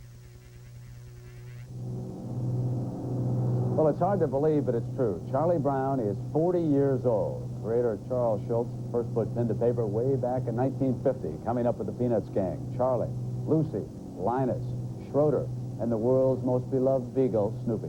Super Bowl 24 dedicates its halftime spectacular in a real New Orleans-style celebration to the comic strip characters we love.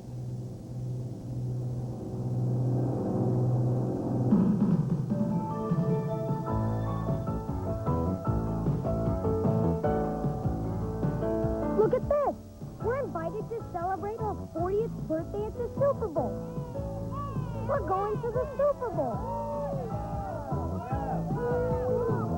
We're off to New Orleans.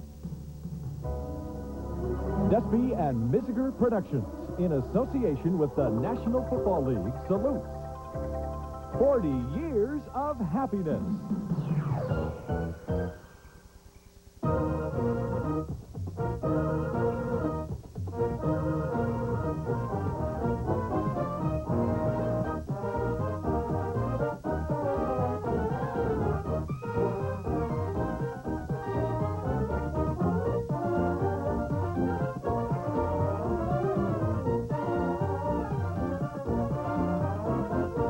Wow, what a great birthday party.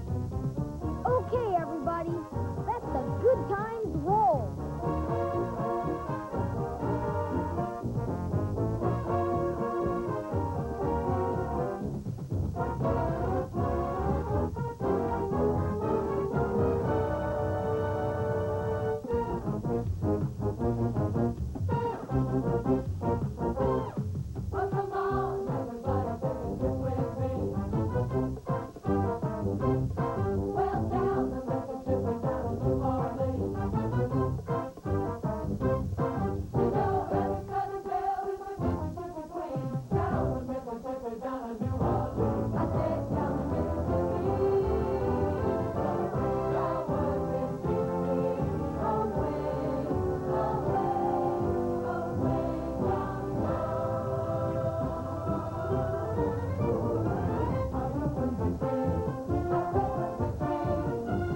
moved out where the bayou flowed. And now he's got a little diggy low. Hey, diggy low, diggy low. And everyone knew he was her beau. Nobody else could ever show so much love for diggy low.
The beautiful, beautiful river.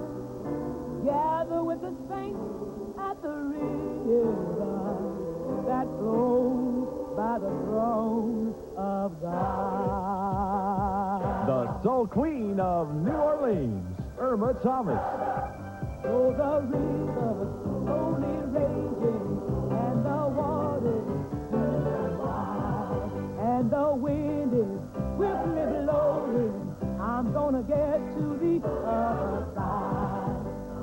Throw the clouds around me, there is darkness in the night. See the thunder and the lightning flashing in the sky. Fear is all around me, and there's no way I can hide. Till we gather on the other side. Shall we gather? Oh.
National Historical Landmark, celebrating 100 years of Mississippi River cruising, the Steamboat Delta Queen.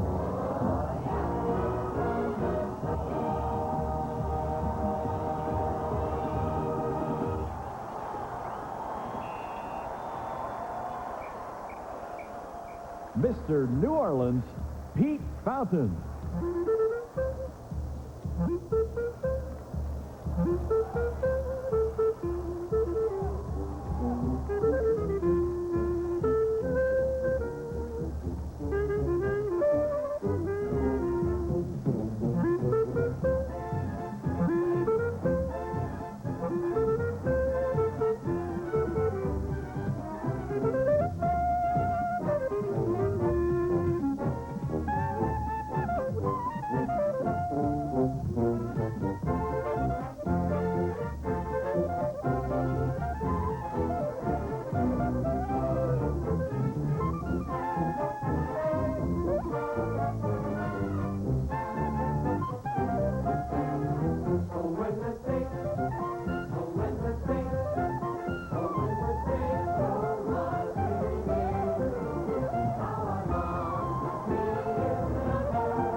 A spectacular show from the Louisiana Superdome, and we will continue right after these messages from your local stations.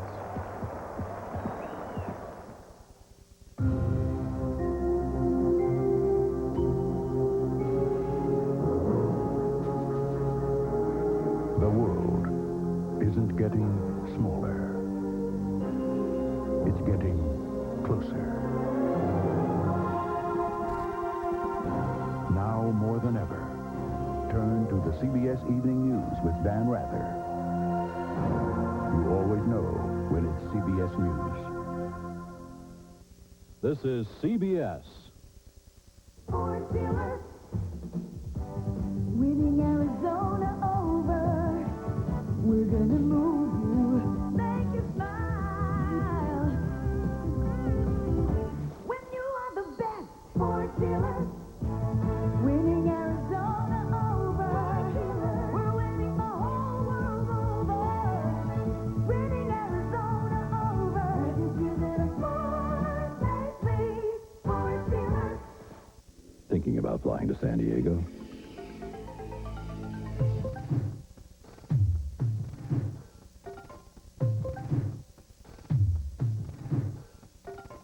If these 15 reasons don't convince you to fly Southwest Airlines to San Diego, maybe this one will.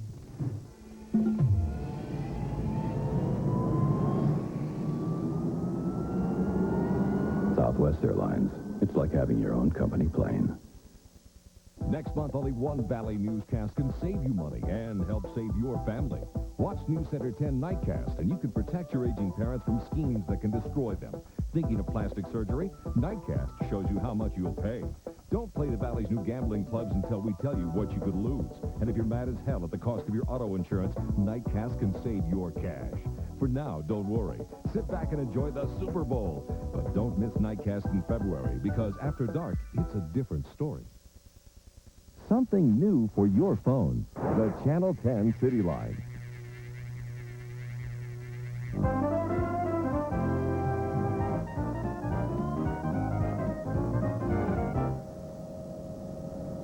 Well, the Super Bowl is fast becoming Joe Montana's personal showcase. 3 touchdown passes he threw here in the first half. And as a result, the 49ers lead it easily, 27-3. He has hit Jerry Rice for 2 of those touchdowns in this game, and tight end Brent Jones with the 3rd. This capped off the Niners' first drive. Steve Atwater, the rookie safety, hitting Rice up high. He ricocheted off on into the end zone, and this confirmed the worst fears of the Bronco coaching staff. Then John Elway's shovel pass batted back. He took an interception. It was his 3rd shovel pass of that series. And finally, Montana, who is 15 of 21 for 189 yards and 3 touchdowns. He's having a spectacular playoff now in 3 games, 9 touchdown passes and not a single interception. Okay, Mike and Terry, let's look ahead to the second half. You're looking at me like you look at me. Well, I am. I'm looking at you because I wonder what you're talking about. What exactly do you think the Broncos... They won't quit, but, you know, like Terry said, it's going to be awfully tough. I just would hope that they would stay with some of the things that they had planned earlier in the week when they went into the game, try to stay with them, make them work, maybe get John outside of the pocket a little bit. The running game is out the window, but the defense has to stop them somewhere along the way. And like Terry said, if they put Steve Young in, maybe they'll stop him. Terry, you had some ideas. 2 things got to happen. I believe, number 1, the Broncos have to take the ball and they have to establish the deep passing lanes early and score quickly with the deep pass. Then, number 2, they have to come out and get a turnover and then capitalize them. Now, all of a sudden, momentum has built back up, and then they believe, hey, now this is what we thought we could do. They have no confidence right now. Try this. 0. No confidence. They say, we don't have a prayer. Now they're only working on hope, and hope doesn't win games. Now, what would Mike Ditka do inside? You know, we know your ferocious temper. We have seen it on the sideline. In a Super Bowl game, you're really getting whipped. Would you have turned it loose on him? What would you do? Well, you mean inside? Yeah, if you were the Bronco. No, I don't think they don't do that. I don't think I'd do that. I don't think that doesn't have any merit to do that. I did that during the season. It didn't work. But, you know, you're dealing with a different athlete today, too. And, you know, sometimes they don't respond as favorably as you could. Plus, you got to give the other team credit. You know, it's terrible to set up and say, well, the Broncos aren't doing this and they aren't doing that. They aren't doing this and they aren't doing that because of a reason. And that reason is the 49ers offense, defense, and special teams. Terry, what about some of the play calling? I said the 3rd shovel pass, and they ran a couple of draw plays in that one series. You say establish the deep passing lanes. What about that? You do what you do best. You play to your strengths. Shovel pass is a one-time thing. You don't just shovel pass. You do what you do best. And like when Mike said that, you know, they're giving credit to the 49ers, and they're almost saying, hey, we don't have a way in the world to beat these guys, but don't get away from shovel pass, maybe some screens, but you got to establish what Elway does best. And what he does best more than anything, Brent, is throw the deep ball, deep post ends, deep post corners, options. Get him out. We haven't seen him delay and then run outside. Change it up. The first half, always an offensive coordinator runs his best stuff. Now, we've seen so far their best stuff, and it has been horrible. Second half, let's go to some other stuff. All right, well, speaking of the stuff, let's find out what's been going on down with the players, and let's check in first with Irv Cross, who's been tracking the Broncos. Irv?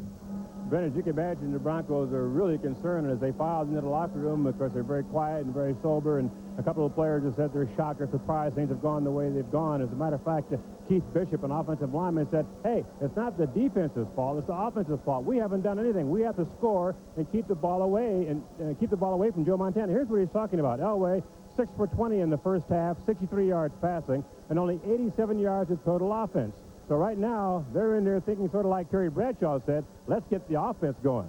Let's go to Will McDonough at the 49er locker room. Well, Brent, I think it's going to, Irv Rather, very tough for them to try to come back against the San Francisco defense. You know, in the last 5.5 playoff games, including 1989, this defense has given up just 2 touchdowns. Both of them came when their offense was 18 points ahead. Now, I imagine Denver trying to come back today and score against this defense is going to be very tough. Let's go back to Pat and John upstairs. Well, John, we've seen the 49ers do this kind of surgery on, well, for 3 times in a row now. Minnesota first, then the Rams, and now the Broncos. That's no surprise. Was there a turning point, in your opinion? Well, I think so. I mean, I think starting off with the coin flip was a turning point. When the Broncos won it, then they got the ball, because I think Elway is the type of guy that has to come out and he has to get something going. And he came out and he was too pumped up.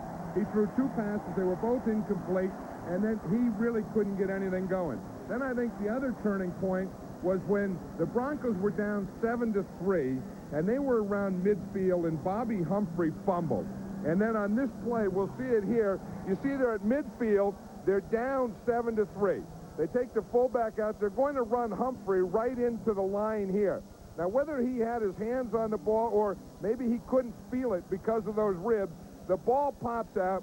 Now the 49ers get the ball. And from that point on, the 49ers went uphill and the Broncos went downhill. Then, in your opinion, secondarily, what do you think, is there a realistic chance to get Denver back into the game?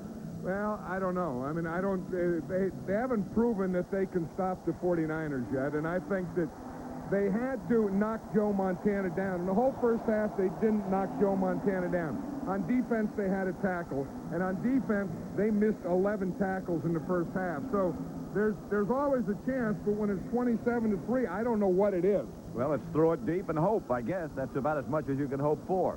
Second half coming up. The 49ers leading Denver 27-3.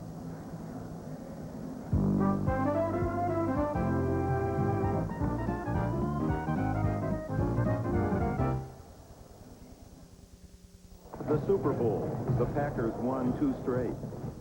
The Raiders won 3 times.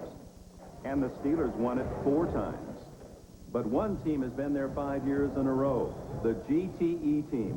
Once again selected by the NFL to custom design the telecommunications system for the Super Bowl.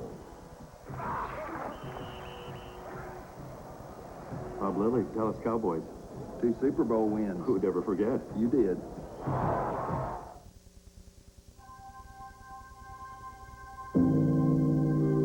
From the Far East to Europe.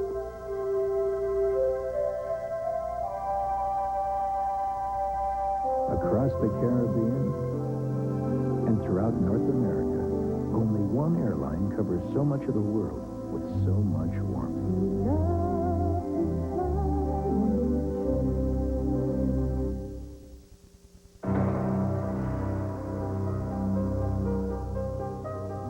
So you're into statistics. Well, here's a couple you may have missed. Over the past 5 years, cocaine-related deaths have more than tripled, while deaths involving heroin have nearly doubled.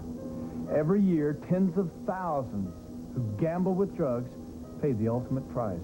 If you don't believe these numbers, come and see for yourself, because here is where they keep all of the final statistics on file. Where there's help, there's hope.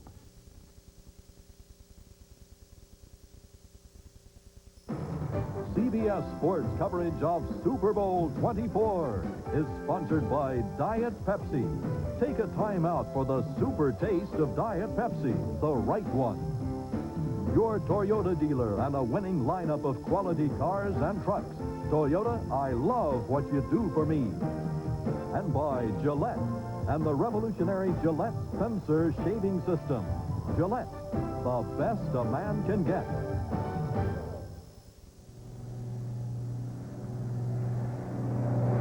Darkness has settled over New Orleans. As you look down at the Superdome, and darkness settled over the Denver Broncos in the first half. 49ers lead it 27-3. Part of the halftime show was a riverboat featuring our friend Pete Fountain.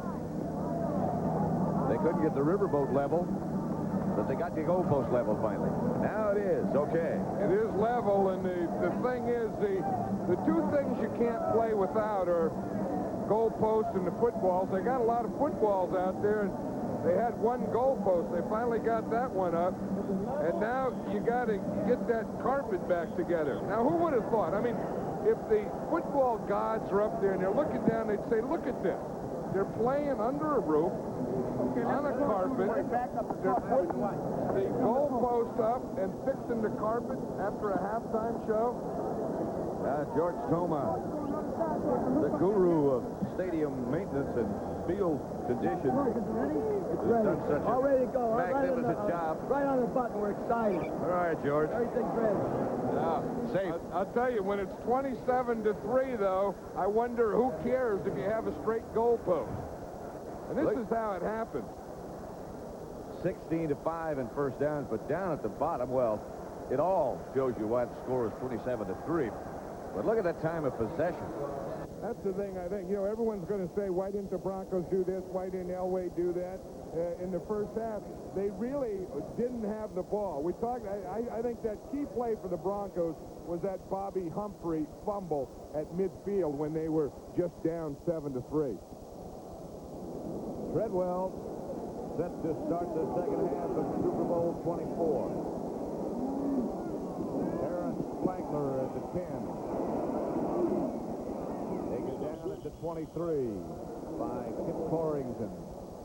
And the Broncos have got to air it out. You know, you always talk about what the team that's down has to do. Even the team that's ahead has a problem, because I remember being in these situations and being ahead, and guys like Bubba Parris wants to know if he can play fullback.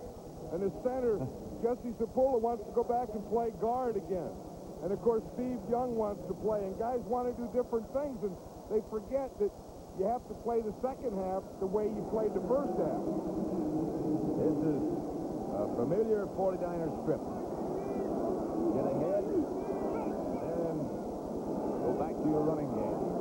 Montana's going to throw. To John Kaler. That's his first catch of the day.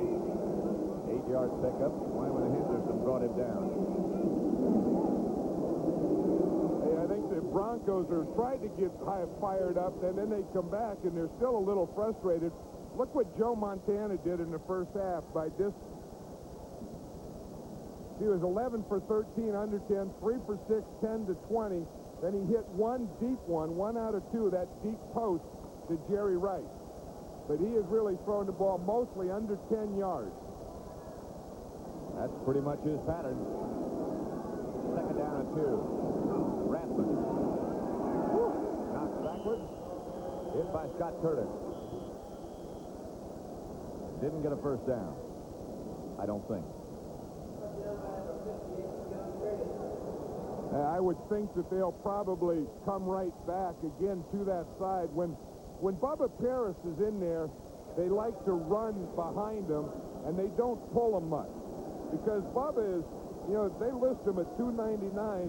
Bubba is closer to 399 than 299. He's not 399. Now, he'll get mad when I say that, but he's closer to 399 than 299. He told me the other day when you introduced me, be sure you say that 299 so my mother can hear it. Rathman. Stopped by Greg Cragen. I don't know if he got the first down or not. This is going to be one of those spot deals. This is what Bubba does. You know, he's so big, he says he wants to get his mass on you, and when he gets that mass on you, I'll tell you, that does tire you out. I mean, he just goes and goes and goes, and then at the end, he falls on you. How'd you like to be Holmes there? You're thinking, this is a tough job. At least the Broncos stopped it. So their first goal was to get something going defensively. They've done that. On 4th and short, the 49ers will punt. Barry Helton, the punter, and that's Vance Johnson. Like I said, sometimes it's tougher to fire up the team that has the big lead than it is the team that has the big deficit. Good kick. Johnson signals fair catch. Makes it. The Broncos get their first start of the second half from the 24-yard line. 42-yard punt. So the Denver defense did its work. Now John Elway, I think, has to kind of relax and just let things flow. He threw those first two passes incomplete, and I don't think in the first half he ever got loosened up. He missed those first two badly. Then they got something going, and then the fumble by Humphrey, and since then it was all 49ers. Mobley in motion. Elway throws the interception to Michael Walter. And the 49ers get it back at the Denver 27. Well, whatever they talked about at halftime, I'm sure that wasn't it. Come out, let's open this thing up and throw one to a linebacker. Again, now the 49ers know they have to pass. good pass rush. They get in his lane. You see Haley was right there. Michael Walter was in the lane. I don't think Elway ever saw Michael Walter because of Haley. You see Haley coming from his left right there. I don't think he saw him. Sure didn't look like it. First and 10, 49ers. At the Denver 28.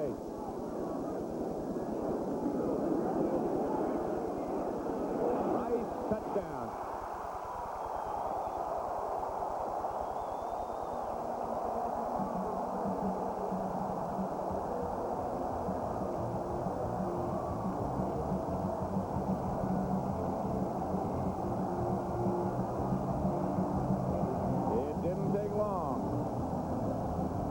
It's the same pattern. It's against the same coverage. That was the thing that they thought they could do. That's the third touchdown to Rice on a post pattern. Right in the middle, splitting that defense.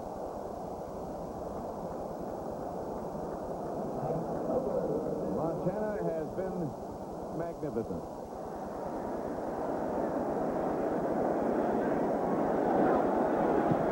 Extra point is good. Rice has 6 carries for 136 yards and 3 touchdowns. And the 49ers move ahead 34-3. It's a power display.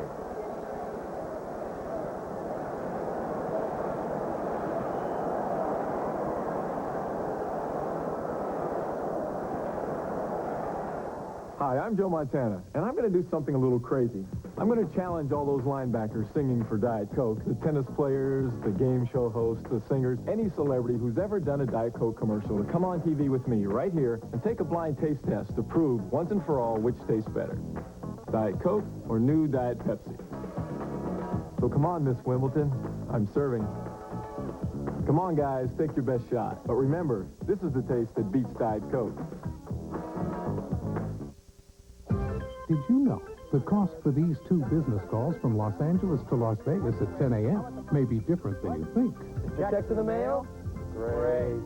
One long-distance company would like you to believe they always save you lots of money. But if you compare their price to AT&T Pro Watts for these business calls lasting over 4 minutes, you may be in for a surprise. Wait a minute. It wasn't supposed to happen like this. Value, another AT&T advantage. Gillette announces a razor that can sense the individual needs of your face.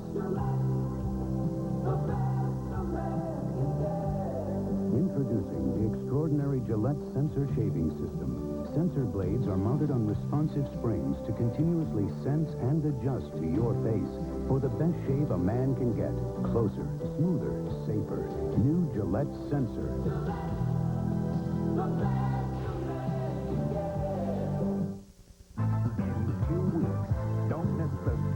Show above Earth, the NBA All-Star Jam. Gravity doesn't stand a chance. 34-3. The 49ers in control. Jerry Rice, 6 receptions, 136 yards, 3 touchdowns, a Super Bowl record. Montana is setting records by the bushel. And if the Broncos don't start playing a better defense in that middle, he's going to get 3 more. Aaron Carrington for the Broncos. To about the 30-yard line.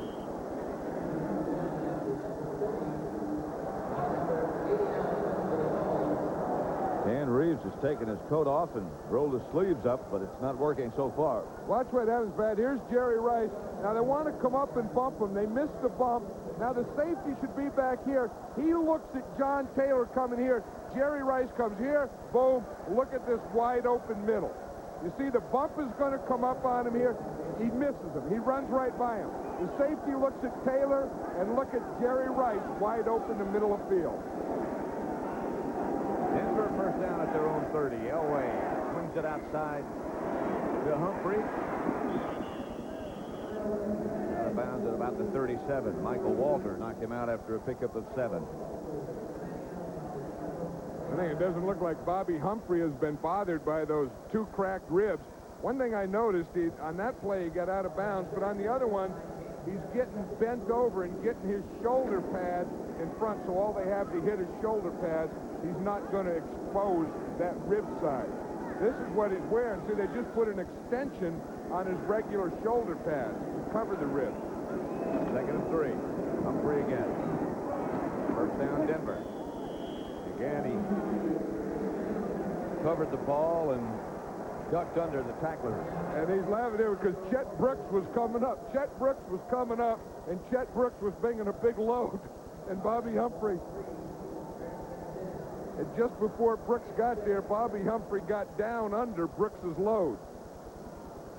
There is a tough guy, number 31. I think that he has been a big part of the success of this 49er defense. A defense that people don't talk a lot about. He took over for Jeff Fuller, and as he played well. It's a very good defense. No way to throw it. Chase by Kevin Fagan. Ball loose. Walter comes up with a loose ball, but Elway was down.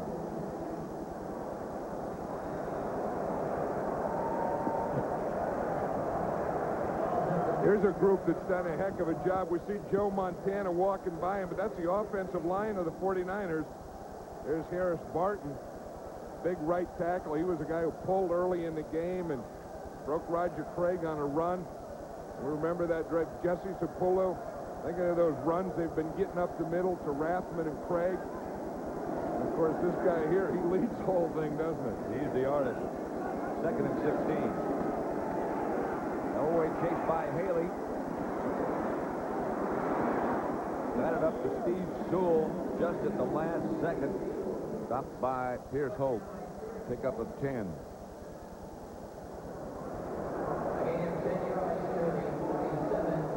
This is the thing that the, Broncos, the thing they have to think about is, again, is you don't think of scoring 40 points now. You just think of getting one touchdown. They haven't done that yet. Maybe you just think about trying to get past midfield.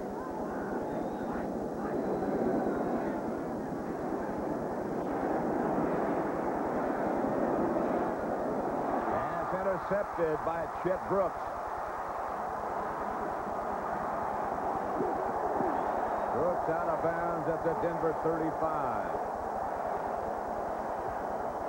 I can't believe that there's not something wrong with John Elway. I mean, I know that he's had a cold because he was really coughing yesterday. I mean, he's just not throwing the ball. That's not John Elway. That's not the great passer that we've seen over the years. I mean, this ball comes out of there like a wounded duck. Watch, I mean, this isn't even a spiral. It's not that big a pass rush. He can't find anything open, but that thing's flipping and flopping around in the air, and it isn't even close to a receiver. Maybe it's frustration. Maybe it's physical, but this isn't the John Elway I've seen. Here's Craig by Barton again, who again gets an excellent block. Dennis Smith made the stop. Joe Montana's day today.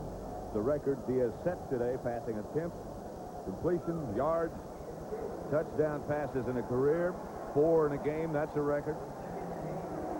He's just been the same guy we saw in practice and against the Rams. Yeah, they had that big scandal thing the other day, or the story about the drugs and named. And we went to practice that day, and everyone was thinking, geez, maybe it'll bother Montana.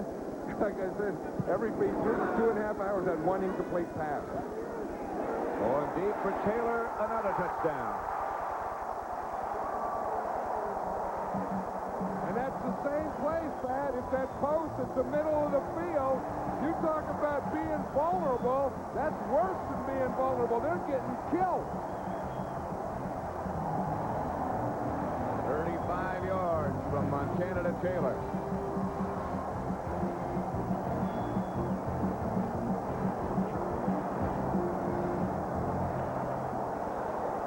And we saw Jerry Rice catch 3 posts for touchdowns. Now it's John Taylor's turn to run a post. A post, the guy just runs up, then he runs into the goal post. The quarterback throws it in the middle field, right at the goal post.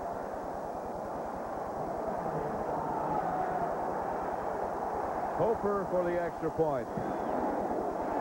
And the 49ers lead it by the score of 41-3 down.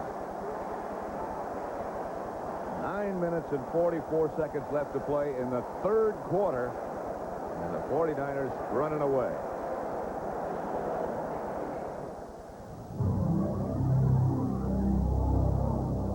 Schön, komm. Ich sehe nichts.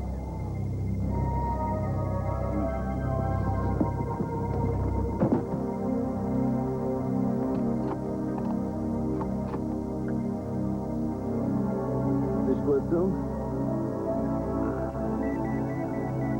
Da ist er.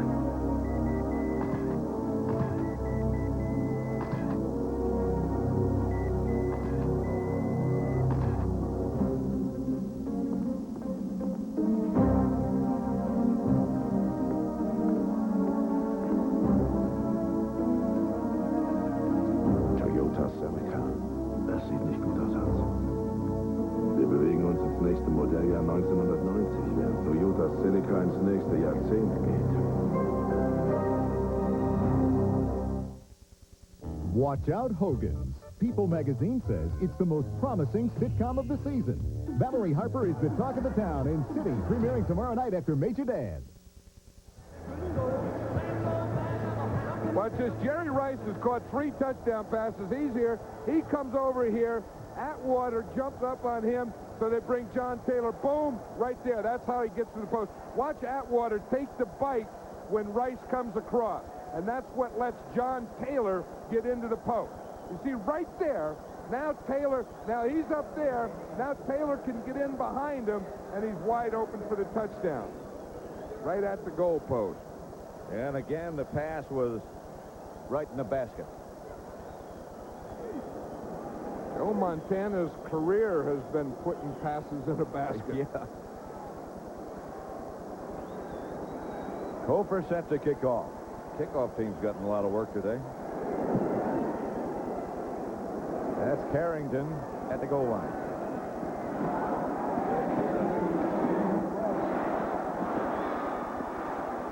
Good return out to about the 38. Stopped by Flagler. And Reeves has been in, this is his 8th Super Bowl appearance. Some with the Cowboys as a player, some as an assistant. And then with Denver, they've had a tough time in Super Bowl competition. This is their... Well, you know, he's done a heck of a job. Yeah. Their whole staff has really of getting here this many times. And, you know, maybe they aren't the best team in the NFL, but they have proven to be the best team in the AFC a number of times. Elway will throw it. Van Johnson. Cross midfield. Stopped by Johnny Jackson. First down. Well, the Broncos are now going with no huddle. When you're down 41-3, you got to try something to change up, and then they decided to go with a huddle.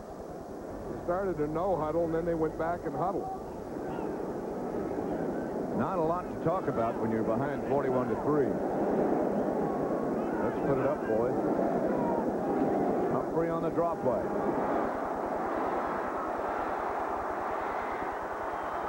To about the 14. Don Griffin finally tripped him up. 34-yard run by Bobby Humphrey. Yeah, that was one of the things that the 49ers were worried about is Bobby Humphrey's quickness. Watch, his line gets a block there. Right there, they get a cut block on Matt Millen. That's the block that sprung Humphrey through the hole. And when he gets in the open on artificial turf, what does this guy have? Quick moves. You know, he decided not to take his senior year at Alabama to go into the pros. Of course, Alabama played here in a bowl game, and he's playing in the big bowl game. Away. Flag on the play. Clarence Kay was the intended receiver. Romanowski back there with him. You know, talking about flags on the play, there's been very few flags in this game. The officials have really stayed out of the football game. That's only the second penalty. Interference. Number 53, defense, first down on the 1-yard line. And that was Romanowski. He was the guy who came up with the interception. I don't know. I think that's an interception. I think the score's 41-3, but I think that's a bad call. I know what they're going to say, that he didn't look back and that he face guarded. But I think if you intercept it, then it all ought to be off. It's a heck of a play. Yeah, he gets his hand up there, brings it down, and holds on to it with his left hand. In any case, they ruled it's interference. First and goal, Broncos at the 1. Humphrey collided with Elway. Didn't make it. Stopped by Pierce Hope. See, this has to be the worst 3 quarters of football John Elway can remember in his life. Not only is he having trouble throwing the ball, but then he goes to run it, and his running back runs right into him. Doug Waddell was on the ground. He was in the way, and that was a play that didn't have a chance from the get-go. Second and goal from the 1.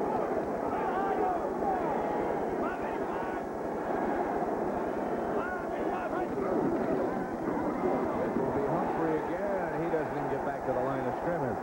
Haley was the first to hit him, a loss of 2 yards. I think that the 49ers have thrown these guys off so much that now they have a tough time getting a play off. Watch Matt Millen.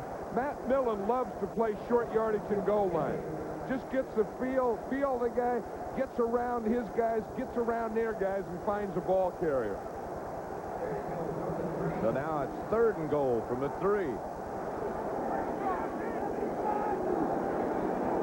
Goes to the shotgun. Runs a quarterback draw and runs into the end zone. Touchdown, Denver.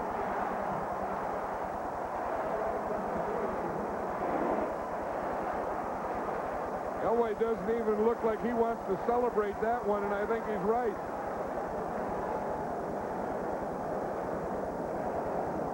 This is an organized play. They have 4 wide receivers plus Sewell in there, and it's just a quarterback draw. They just put him the ball in the shotgun, snap the ball to him. He's supposed to find a hole up in the middle. There was no hole in the middle, so he just bounced it to the outside. Kubiak will hold for Treadwell. 41-10. 6:53 left to play in the third quarter. 49ers still with a commanding advantage, 41-10.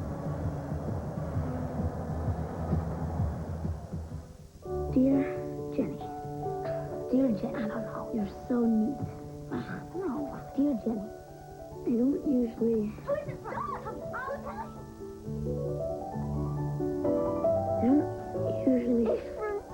I don't usually pour my heart out like this. I am mesmerized. Mesmerized. Your effervescence. My passion for you will never be quenched. I will thirst for the exhilaration of your companionship.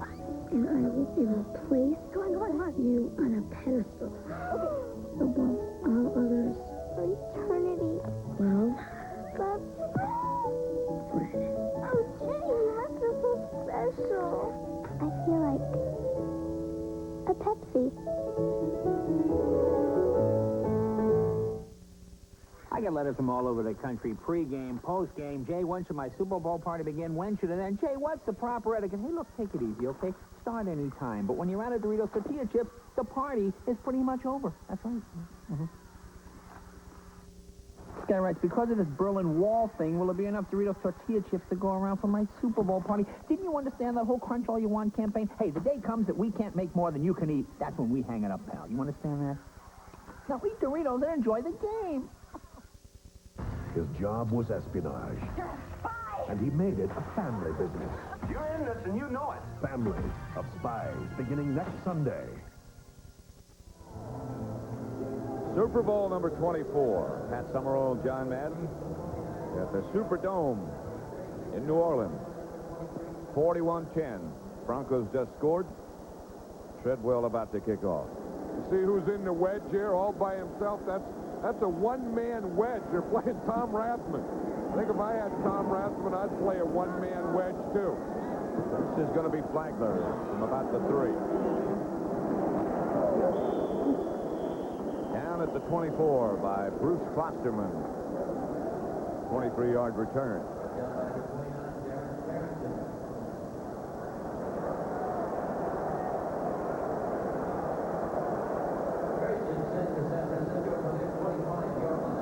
The Denver scoring drive, 5 plays. They went 61 yards. A big 34-yard run by Humphrey.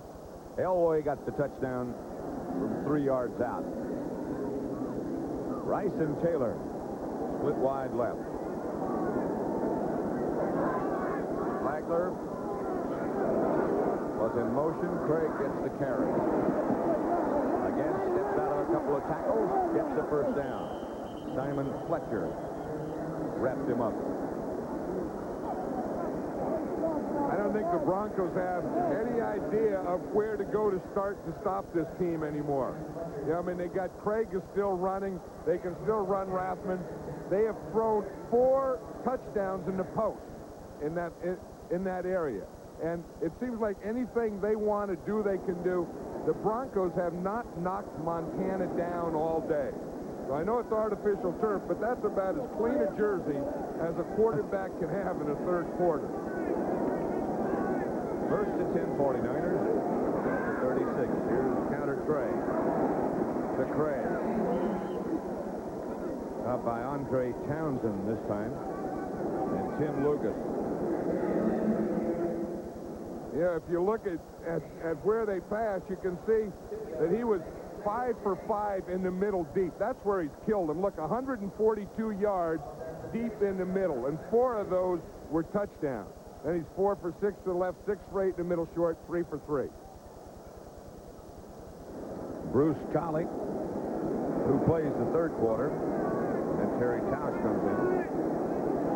Their right guard, that's Craig in motion. Montana back to throw it. And it's to Taylor. Complete. Stopped by Lucas.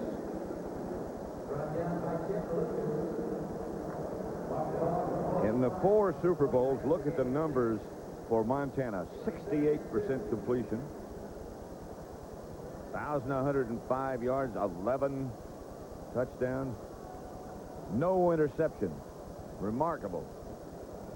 He's a remarkable quarterback. We talked about that before, that we used to say that he was the best in football. I don't think anyone even argues that anymore. Now we're on a level, is he the best that ever played? And I'm one that votes yes. He sees so much. Ball out to Williams for a first down. And a gain of 7 yards. Steve Atwater made the stop on Jamie Williams. Jamie Williams is another one of those guys from Nebraska, you know, along with Roger Craig and Tom Rathman. And he was a Plan B player. He got picked up from Houston, and he is really a happy guy. He was out most of the season, then he got to play at the end and play here in the Super Bowl. I saw him the other night. He was in front of a restaurant standing in line. I said, "Hey, Jamie, you're in the Super Bowl. You don't have to stand in line." He said, "Yeah, send me Montana and I won't have to stand in line." He was with Bono, the third-string quarterback. Handoff is to Rathman. Got blockers in front. To the Denver 30. Atwater made the stop, but Rathman gets 18 yards. You know who's done a heck of a job, Pat, is Harris Barden, the right tackle pulling. We'll just watch him here when we see him. He's done it all day, but watch 79 right there. You see him? Now he has to find the hole, and then when you find the hole, you have to find the guy that is going to make the tackle. See him lead right here? He finds a hole, then he gets his hands, he gets his block on him, and he's the guy that clears the way for Tom Rathman. Flagler goes in motion. It's Craig this time, and he's brought down behind the line of scrimmage by Scott Curtis.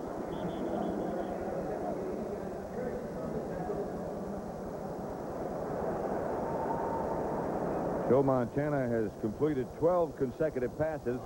That is another Super Bowl record.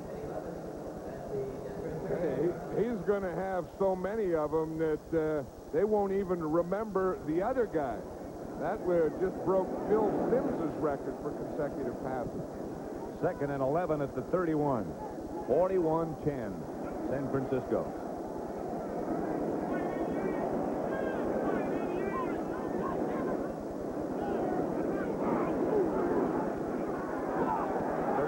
Consecutive to Rice inside the 20. Stopped by Tyrone Braxton. You see Jerry Rice, those pants, between his pants and his stockings, he wears a pair of long pants like dancers, or tights is what those are. So he wears tights, then he puts his socks over the tights and then the pants over the tights. And then in practice he just wears tights. And that kind of keeps all that stuff together, all those muscles and stuff, and keeps him warm, because this guy can just go all day. Keeps that speed in there. Yeah, I'd like to borrow some of that. That's if I could use that and wear some of that speed around. First down, just inside the 20. Montana. Well, that broke the streak to Mike Wilson, but the pass was there. Not only broke the streak, but it broke that same area. Of course, they're in a little closer now. As I said, they've thrown 4 touchdown passes to the post in that middle area, and then that was an incomplete in that same area. But the closer you get to the goal line, the tougher that pass is. It's time to meditate. 1:21 left to play third quarter. 2nd down and 10.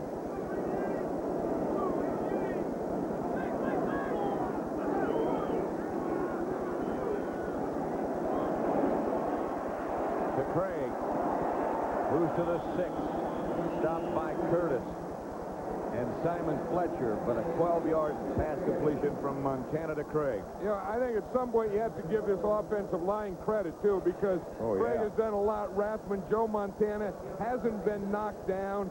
He has a complete clean jersey. He doesn't even look like he's sweating. And this offensive line has really come on in the last month of the season. They haven't allowed a sack, and in fact, they don't even allow anyone anymore to get close to Montana. 1st and goal from the 7.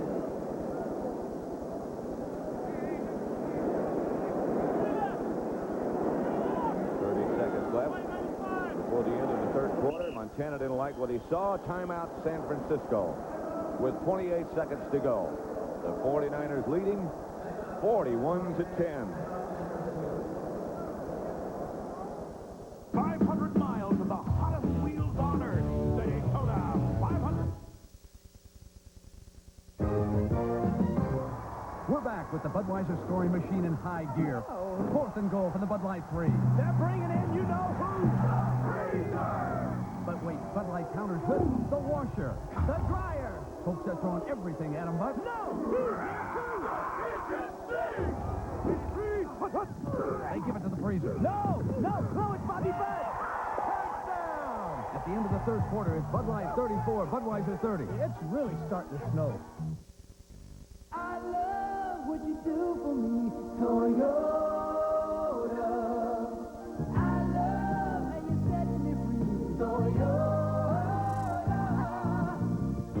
Whether it's car of the year, truck of the year, most trouble-free, or #1 in customer satisfaction, Toyotas are always being singled out. No wonder there are more Toyotas on the road today than any other import. I love what you do for me, Toyota.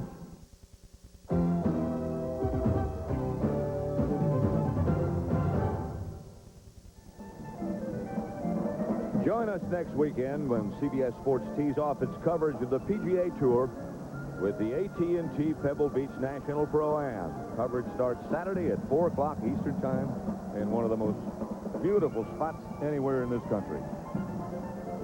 You know, I'd like to have that shot there and just swing as hard as I could and hit the ball in the ocean. It's happened. I know it, and I've seen it happen. In fact, I'm gonna come and watch that next week. I think that's one of the great golf tournaments, and it's sure one of the great spectacles in this country, that Pebble Beach area. It's a special event at a special location.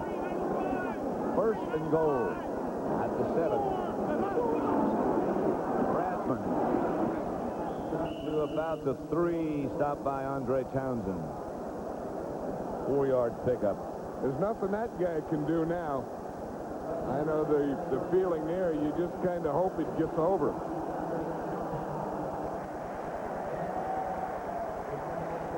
Clock ticking down to the end of the third quarter. And that is the end of the third quarter with the score of the 49ers 41, the Broncos 10. We now pause for a word from your local station.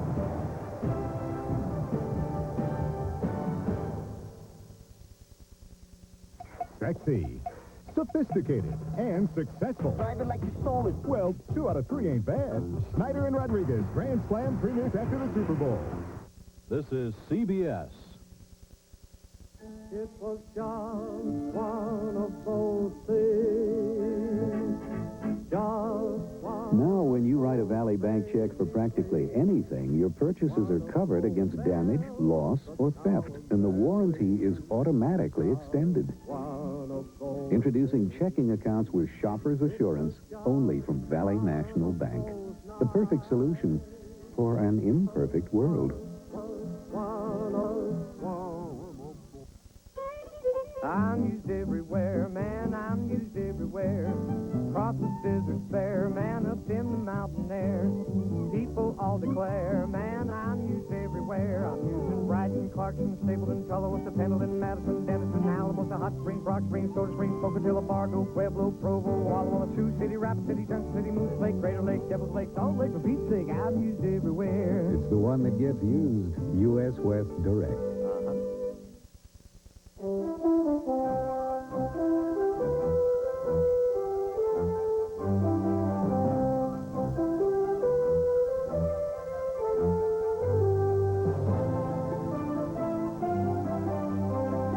At America West, our employees are owners, and no one takes care of business better than the people who own it.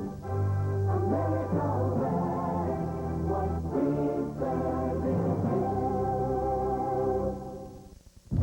Channel 10, sharing the vision of fun.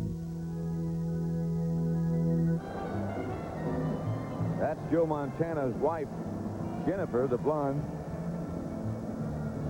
She still has her ticket. She's so proud of that ticket in this game. She's going to carry that around forever. That's going to be a souvenir. Jennifer will take it home and tell Joe, look how I got in.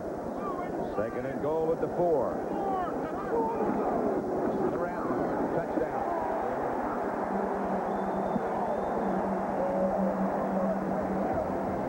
And the route continues.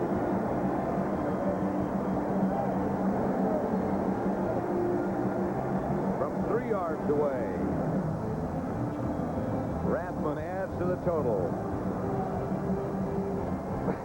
He's still trying to get warm over there. Hey, what a machine this 49er offense is. What a machine this 49er team is. Hey, the holes are getting so big now, it's starting to be embarrassing. These 2 running backs, Rathman and Craig, have done a job. The offensive line has been outstanding. Outstanding. The receivers have been outstanding. The only thing I can remember that went wrong was the missed extra point. Not so this time. 48-10. San Francisco. 72,919 in attendance today at the Louisiana Superdome in New Orleans. San Francisco 48, Denver 10. We just begin the final quarter. Good look at the Superdome from the MetLife blimp. Over 97 miles of wire are needed to connect the 8,500 lights that make up that night sign on the MetLife blimp. You wonder how it feels to go through a period that Joe Montana's going through, where, you know, I mean, everyone struggles in what they do, and even some people that are the best, you know, it's still hard, but to make it look this easy and to do the things that he's done, I feels like inside. I've never experienced it. I couldn't tell you. No, I haven't either. And I just watch him, and he's so cool about it. I know yesterday when we talked to him, I felt more excited about the game tomorrow than he did. And, heck, they're not shooting any bullets at us. No. There's no pass rushes or blitzes or guys hitting you. He certainly didn't seem cocky, but he did seem very confident. Well, and he talked about fear, just the fear of losing and the fear of playing poorly. Harrington. Brought down just outside the 20 by Romanowski again.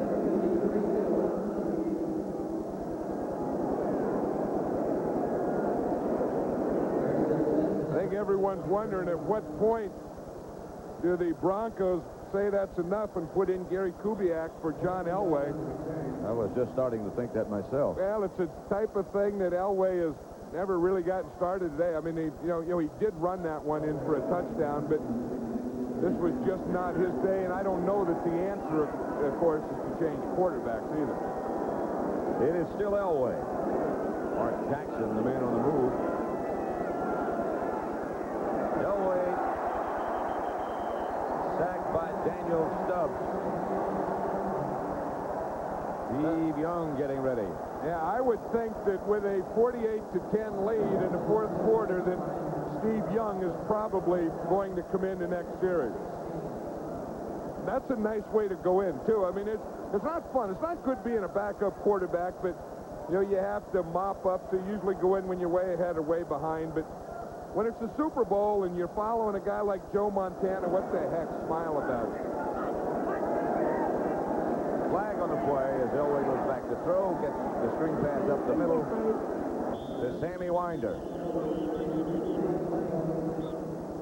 Kevin Fagan on the stop, a gain of 9. 49ers just look like they're quicker and faster. They have a term in boxing to get off first. The first guy that gets the punch up. The 49ers get off first. In every case. In every play. Offside, number 98, defense, 5-yard penalty from the line of scrimmage, still second down. Antonio Goss, the man who jumped. Yeah, I don't think Antonio Goss, I think it was 96 they were talking about. I think they changed that. Yeah, I think it was Stubbs. He's the one who made the sack the play before. 2nd and 11.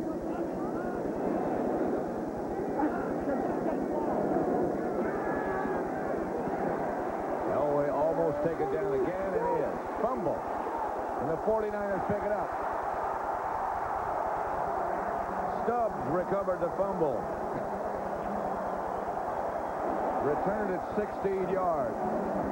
Hey, the 49ers aren't showing any mercy on him, Pat. Wow. They were bringing the defensive backs on that one. They were blitzing their safeties. They were bringing the corners. And Stubbs picked up the fumble after Elway was hit and fumbled the ball.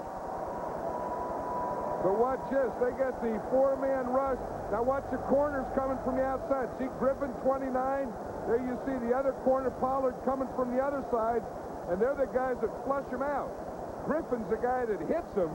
The corner who blitzed him finally hits him and knocked the ball out.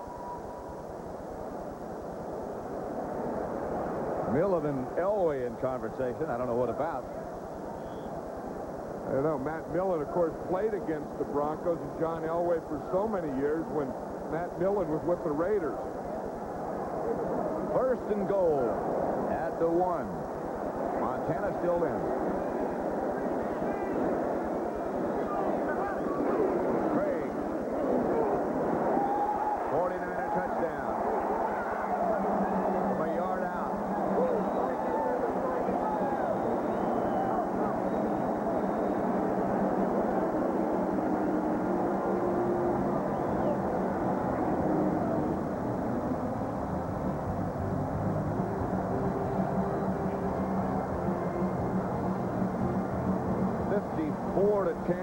Cofer in to try for the extra point. We have 13 minutes and 47 seconds left to play.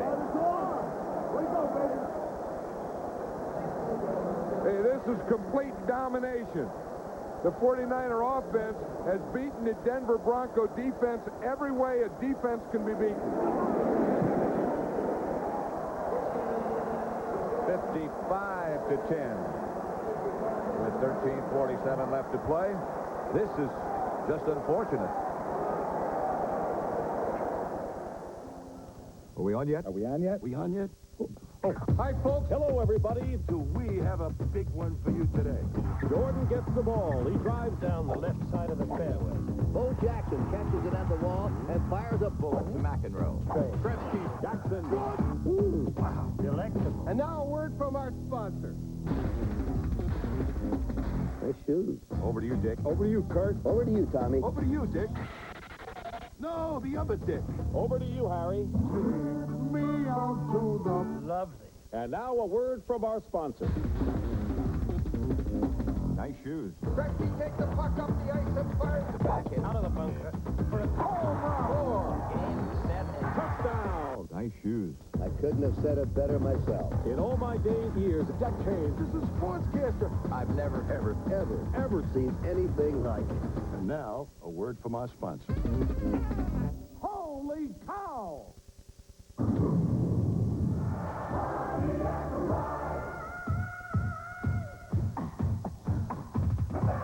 You got the feeling.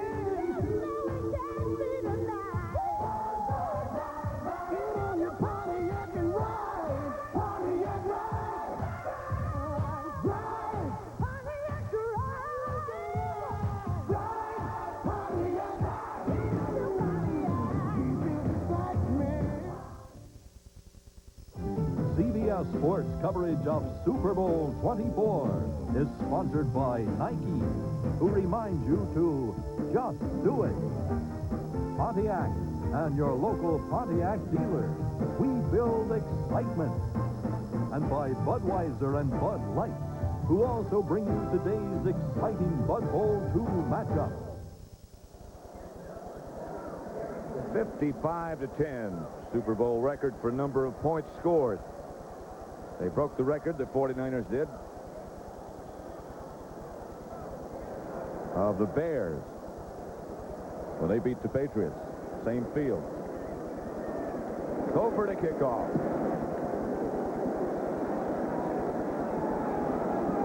Carrington. Dragged down at the 26. What do you got, John? The return of 26.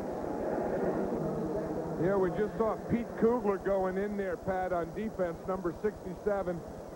He's playing his last football game today. He's after this game for the 49ers, he's going to retire at 9 years. He's really had a good career. He's played for the 49ers. He went to the USFL, then came back to the 49ers, had some injuries, had a bad shoulder, been a tackle and end, but a real good player for this 49er team. Listed as a nose tackle, but he's playing defensive end now. Here's Humphrey. Michael Walter made the stop. And the ironic thing, he's playing his last football game against the Denver Broncos, and he's going to go live in Denver. He was thinking of a good place to raise a family, and that's where he's going to take his family. He bought a house in Denver, and he's going to live in Denver. So he's playing his last game against the Broncos, and then he's going to move in with them. 2nd and 4. A lot of smiles on the 49er sideline.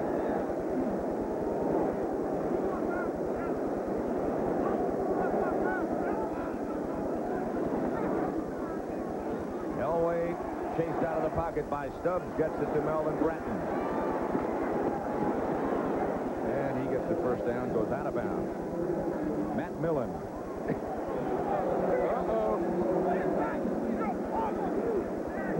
Matt Millen, after he makes any tackle, always talks to the guy. He always has something to say, and he kind of baits those guys. Now watch him. After he tackles them, he talks to him, then he makes them push him or punch him. Now when they do that, the official's supposed to call a penalty, and that's what Millen's trying to get. There's a guy on defense who enjoys playing football. Matt Millen was made to be a linebacker. He just loves playing. And he's been reborn here, too.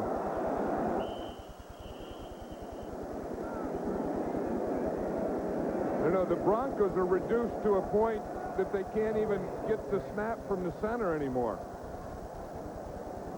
I mean, there were people that anticipated a blowout, and sometimes in these Super Bowls, you know, you say, oh, it's going to be a great game, and then it's not. And I think a lot of people thought that this would be a blowout, and then it is. They can say, well, I told you it was going to be a blowout. Well, you can always hope.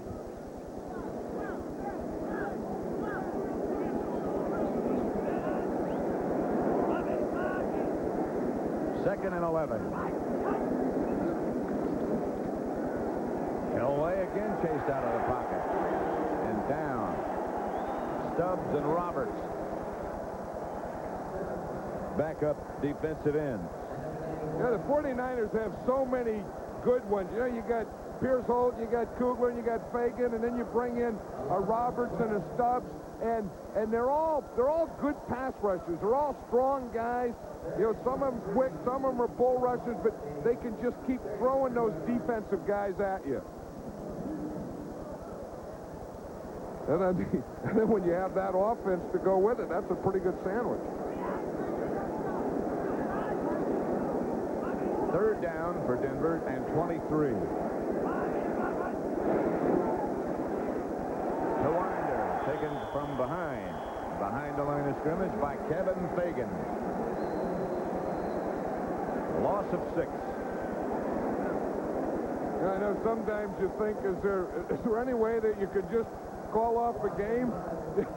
I was having people say, well, one thing about them, they didn't quit. Well, of course they didn't quit. They don't let you quit. You got to play 60 minutes unless you tie. Off the side of the foot of Mike Horan.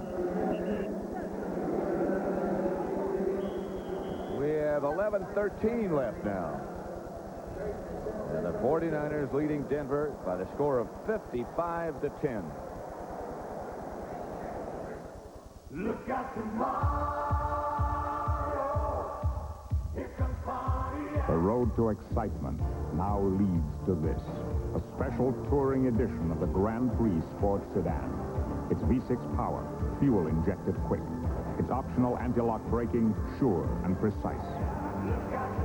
Its feel, undeniably Pontiac. Grand Prix STE.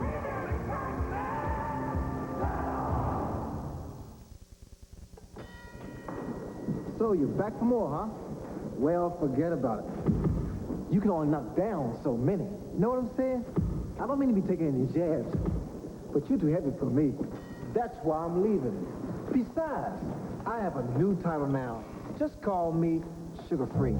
Discover the 1-calorie real Coke taste worth leaving Pepsi for. Goodbye, Pepsi. I say you out cold. For the taste of it, Diet Coke. There is no sound so unique as the human voice. Soon, it will bring you voice-activated calling on the all-fiber optic network of U.S. Sprint. Chris Stanford. A system that recognizes your voice Call home. and dials numbers. Hello, darling. Just by asking. Such is the power of the human voice. The new voice-activated calling card, only from U.S. Sprint. In 2 weeks, don't miss the greatest show above Earth, the NBA All-Star Jam. Gravity doesn't stand a chance. 11:13 left to play. Jerry Rice has got on the baseball cap. They just couldn't handle Jerry Rice or anyone that went into the post today, and they had 4 touchdowns into the post. Look at those defensive backs over there, and they really put a blanket on those Bronco receivers.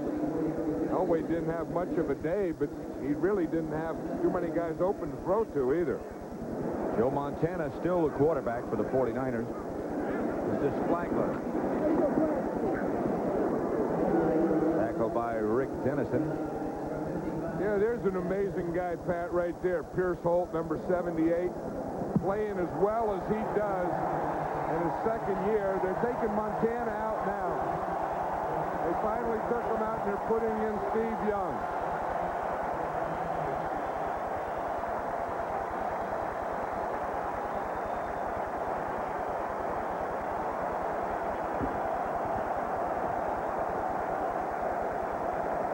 Montana was 22 out of 29. 297 yards, 5 touchdowns. Flagler again. Out by Brooks. And he goes to the 49er baseball cap. 5 touchdowns, a new Super Bowl single game record. And 22 out of 29. Super Bowl record set today. And almost every one conceivable. Third down for the 49ers. 8-14. Flagler and Sidney were the running backs for Young, who has all kinds of time. Pass is called incomplete. Intended to Wesley Walls.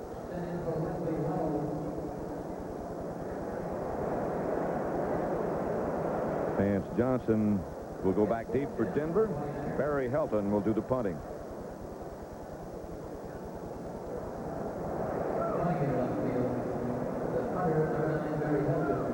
(55-10). 9:43 left to play.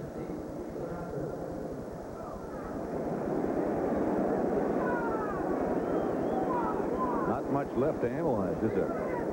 Well, I think we're going to be able to analyze the backup quarterbacks now. Okay. Johnson lets it roll. Kubiak warming up now for Denver. 46-yard punt. Broncos will take over just inside their own 20.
Vehicle of the 90s.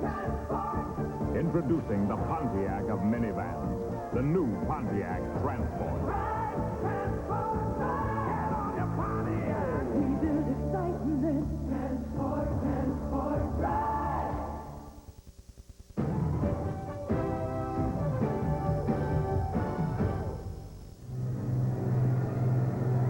Power of the MetLife blimp, which will travel over 10,000 miles in 1990.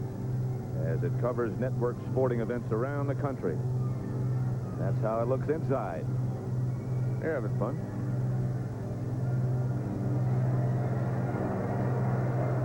Gary Kubiak is now the Denver quarterback. Long day for John Elway. Humphrey hit behind the line of scrimmage by Kevin Fagan.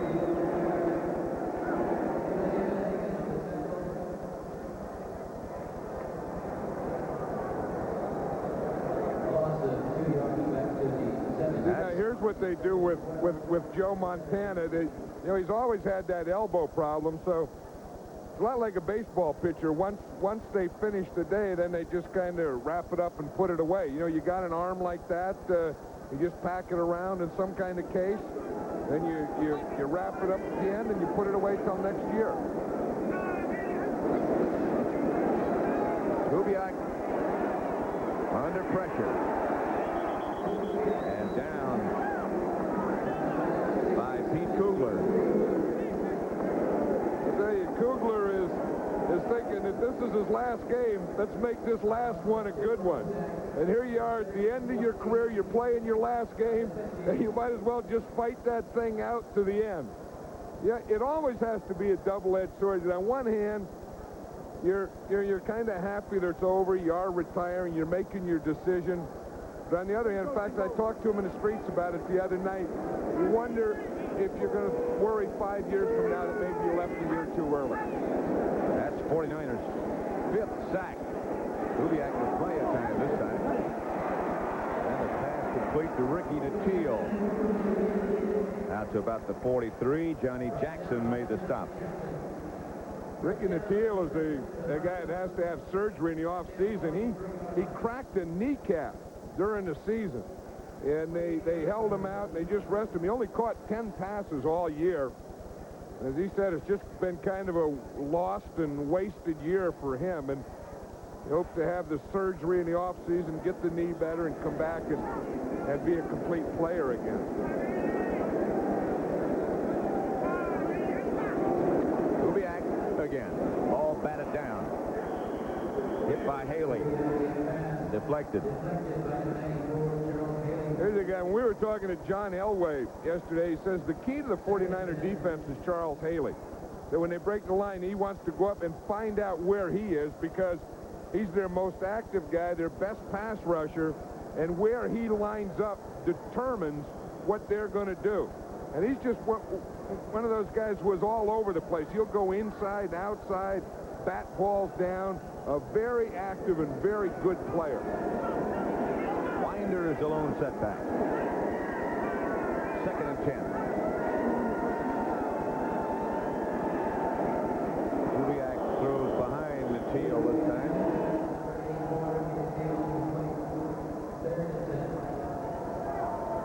You know, if you look at what the 49ers have done to the Denver quarterback, look, they've sacked him 5 times, hurried him 10 times, made him fumble once, batted 2 balls down and intercepted 2. So that is a statistic that shows what a good job the 49er defense has done today.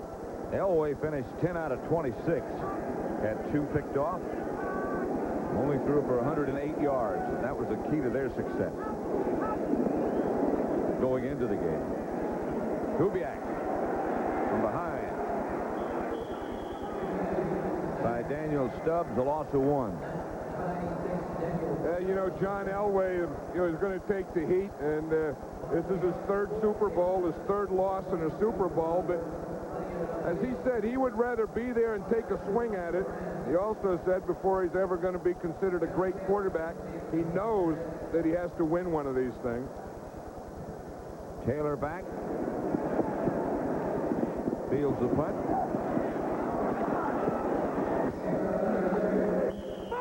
Out to the 31, stopped by Tim Lucas. Getting ready in the 49er locker room, Huey Lewis and Eddie DeBartolo.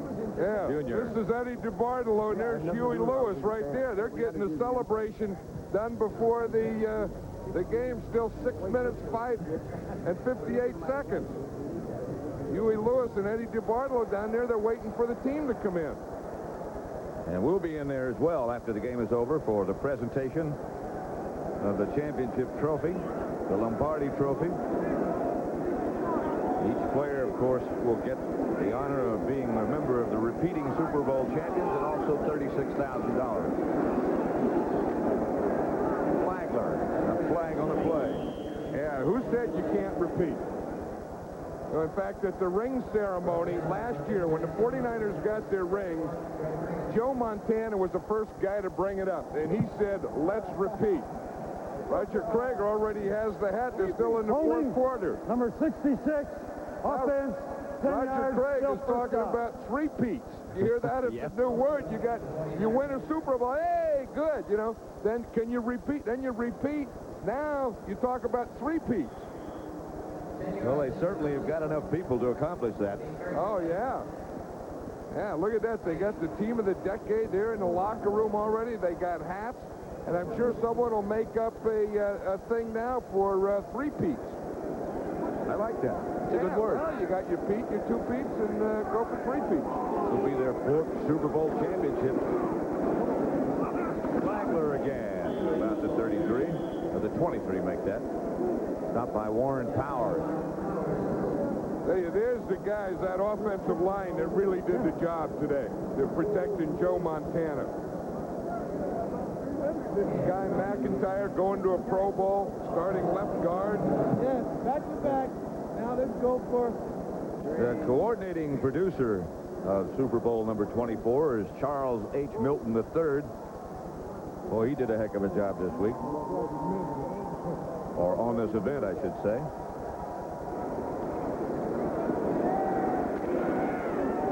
It's to Harry Sidney. 7-yard pickup. Super Bowl 24 produced by Robert D. Stinner. Directed by Sandy Grossman. Super Bowl Today produced by Eric Mann. The Super Bowl Today directed by Duke Struck. Senior producer David Winter. And the executive producer of CBS Sports is Ted Shaker. Hats off to all of them. How about Jim Burt bringing his son out there, giving him 5 kisses in a row, and then handing him his helmet and telling him to sit on the bench? That's Super Bowl celebration. Pass complete to Mike Sherrard. Jim Burt, another guy who found new life with the 49er. He's getting more kisses from his son. That's a Super Bowl record. I remember when he played for the Giants, he brought his son down there, and it was headbutts in those days. Now, a few years later, it's kisses. They're shaking hands, is introducing all the guys. You talk about a thrill. That's a thrill for the son, but I'll tell you, the dads have to be awfully happy, too. Flagler, the ball carrier. Stopped by Andre Townsend. The clock running with 4:20 left to play, and the 49ers leading 55-10. Yeah, but Jim Burt's the only guy that could do that, Pat. You see Tom Rathman, he's talking to Norv Hecker. Yeah, but Jim Burt's the only guy that could bring his son down there and have a Super Bowl record of father kissing son with 10 and introduce him to all the linemen and the Super Bowl on the bench. He's still going, that's 11. Matt Millen says, where are my kids? Where are my kisses? Bring me some kids. Flagler. Stopped by Rick Dennison. Gain of 10 and another first down. Tough day for Dan Reeves. There's no bigger gap in football than the difference between winning a Super Bowl, as this sideline is, and losing the Super Bowl, as this sideline. That's the biggest gap in sport. It's just been announced to the crowd and to us that Montana is the unanimous Super Bowl MVP for the 3rd time, and that's another record.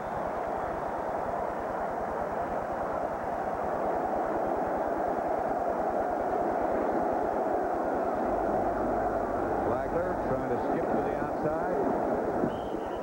Knocked out of bounds by Darren Carrington. Eddie DeBartolo has left the locker room. He better watch out. I mean, hey, if you get a big old fullback and a tough guy like Tom Rathman squeezing you, pull you, you could just pop some vertebrae right out of your back if you're Eddie DeBartolo.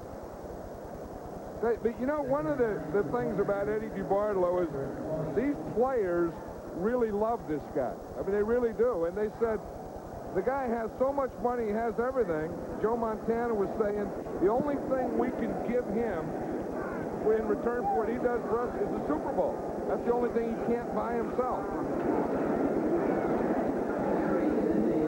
Sidney straight ahead, stopped by Warren Powers. We'll get the 2-minute warning before another play. That's it. So 2 minutes to go. 55-10 49ers.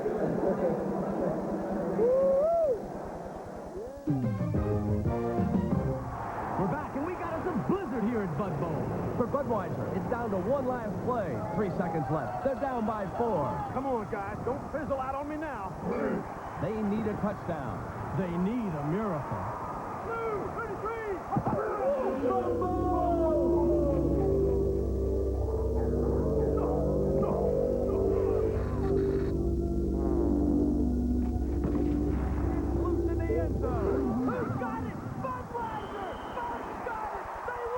With a miraculous last-second comeback, it's Budweiser 36, Bud Light 34. Freezer, back-to-back titles. How did you do it? Let me tell you, man, nothing beats a Bud. Nothing beats it. The one and only. The clean, the crisp, the cold. The king of beers. Nothing beats the Bud. Nothing beats the king of beers. Nothing beats the Budweiser. Nothing beats the Bud. Quick post-game wrap-up. First quarter, 87,000 bags of Doritos tortilla chips were eaten. 48,000 of them are nacho cheese flavor. That's an end-of-game total of 351,240 bags. I guess that's why we called it the Super Bowl. Whew, I am physically and mentally exhausted. I love football as much as you guys, but the season's over. We can get depressed or we can help each other through it. Murphy Brown, Monday nights on CBS. You want to see it? For Jeff Fuller, baby. We did it for you, Fuller. Number one.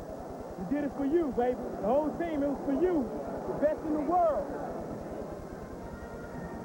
That, of course, was Chet Brooks talking about Jeff Fuller, who was injured earlier in the season. He and Chet were great buddies, and still are. Third down for San Francisco. 2 minutes to go. Young gets away from the sack, gets away from another sack, gets a block. First down, out of bounds. Stops the clock after a scramble of 11 yards. Keena Turner celebrating. Oh, it's Wallace that got the block that sprung him. Yeah, it was Steve Wallace on Warren Powers, number 91. Watch it, it's going to happen. Wallace is number 74. He got his leg broken in last year's Super Bowl, but watch him. He's going to block 91 the second time around, right there. And I think Steve Wallace is one of the best tackles in football. He and Bubba Parrish share that left tackle position now for the 49ers, but I think that guy right there, 74, is one of the best in the game. First and 10. Young is just going to run it out as he kneels and does nothing else. Another happy man, Matt Millen. Well, he was happy. He was waived. He was waived by the Raiders this year, picked up by the 49ers as a free agent, and now he ends up in the Super Bowl.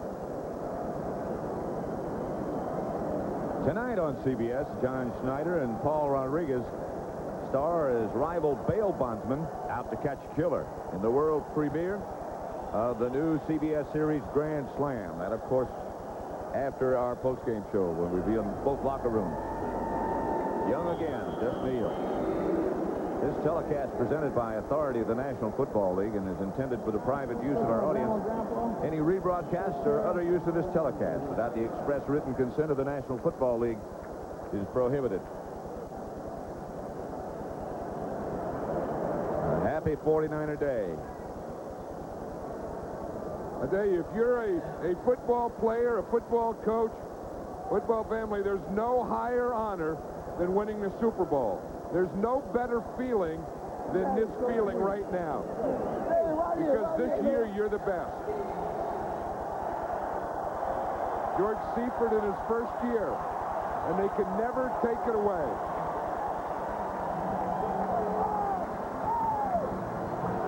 What a year they had. What a way to finish it.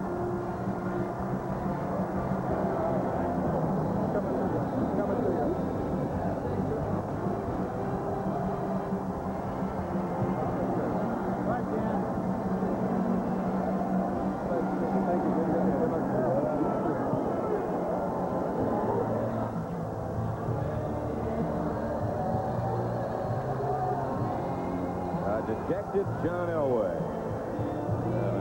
A group of teammates that feel the same way he does.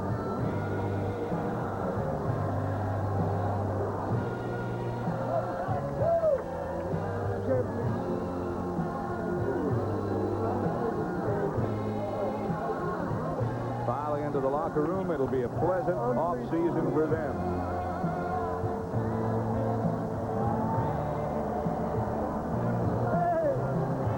Well done. Down the stretch, they were just about perfect. I think they were perfect in all areas and led by a guy who probably played as good a football as the game of football has ever seen. These last three games, Minnesota, the Rams, and this one, the performance by Joe Montana was just almost unbelievable. You know, he doesn't want to talk about being the best because he said you save that until your career's over. And he said, I don't think that I'm over. I don't even think I'm close to being over. He hopes to play, he said, until he's 40. How would you like to be a kid getting a piggyback ride from your father off the field of a Super Bowl victory?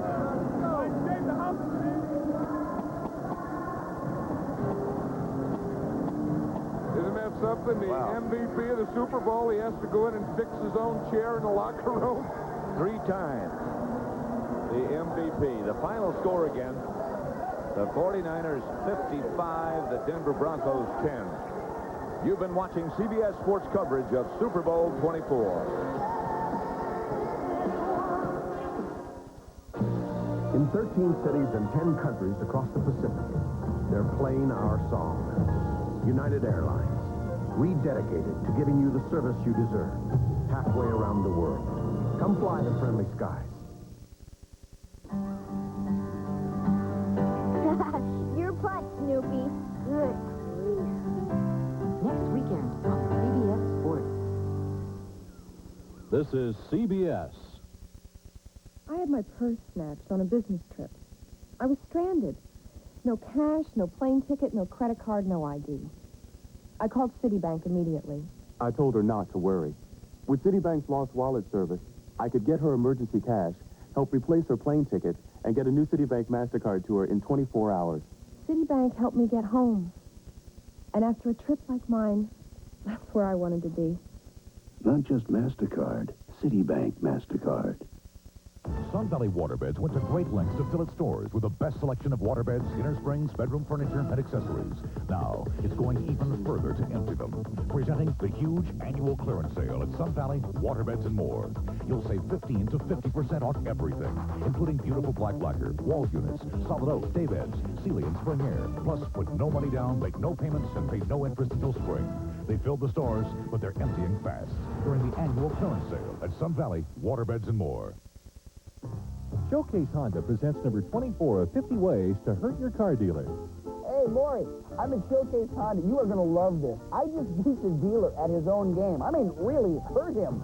I just bought a Honda Accord during this great sale for under $12,000. And I'm calling you from the mobile phone in my new Honda, which I got at no extra cost. And this is what they gave me for my trade-in. You know the car you referred to If you want to hurt your car dealer and have fun, take advantage of Showcase Honda. Thinking about flying to Los Angeles?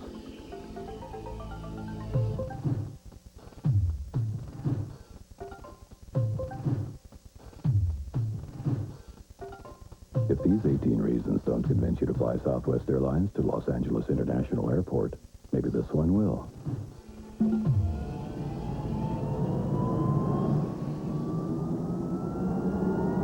Southwest Airlines. It's like having your own company plane. Channel 10, sharing the vision of friendship. Super Bowl 24, the post-game show, is sponsored by Today's Chevrolet, who invite you to see why nobody's winning like the heartbeat of America.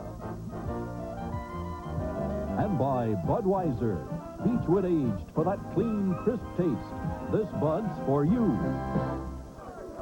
The San Francisco 49ers keep their date with the history books. In one of the greatest football games ever played by one team, they become the first team in the history of the National Football League to win back-to-back Super Bowls since the Pittsburgh Steelers. What an unbelievable job. And owner Eddie DeBartolo gets the winner's treatment. And now, really in keeping with this new dynasty, what a pleasure it is to bring in the new commissioner of the National Football League, Paul Tagliabue, to award the Vince Lombardi Trophy. Paul? Brent, nice to be here on a special day. Eddie, I know you're wet, but let me just say this. Today, the 49ers finished their trip to becoming one of the elite teams in the history of the National Football League. You've won your second straight Super Bowl game. The team did it in dominating fashion, as you've done in the playoffs, as you did it throughout the season. You've won your fourth Super Bowl in a decade, even less than a decade, tying the Steelers as the only team in the history of the league to win 4 Super Bowls. And you are clearly, at this time, the 49ers are the team of the decade, and they're starting the 90s looking like the team of the 90s. I want to congratulate you. I want to congratulate all the players, Coach Seifert, and your entire staff. Congratulations.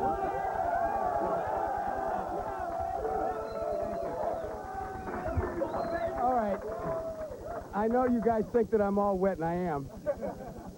First of all, I want to congratulate Pat Bowlen and Dan Reeves in a fine job that they did this year with the Broncos. They really had a great season. But to you men, I want to say one thing. Back in July, when we traveled to Tokyo, we had a mission, we had a quest, and we have one hell of a football team, and I love you, God bless you, and thank you for being world champions. And thank you to a man that came in a very, very situation that wasn't exactly easy, and he is your coach, Coach Seifert. Yes, exactly. Thank you. George, while you were coming up here to the stand, I want you to know that the first thing the players said, the first thing, when they came in, they said, three-peat. They've got the heat on you already. Well, we're so happy and proud of this football team. There's no question about it. I'm happy for them that they were able to achieve this goal. And if they want to go for another one, that's fine with me. George, I'm so happy for Eddie, and I'm so happy for all the 49er fans, too, and all the people in San Francisco. George, did you ever think it would be this easy when you were looking at the films and the plans? 55 points this afternoon. You had it against Minnesota. It was 27-3. The Rams, 21-3. These games were over at the half. Well, I think as a football coach and as a football team, you give plenty of respect to your opponent, and none of these games are easy. We've played 3 great teams in these playoffs. They would have had to have been great teams to get to this point. So we're just proud of the effort of the team, this entire organization, and I'm proud of the teams that we played against, and I'm proud of this team, obviously. George, congratulations. Eddie, congratulations. And we're going to continue live from the San Francisco 49ers locker room in just a moment.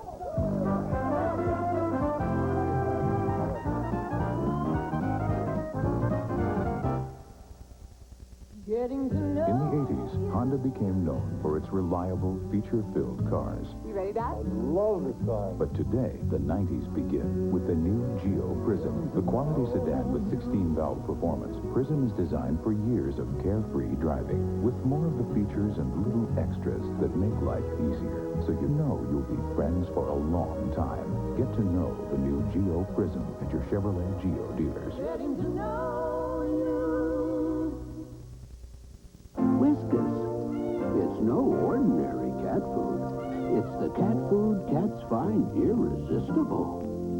Whether it's meaty or crunchy, it's got the fresh meat taste cats just adore. As you see, cats know what's good. That's why more and more cat owners tell us their cats prefer Whiskas.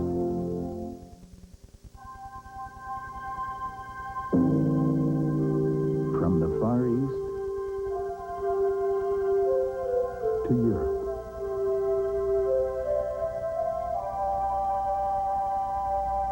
Across the Caribbean and throughout North America, only one airline covers so much of the world with so much warmth.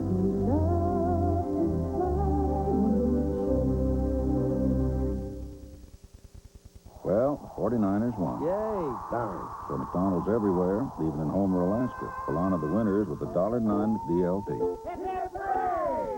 Break out the Diet Coke. But should Bronco fans lose just because their team did? Of course not. So they'll still get their 99-cent quarter pounder with cheese, even though they didn't win. But we played our little hearts out. $1.09 McDLT and a 99-cent quarter pounder for a limited time. We're going to watch the Super Bowl every week. Well, a very tough afternoon for Dan Reeves. He's standing by with Irv Cross live. Let's go to Irv. Tough afternoon indeed, Brent, but Dan graciously stood here and waited for us to come into the locker room. But Dan, of all your Super Bowl losses, I know you were very optimistic coming into this one. Is this perhaps maybe the most disappointing? Well, no, they're all disappointing. You know, when you lose and you don't play up to your abilities, I think that hurts. But, I mean, the San Francisco 49ers are playing on a level right now it's hard for anybody in the National Football League to keep up with. They're playing awful well. We knew that they would have to have an off day, and we would have to play as well as we possibly could play and not make any mistakes to have a chance. And they didn't cooperate. They didn't make any mistakes all day, and my hat's off to them. George has done a great job all year of keeping them focused in. They got an awful lot of weapons on offense, and they get an awful lot of credit. But their defense is outstanding. I mean, they have got some great players on defense. They're just an outstanding team, and, you know, they certainly deserve to be the champions. They were the best team this year, and certainly we've got a long ways to go to measure up to the level that wins championships. We came a long ways this year, and I'm proud of this football team, but we just got a long ways to go. Dan, when you got your team assembled there after the game, what did you say to them? Well, Irv, there's not a lot you can say, and I'm just told them basically that I was disappointed that it didn't work out for them because they wanted it very badly, and, you know, they played hard. You can't question that. We just made some mistakes in the game, and you can't do that against a great football team like the 49ers. So there's not a lot you can tell them. They hurt very badly. We disappointed an awful lot of people.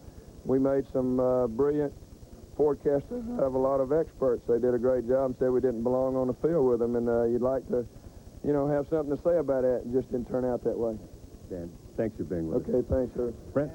All right, Irv, thank you very much. And I'm with Joe Montana and Jerry Rice. Joe, congratulations. Third time you've been the MVP. Your buddy Jerry got it a year ago.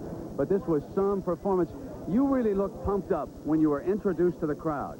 I said, wait a minute, Joe's ready here.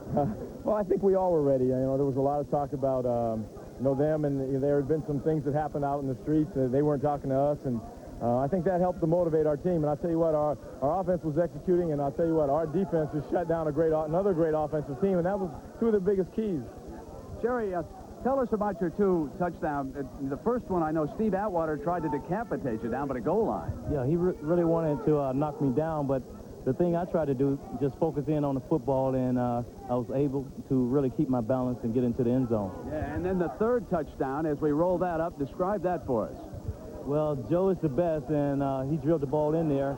And the thing about that, I knew that Atwater was getting ready to hit me, so I just held on to the football. You know, Joe, it is absolutely remarkable. The ball is so catchable when you throw it. I mean, these guys take it on a run, and they'll take a 5 or a 10-yard ball. They'll turn it into a 50-yard gain. We talked about this. Yeah, that's one of the great things about our guys, not only our wide receivers, but our running backs. We're not afraid to give them the ball short because they've got some great ability to run with it after the catch. And, you know, they've been showing that all year long. Tell me about your offensive line and what they did for you. Well, I mean, I think I might have got touched once. And, you know, I don't think I got sacked down the stretch. And they just had one heck of a ball game. And, heck, I could play to 140 if they play like that. Hey, Jerry, can you become the first team to make it 3 Super Bowl championships in a row? I feel we can. We got a great team, a great organization, and I'm just looking forward to next year. You agree with that, Joe?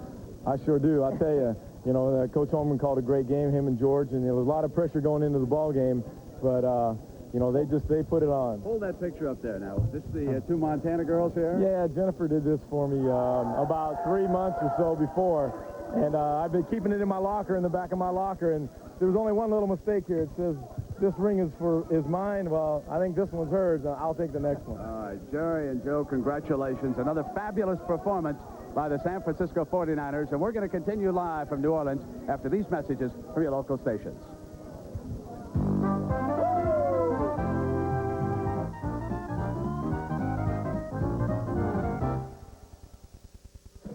All throughout the game, we've been telling you about our new CBS series, Grand Slam. Hey, what's the hair? so you know we're not the heat. But they do like it hot. Oh, maybe. My car is hot. Wait a minute, his car is not hot. My fight scenes, those are hot. Oh, he's fighting for a girl. How do you know? Hey, I was married. Now, my love scenes, they're hot. What about the chili pepper scene? Now, that's hot. Don't go away. Grand Slam premieres tonight. This is CBS.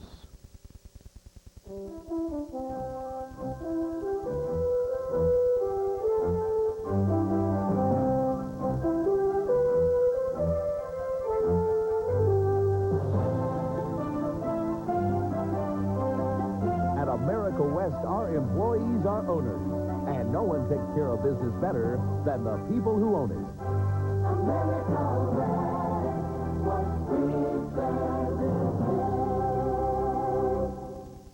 It was just one of those things.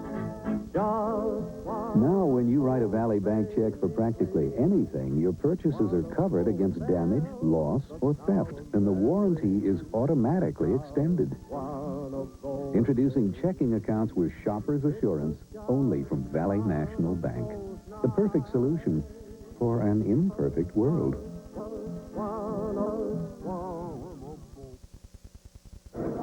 Well, we've already had one Grand Slam today on CBS, and following this post-game show, we're going to bring you a special broadcast of a new show, Grand Slam, and right after that, we're going to hear from the coach. John Madden is coming back with his final thoughts on the 49ers. You don't want to miss that. Right now, let's go to Will McDonough, standing by with the dean of the San Francisco defense, Ronnie Lott. Will? Thanks very much, Brent. Ronnie, looked like he had a great game plan defensively right from the start. In fact, I think John Elway appeared to be confused right off the bat. I think what happened was we were able to just make sure that we contained him in the pocket. We wanted to try to not give up the long pass, and I think that first pass that he threw early in the game was a little short, and I'm not sure why, but it was just one of those things. I don't think he was really on today. Yeah, everybody said before the game you would like to keep him in the pocket, and if you made him run, try to make him run up the middle. That's true. We wanted to keep him in the pocket. We wanted them to run up the middle, and also we didn't want to give up the long pass. We felt coming into this game, after looking at some of the previous games, the reason that they were winning was because of the long pass. Let's talk about Joe Montana and the adversity of the week. You told me that it really had something to do with the way your team played today. That's true. All the players just rallied around him. One of the things that happens is when a player of his caliber is being ridiculed or being thrashed to paper, we try to rally around him as a family, and we know what Joe's about. We understand what he's about. It's crazy for people to think that he's had a drug problem, or that he even used drugs. Joe's a great family man, and he's really dedicated to our team. And the guys just said, look, let's go out and rally around him, and let's win it for him. You also said there was some antagonism towards some of the Denver players. That's true. Early in the week, I guess Larry Roberts and Don Griffin, a couple of other guys went out, and some of the Denver players didn't even want to socialize with us. And that was really tough because, I mean, you're here to win the football game, but when those things happen, it means war, and we just want to take it out on each other. Ronnie, thanks very much. Let's go to Brent. All right, well, here's one of the unsung guys, Tom Rathman. Tom, another great job. Well, I'll tell you what, our whole team really went out and executed the game plan today. You've got to give a lot of the credit to the coaching staff. Great. Part of the Husker Connection. Congratulations, and we're going to continue live from New Orleans in just a moment.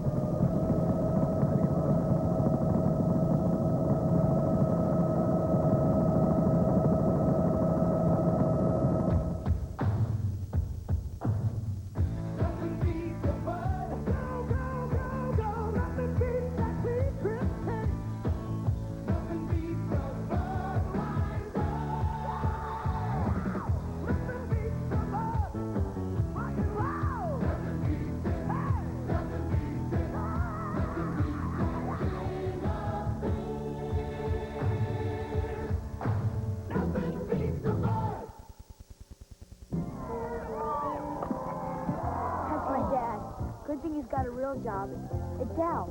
He's a plastics recycling engineer, which sounds fancy, but it's real simple. See, Dow figures out ways to recycle plastics like this and turn it into neat stuff like those picnic tables. And what has that involved? My dad may be a lousy ball player, but he's a great guy. I'm real proud of you, Dad. Proud of me? Dow lets you do great things. You know, when you got it right, you got it right. Whether you're talking about this, or whether you're talking about the one and only Diet Cola that does it for Ray. Diet Pepsi. You know, nothing tastes as good to me